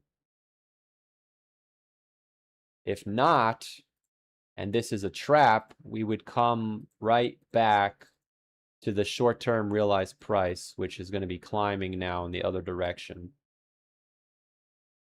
Seeing Bitcoin back in the 60s in the first 2 weeks of September now opens up the hole. It's not even a door, it's a black hole to see the price go from 67K down to 40,000. Because that's a 36% decline. And if you go look at every single time we've gone back to the negative Newpol, it was a 40% decline. It was like that in 2014, 2018, and 2022. So for me to be bearish, which I am bearish, I would be ecstatic, like, oh my God, they're about to do it, once we lose 68K. Once we lose 68K and it's the first 2 weeks of September, I say, holy shit, they're actually going to do it. Anything other than that is bullish. And I would say it's bullish, not happening. And then I start making a plan for what I'm going to do. Realistically, what I'm probably going to end up doing is, now you look at this. You look at this perspective. Let's say Bitcoin is bottomed. The S&P never had a pullback. So you open up the door to the idea, is the S&P going to do something like 2015, where it does one of these, and then it catches up with Bitcoin? If that ends up being true, then I'll buy stocks anyway, which is what I was going to do anyway. So I don't want to say I don't miss anything, because I clearly do. But if this ends up playing out, so be it. If this doesn't play out and we're already in there, then I'll just buy stocks at the end of the year and we'll go up.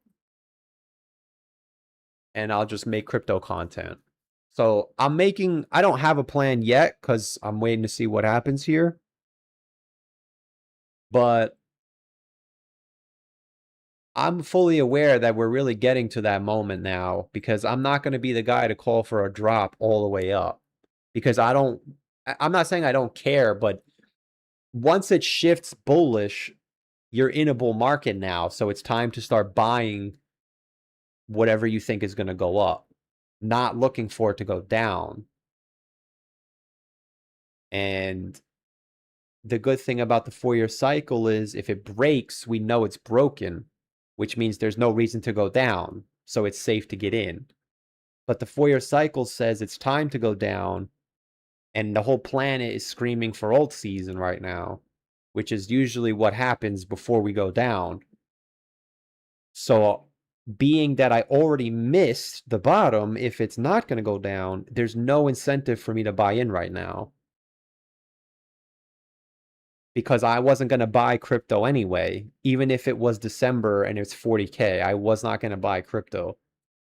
So it's not like the FOMO and the kicking me while I'm down. It doesn't really do anything, because I wasn't going to buy crypto anyway. But this is what it's simplified down to, not because I think it's what should happen. It's the only thing that is mathematically possible to continue the 4-year cycle bear market, because we've broken it down to where it only takes 24 days from the top to the bottom. It only takes 10 to 20 days from the bottom to the bottom. So if the bottom is at 59K, it's only going to take 10 to 20 days to go from 59K to 40K. The problem here is, are we going back to 59K? I think yes, and I scream we're going down once we lose the short-term realized price. The question here is, are we going to go back down there? That's where the I don't know is. If it's a bull market, we shouldn't go back down there. We should consolidate and then put another leg up where I can finally say, all right, September is clearly not going to do anything.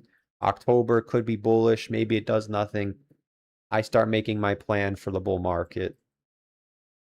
If Ethereum ends up going to $3,000 by then so be it. I wasn't going to buy Ethereum anyway. Now, if MSTR starts going vertical too, then I'll have to start finding out a plan. But the reality is, MSTR is still in our kill zone. And if you're asking me how did I come up with this, we simply took the Moonboy chart and applied it to MSTR. And if you take the prior bear market from MSTR and you apply it, if you take the prior bear market for MSTR and you apply it to now, MSTR says we should get a pump and then it's going to go down. So I'm willing to wait to see what happens over the next whatever this is. It's like not even 2 weeks. So that's why I think the next 2 weeks could invalidate 16 years of history, because you got to go down at some point pretty much now. And the fact that MSTR says we should go up and then down, and now we're up here, it also means that if it just keeps going higher and higher and higher and it's at 250, it's not going down. So that's kind of the bear case here is we're essentially right here, and the month of September and October are bearish, and the bottom will be here somewhere in October. So if this is true and the bottom's October 20th, that leaves us with a month. Oh, that leaves us with 2 months. Yeah, so we would still have time. But you don't have time if the price is at 90,000. You have time if the price is at 70,000. That's why this next move is so critical, man. Because if we're really going to be in a bull market and it really does get up here, there's no way we can go from 93 to 40. It's impossible. But can we go down to 68 and then down to 58 and then down to 40? Abso-fucking-lutely. We can do that. That's literally what happens every time. You go up, you go back to the short-term realized price, you break it, you go straight down. So that's why this is absolutely so critical to me, because I don't need to see us go back down to the low. I just need to see us go back to the short-term realized price, because once that breaks, everything else happens. You broke this, 10 days later, or I guess it would be 20 days later.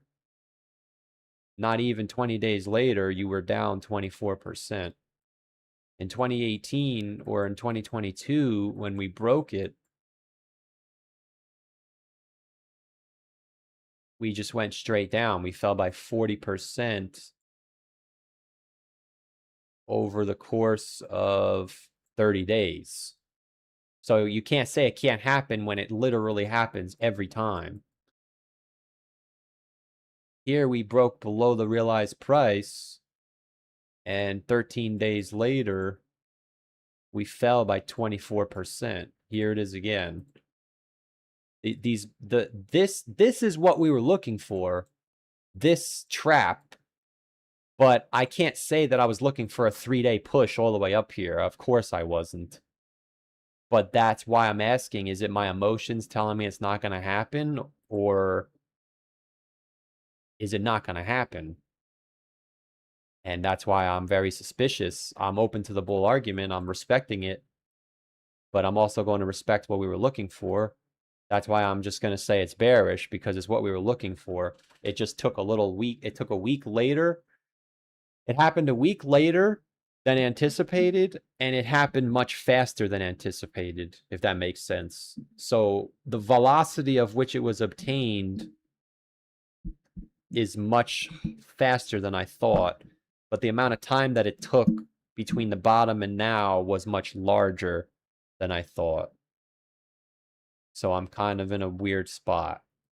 But the good thing is about this timing is I'm not going to have to wait that much longer. Either we come up here and I know that I was wrong and the uncertainty is gone, and I just accept my L, or we come down, I was right, and I prepare for detonation. But unfortunately, being a bear, as someone that didn't buy the low, you're in the no man's land. This is no man's land. Which is, I accept it's no man's land. I'm not going to do anything. I just have to eat the shit from the chat and see what happens. If we go higher, it's okay to eat shit because we know it's not going down. Then I could start saying, okay, what am I going to do now? If it does go back down, the chat is going to be eliminated, and then we prepare for sub 50K. So this is probably 90% gonna happen. We're not just gonna take a shit. It's gonna float around here probably until somewhere around here. Even if we sweep to high, it's probably gonna pull back again. And then that's where you decide, or not you, but that's where it'll decide, okay, it's time to go up or it's time to go down. But for now, I can't do anything. I don't want to do anything. I don't know where it's going to go. But I went home and showered and went to the grocery store. Yeah, it's 5 o'clock now, so I'll probably end the stream. We got Bitcoin Bajan for 5, says Ben Cohen was calling for a correction in the S&P, also higher DXY, still possible. I appreciate the 5. I mean, we don't want to rely on just one person. He has been pretty accurate, but the S&P has just been ripping and ripping and ripping. So I would have to say that, again, if September is not bearish, then when is it supposed to go down? But if I'm being genuine, by the way that it's looking, even if it is a bull market for crypto, I'm probably going to have to buy some stocks, which I was going to do anyway. So I would really say that even if we're going to get a stock pullback, it's got to be September, October. Which, I mean, like I said, I'm not a rocket scientist, but we're going to find out. Because September is in 6 days. In 2018, we did make a high. And then 80 days, the bottom formed. But Bitcoin bottomed earlier. I think Bitcoin bottomed here 74 days later. So if the top is in and the bottom is here 70 days later, I mean, I would have to say if this does happen, then Bitcoin is going to go down. But the question is this going to happen? Not looking too good. Of course, if we go even higher, now the bull market's in full swing. So we're at the time where bears are going to have to take the L if we go any higher. So, because you don't want to be bearish forever, that's for sure.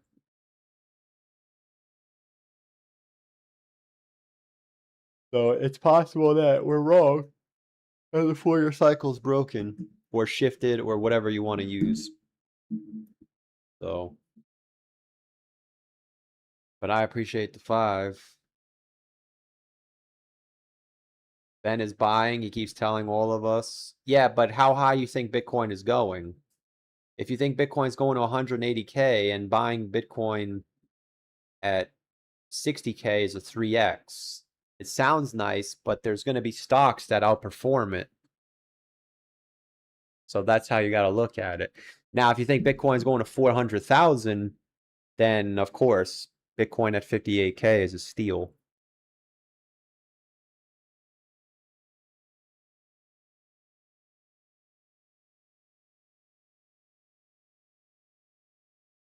Every bear is waiting for a pullback to get in. I'm not waiting for a pullback to get in. I'm waiting to see what's going to happen.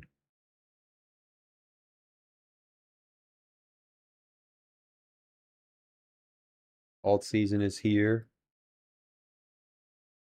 You guys think it's alt season now? So 45% says 100K, 55 says bear. Let's run one last poll.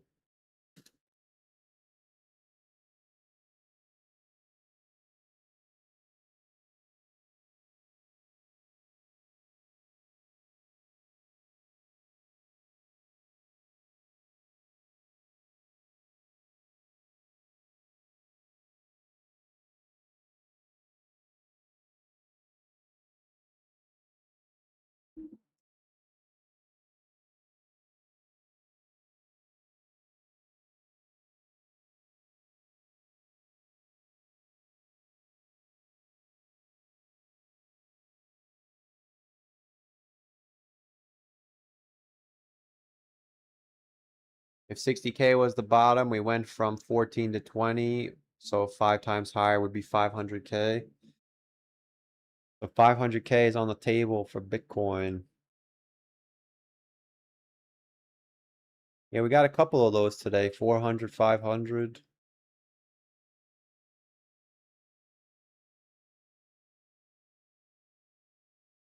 $400, $500. Interesting. Yeah, I mean, if Bitcoin goes to 500K, then of course buying in at 60K is a steal.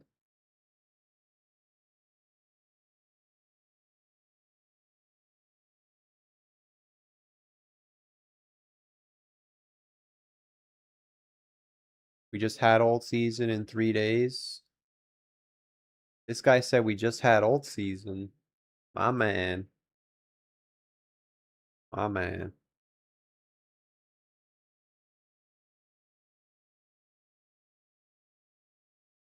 Only 24 votes. Get your votes in. It's the last poll of the stream.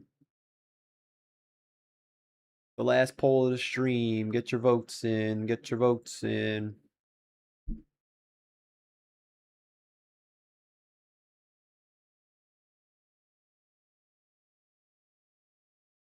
Get your votes in here. Get your votes in here. Final votes.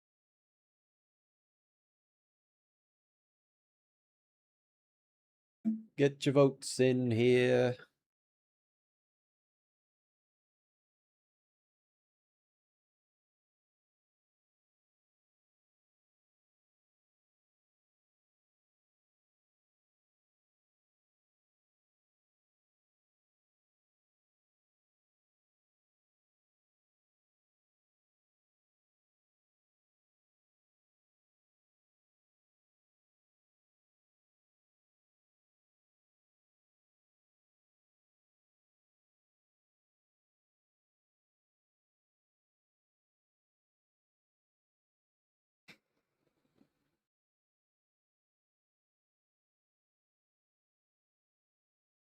Get your votes in here. 2 for 1. 2 for 1. More people are bearish. No, actually, it's 50. No, more people are bullish now. So more people think alt season than not. It says 46% bearish, but that means 54% are bullish. Get your votes in, chat. This could be the last time to buy before 90,000. Not financial advice.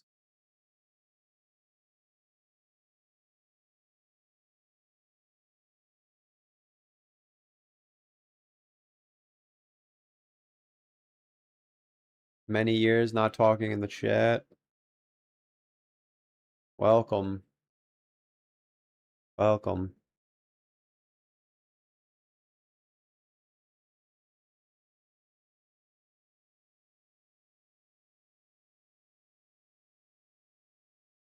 Maybe the retracement already happened.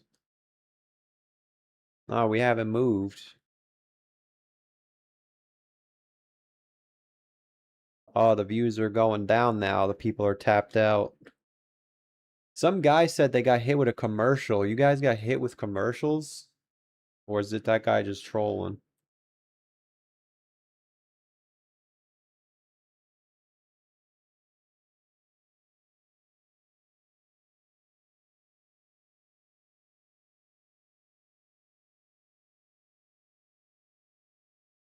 Oh, we just got a 2-day candle.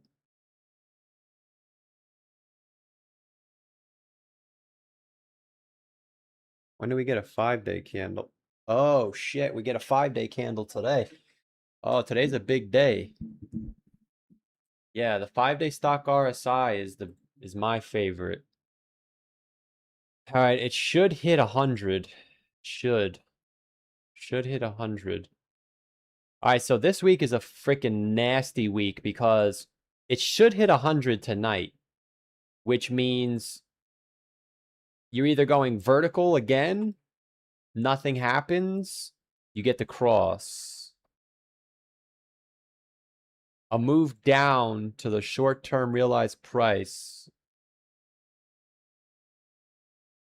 would do it. That would do it.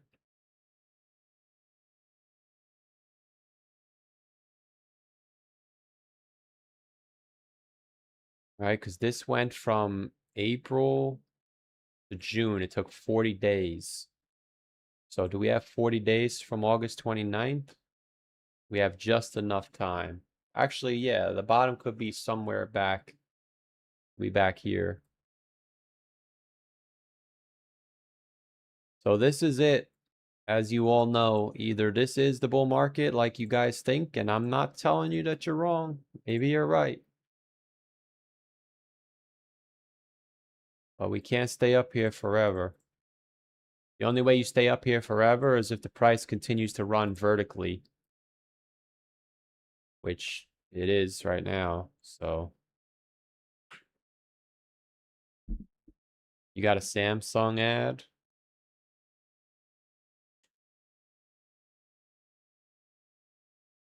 Leverage already got flushed on Friday.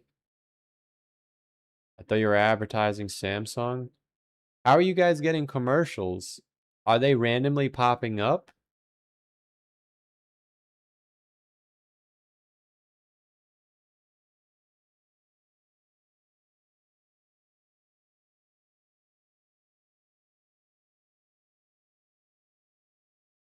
I'm guessing it depends on what SPY futures do.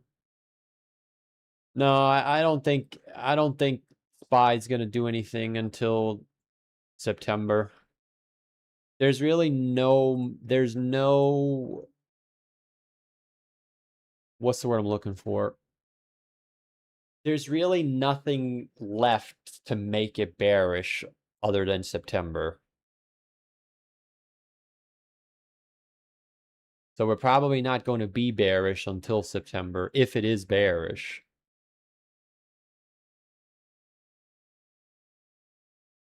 They randomly pop up. Yeah, I don't.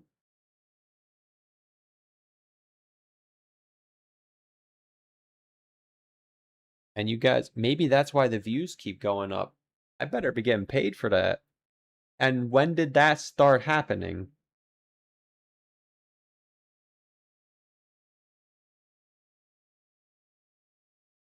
When did you guys start getting hit with ads randomly?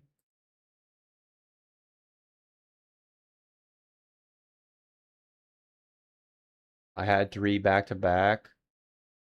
Yeah, so are the guys that are saying that clicking off the stream and coming back, or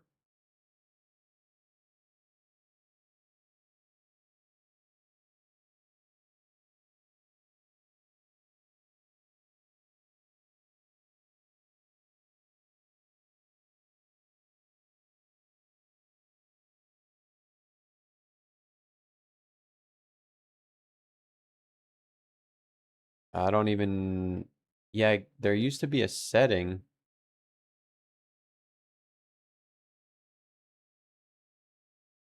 Who's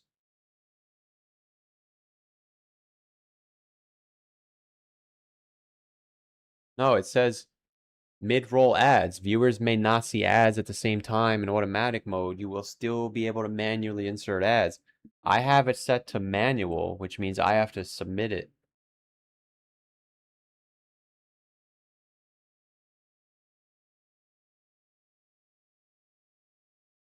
It says manual, so you guys must be leaving the stream and coming back. That's the only way.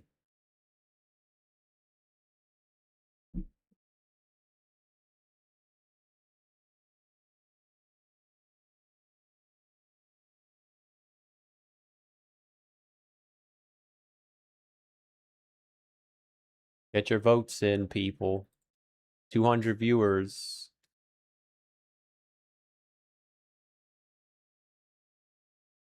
It takes away the chat window to get an ad.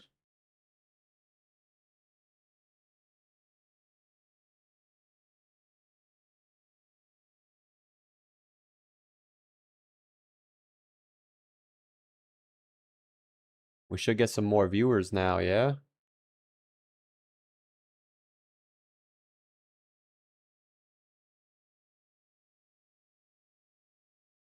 AI says schedule your stream early.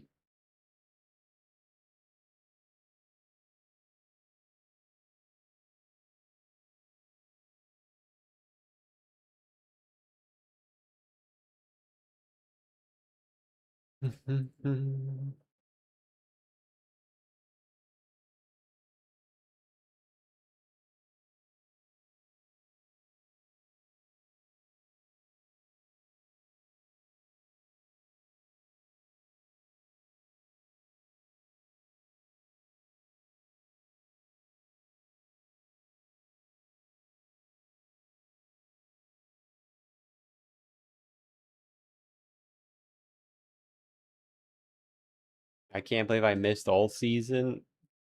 Alt season didn't start yet if it's alt season.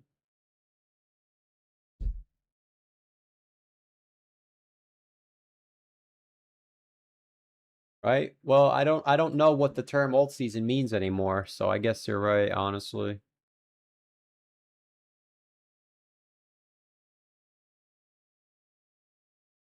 I always thought alt season was when the alts pushed the dominance down, which that hasn't happened yet.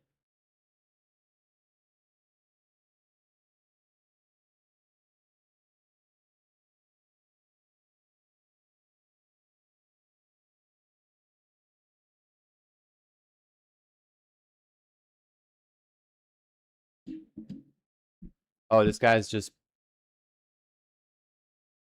just posted what the AI says.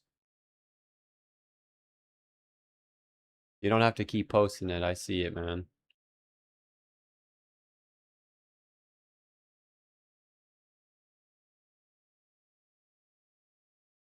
MSTR dump and Sailor going to jail calls was the bottom.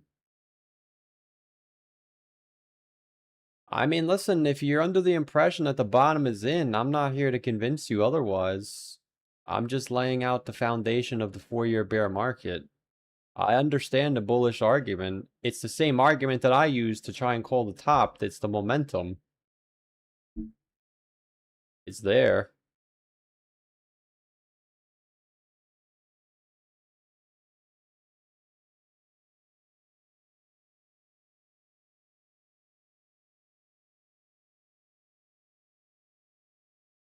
Which, even if the bottom is in, you really only missed the low on like the major chains. Like some of the doo-doo coins are still in the same spot. Like Pepe is in the same exact spot as in March where the bottom was in. The bottom was in March too, and Pepe's in the same spot where the bottom fell out. So you could just, I'm not saying to get in, but the prices are still there. They haven't moved yet. Well, of course, some coins have, right? Solana is up, but even Solana is back to where it was when the bottom was in, and now the bottom fell out. Now the bottom's in again. So if you're looking at it from the perspective that you missed the bull run, you just missed the extra leg down. But Solana's in the exact same spot that it was in right before it went down again. So if you really feel like you're going to miss it, then I'm not saying to get in, but if you bought in right now, the same thing happened in February where I got laughed at again because I said the bottom wasn't in. And then the bottom fell out. And now Doge is back to where it is. So I could say right now, I think the bottom is in, I'm getting in. And it would be the same exact thing as if I said the bottom was here. Because I said the bottom wasn't in here, and it wasn't. But I got trolled. So now, if I buy in, it's in the exact same spot as where the trolls thought the bottom was. So if you really think the bottom is in, then getting in now is essentially buying in where the first bottom was. But I don't think the bottom is in, so I'm not getting in. But if you think the bottom is in, for some coins, yeah, the bottom is so far away. But again, the bottom was in here. We hit this level, and then the bottom was in. Now we're hitting it again. So could we go like this again? I think yes. But if you're not sure, you didn't really miss anything. That BNB never had a bear market. It's been the same price for 3 years, which is the argument for some people that this bear market was small. We're going to have a super cycle, which I understand the concept. I agree with the concept if the bottom is in, but I don't think the bottom is in yet. If I lay out what I think we're right here. Doesn't mean I'm going to be right, but I think we're right here.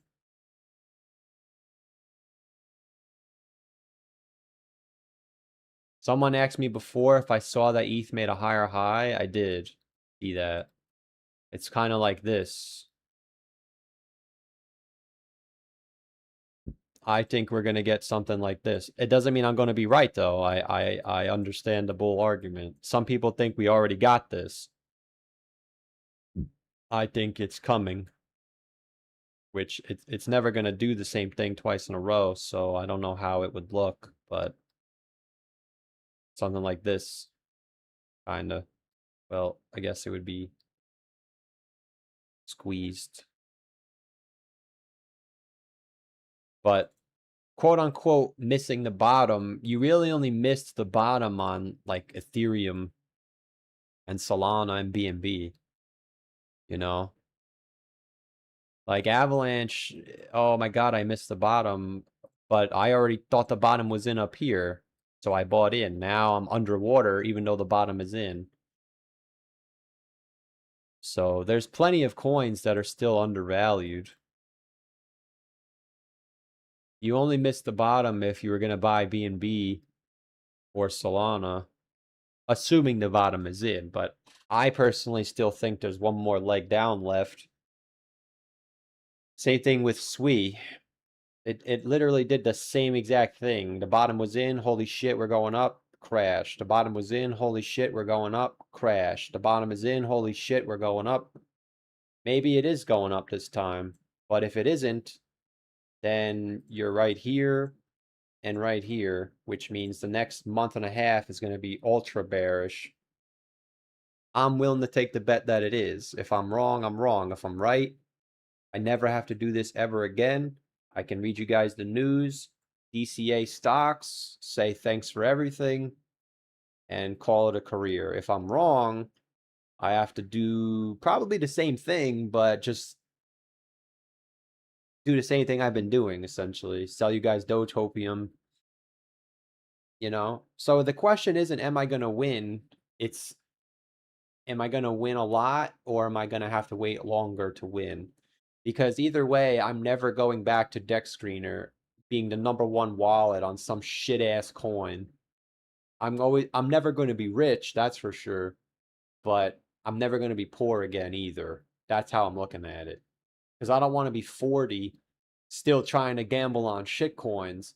Now, there's nothing wrong with that if that's what you're doing and if you're 40. But the problem is I already did that I don't want to do it anymore. If you're new and you're doing it, or maybe this is your second cycle and you're doing it, there's nothing wrong with that. But I already tried twice and I did it, so it's doable. That's why I encourage it if you're going to do it. But I don't have it in me to do it a third time. And then what if I mess it up again? You know? Then I'm going to have to start all over. Because I'll tell you this, if you are 40, there's nothing wrong with that. If you fuck it up, that shit will take everything from you. That's why I would be scared, because if you hit big, take the money. But that's not what we do. We hit big and then we try and get into something else. And I know that's what I do, so I don't even want to bother. I would rather just watch it go without me and play safe.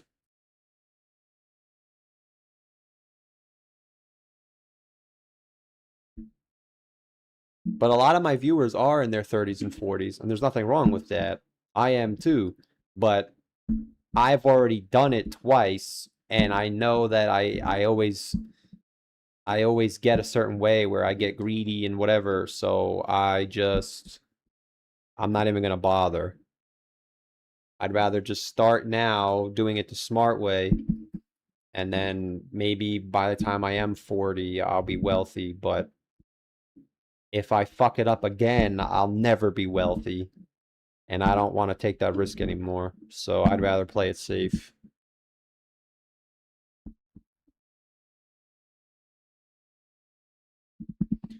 Doesn't Sui have 45% tokens to unlock? That's probably why the bottom keeps falling out.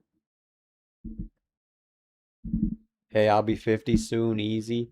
Yeah, I'm not saying it's a bad thing. I'm saying that because I already messed it up, my heart can't physically take it. Like, my heart is all beat up. So I'd rather watch you guys get rich on shitcoins and I get to ad revenue from YouTube selling you the hopium. And instead of buying shitcoins, I'm going to buy stocks. Will I get rich buying stocks? No. Will I go broke buying stocks? No. If I go broke buying stocks, then you'll go broke buying shitcoins, because when the stock market crashes, the shitcoins will crash. And if you don't think that's going to happen, maybe you're right, but that's never happened before. And the stock market didn't crash this time. So the alts never crashed. That's how I'm looking at it.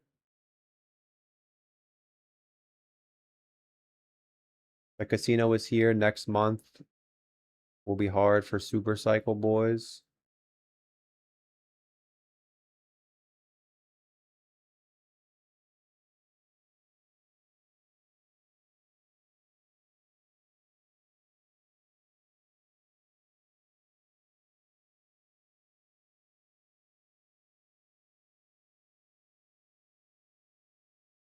I received news that my friend was 32, passed away. I'm sorry for your loss, man. That's tough.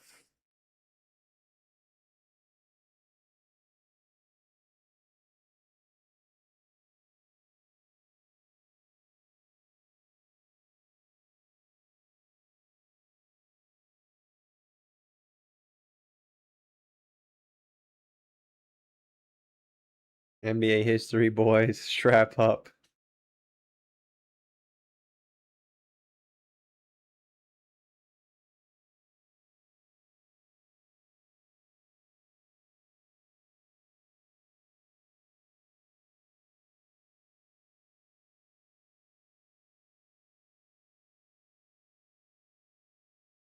YJ for 5 says, look at Cash Cat, the #1 meme on Robinhood. I appreciate the 5 from Cash Cat.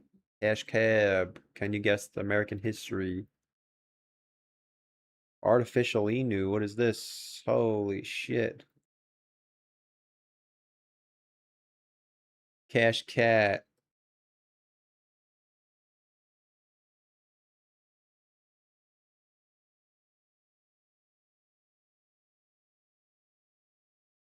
$4 million liquidity is pretty good. Yeah, nice recovery here. So as you can see, of course, we're getting close to the high. It doesn't look like it's really paying attention to any of this. So what I will do is take a fib from this low up to the high. I'm going to use this high. And we can say that Cashapp is bullish over 9 cents. Cashapp is bullish over 11 cents. At any time, Cashapp falling below 89 sends you all the way back down to the low. So be wary of that. You have the downtrend that's broken. 236 is holding. We can assume Cashapp is bullish as long as she's above 1127. As long as Cashapp's above 89, we're bullish. You have been range bound for the last month though, so take that into consideration. You're hitting the 786 right now. So if you're in, you're in. If you're not in, I wouldn't FOMO in.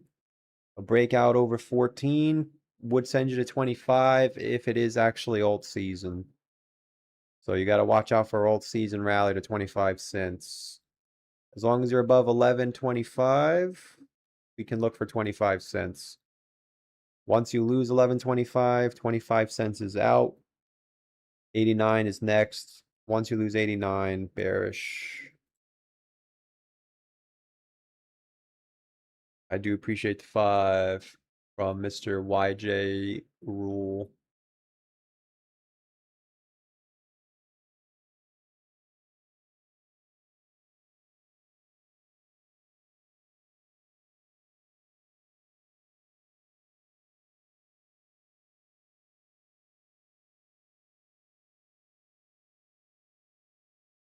YJ Rule.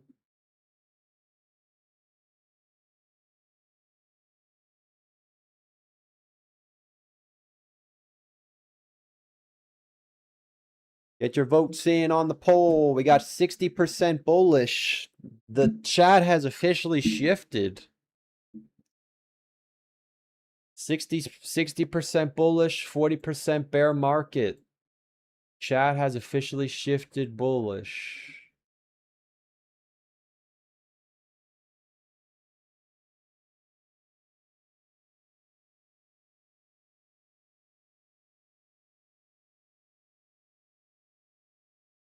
What was it the other day? Yesterday it was 40%. Well, 21% was unsure. So I didn't put an unsure option, that's why. I guess if you're unsure, you just wouldn't vote.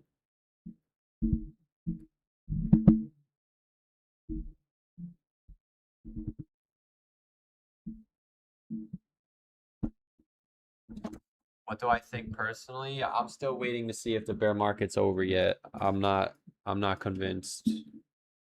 But I see all the evidence presented in front of me, so I'm not gonna say it's like voting on a trial. I see the evidence, I see the suspect. The vote is almost in.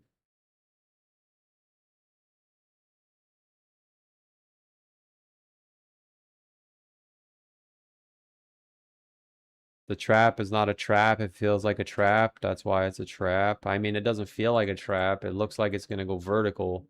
RSI is on the ceiling. The fear and greed's on the ceiling. Chat's bullish. YouTube's bullish. Everybody's bullish. But maybe it's different this time. But if I'm actually wrong, I'm okay with it because I checked everything historically. History has changed and I'll change. Right? I have no issue changing if history changes. I'm not going to call bear market as we go up. But right now, I still think the 4-year cycle can remain. I still think it can remain.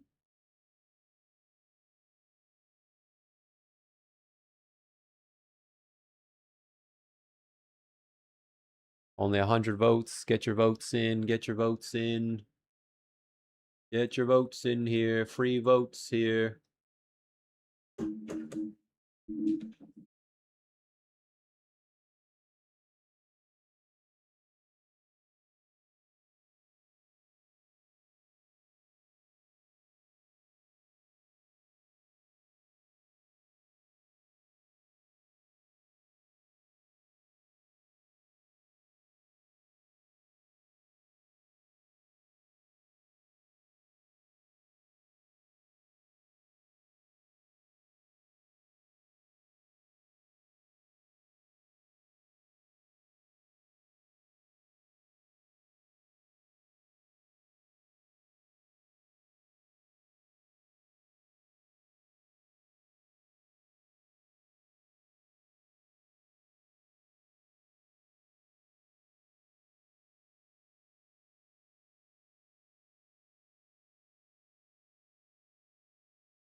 Which, by the way, like, I want the bull market to be here. It's so much easier to make money when the market's bullish. You know, that's why I'm not going to sit here calling for a bear market for the next 5 months. I literally have to wait 2 weeks to make my decision. I just waited 8 months. I can wait 2 more weeks. For the people that aren't in the market and you're not sure, listen, don't let the chat give you this bullshit pipe dream that we're going to 500,000 by next month. There's always a correction. And whenever we're too bullish, the correction is massive. So let's just put our moon suit on for a second. Let's pretend the bottom is in. Best case scenario, there's one more leg up, and then there's a big correction. That's where you get in. I know you don't believe that, and I know it's going to go like this to 200,000 with no pullback by Halloween. We've seen it over and over again. So there's an entire 2 years to make money. We learned from 2024. How many of us bought garbage down here, got fucked, and then had to buy new garbage here? So let's just pretend that we're right here. Bottom is in, right?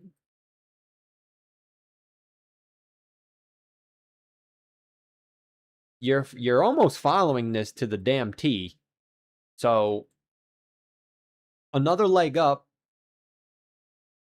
Like that guy said, we hit 100K. That's where people turn bullish. Bam. You're literally right back to where we are right now. But now you know with certainty that we're bullish. So people will say, haha, you're a fucking idiot. Yeah, I bought in at 70K instead of 65K. Oh well. Now we all make money together. The RSI is unsustainable. It's not sustainable. And it's not just Bitcoin now. You got that shit on everything. ETH just had a big drop, but it's still overbought. So that opens up the door for RSI push. And then you get the correction. Then we get confirmation that the bottom is in. Okay, if the bottom's not in, then everybody just got sucked in. And everybody who just got sucked in now will sell when we get down here. And that's what breaks the floor. So just sit tight. I know it's not comfortable. I don't feel FOMO. I feel like, damn, it's not going to be a crash. Like, how do I word it? I really wanted to buy in and just hold forever. I don't want to do this active managing shit. But if I have to, I will, because I've done it before. Like, I don't want to, I really don't want to go to the casino. But if I have to go to the casino, I'll go to the casino. Because the casino is always open. And I still, believe it or not, I still have all of the coins from the last bull run. I never deleted them. So I don't know if that's good or bad. But let's say the bottom is in. I could throw 10K on Dog and Me And we're back. You know, I'm back, bitch. So I have no, dude, there's literally a million coins. Look at Benji. Same thing was happening here, old season. We didn't get it. Now it's old season again. So don't panic if you're not in. There's quite literally a million coins, and there's going to be another billion coins when people start getting money again. They're going to start launching their own coins. Remember Mochi? What about Mochi? Do we get Mochi? Mochi. She already pumped. I missed it. Look at how high it is still to go. So let's wait and see what she does. All right. Wait and see what she does. For my fellow bears. My fellow bears. We're not going to have to wait that much longer. This cannot stay up here unless we go higher. So either it pulls back and Bitcoin does nothing, bullish, or it goes down. And then another leg up would confirm we're bullish, depending on what it looks like. I don't want to speak in absolutes. I know a lot of people do that, myself included. Oh, well, if it breaks this, then it's over. Could we go like this, sweep to high, and then we get some scam shit? Of course. But we can't go like this, and then like this, and then like this. So I don't know what it's going to look like.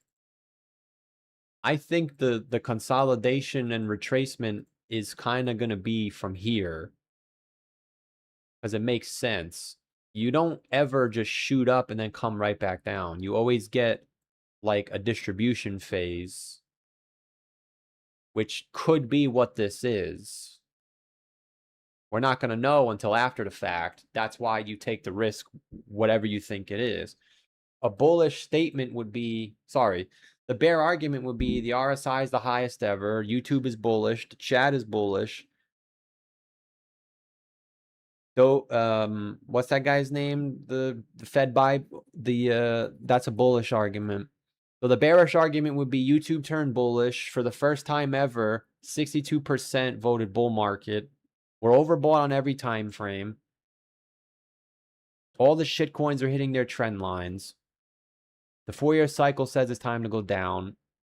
All the shit coins that we were looking at all spiked up finally, which always marks the top. There's a 2-week deadline to go down. That's the bearish argument. The bullish argument is you're an idiot. Look at the momentum. You have a bullish divergence on every time frame. You have the MACD, the stock RSI, which I personally like the stock RSI. I see the run. I see the vision, man. I see what you're saying. Talk to me.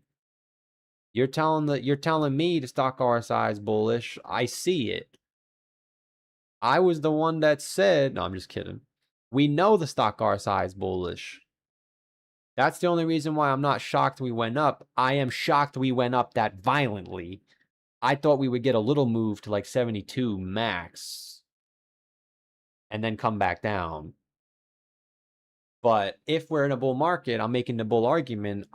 I'm thinking this bear shit is bullshit. Look at the MACD. We're about to shoot out of here. I see it. I see what you're saying, my friend. I agree with you. I'm respecting your call. I see what you're saying. I see what you're saying, man. But to tell me that I missed the bull run when we're down here, that's like saying if you didn't get in February, you missed the bull run. Come on, man. Remember Joe Biden said, come on, man. Yo, I missed the bull run. The bull run didn't even start yet. Even if the bottom is in. This is where you have to be in. This you can't miss. And luckily, I'll know in 2 weeks. And the real money, the real money is made on this run, which is the 2-month stock RSI. May of 2020 to January of 2021. January of 2024 to October, November, December 2024. Now, we don't know that because in 2023, the real money was here. So we'll see how she looks. We'll see what she does. Is it going to go like this in one shot? I don't know. If I see it here, I'll probably be in by then. So I understand the FOMO. I don't have FOMO. It's more, it's not FOMO. It's like, damn, they really changed it. The bear market's really over. The halving is really useless now. Because now you know for certain you're going to, like, you might even make a new all-time high an entire year before the halving now. Because let me talk to you. Yeah. We're 66% from the previous all-time high. Let me talk to you. The halving is all the way out here.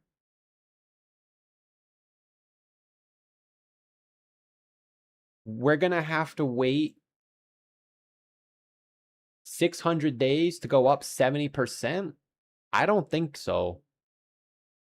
If the bottom is truly in, the halving is useless. Because we just went up 34% in what, 2 months? So we have to wait 600 days to go up another 66%. That's rubbish. The halving is dead if the bottom is in. If the bottom is not in, then by the end of August, we should have a retracement back down below the close of 76,000, like 73,000. I mean, if we get back to 73,000 by the end of August, I think that's extremely bearish.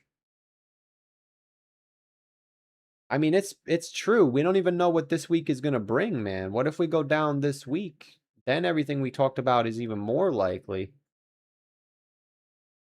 But let's see.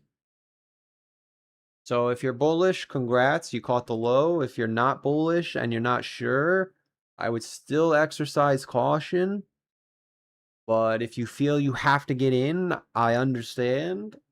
I'm not doing that because I've seen this a million times. Even if it's a bull market, I've seen it a million times where it feels like it's just going to keep going and going. And then the RSI out of nowhere takes a shit. The question is, where is that?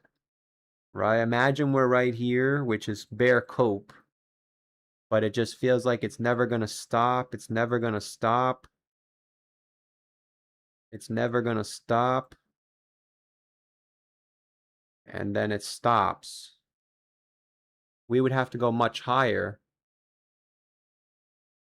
Imagine that we're going right back to the high and then right back down. Nah, I really don't agree with the COVID crash because it wasn't a halving year, or it wasn't a whatever you call it. It wasn't a bear market year, so it's kind of not, you're really not able to use that as an argument, I think. But it would be more something like this. We would have to go down to a new low.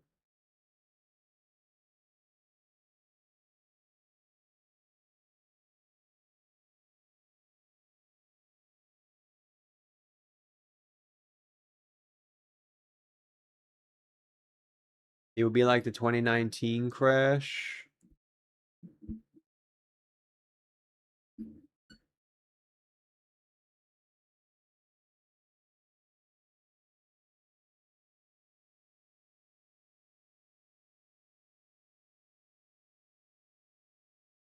Will I ever reveal my allocation? No, I learned my lesson the hard way in 2018. I told my chat what I had, and they all rooted for me to fail. Not all of them, but there was a group of people that went rogue and they pinned my wallet everywhere, and it's never gonna happen. You guys will never know when I buy in. So for all you know, you could be making fun of me and I could be already up 50 G's. That's why I'm never telling you guys. Not because I don't like you, but I learned my lesson last time. You guys made it unbearable for me. So I'm not doing that again.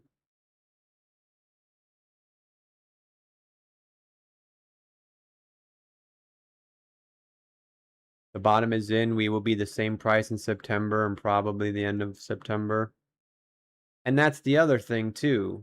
Like, even if the bottom is in, why don't we go up and then go range bound and then we start pushing up towards the end of the year? You know?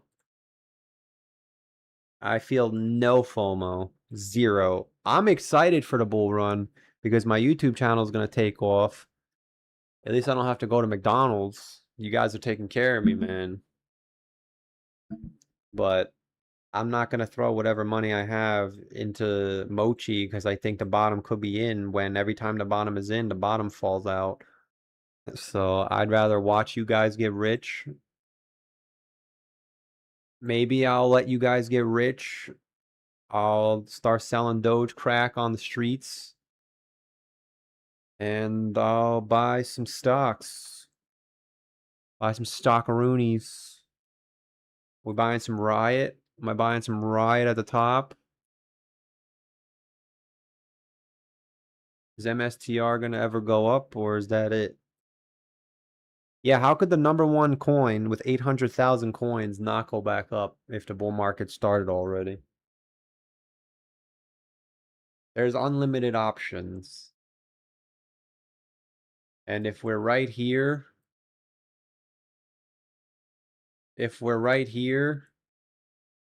or right here, it's gonna be nasty. It'll be nasty. Absolute decimation.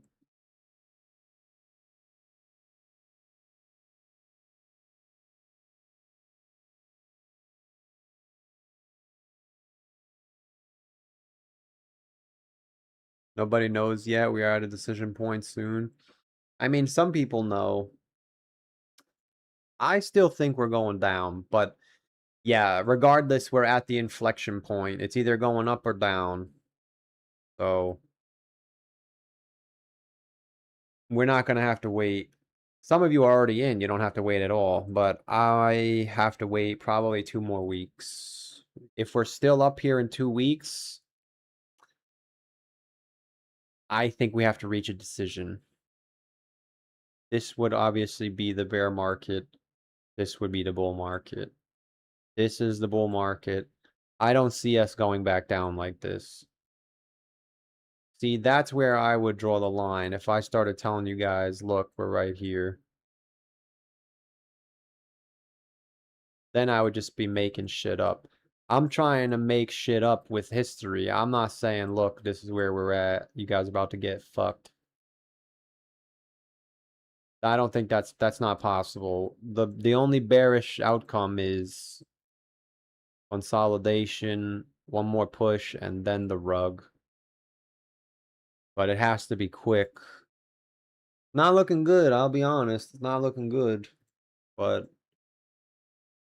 it ain't over till it's over. It ain't over until I win. Bear cope. Bear cope. Could you fucking imagine, man? The bear cope.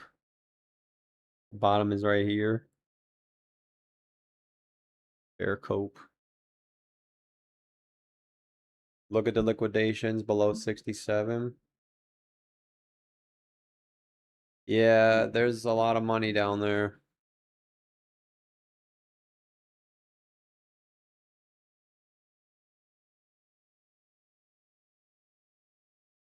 %62 says bull run. 62 cents. Oh, NPC's leaving the station.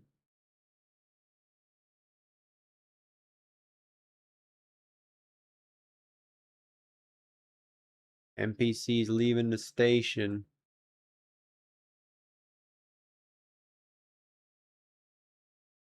Yeah, but how would you know to buy NPC and not SWE? It's gambling. You have to gamble. I don't want to gamble anymore. Can I get Caspa at 3? Is it too late to get Caspa?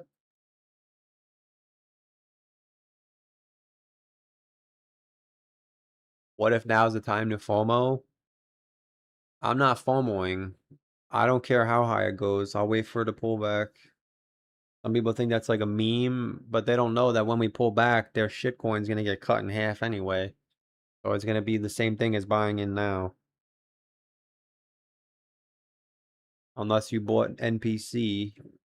You know, of course you're gonna have people who bought the right coin.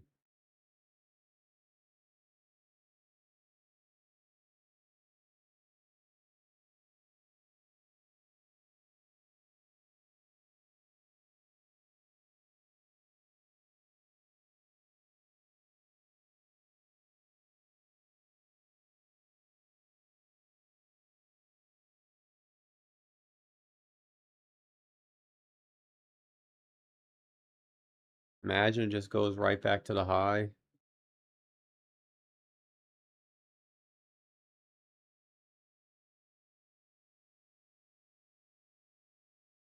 Yeah, this rally is pretty wild. I will say, it is pretty wicked, man. It is wicked shit.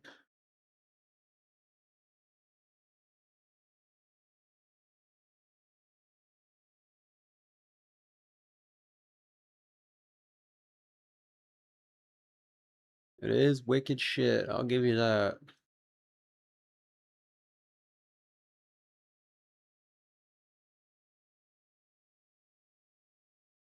But that'll do it for me. I didn't realize I've been here for 5 hours. It feels like time is just flying, man. Time is just flying by now. It's really scary. But we'll call it for today.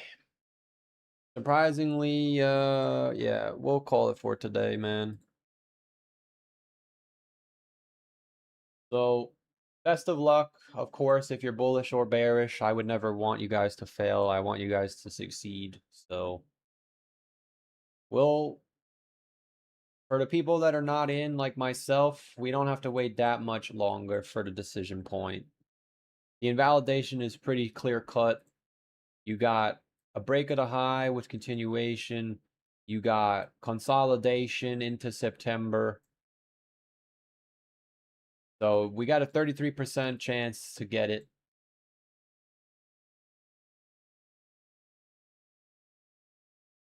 We shall return tomorrow.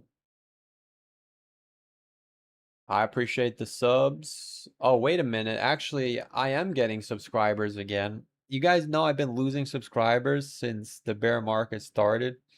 And now I'm gaining subs again. That's why I already know the predictions don't mean shit, because you get subs in a bull market regardless.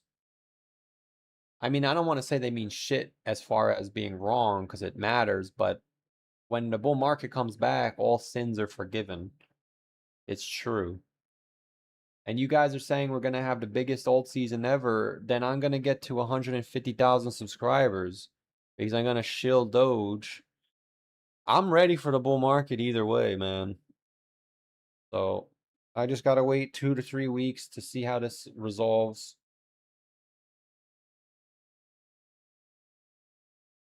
We shall return tomorrow. I appreciate you all watching this whole time. We had 180 viewers the whole time. So enjoy the rest of your evening. We shall return tomorrow. I appreciate the subs. None of this is financial advice. As always, stay safe, take care, and I'll see you soon.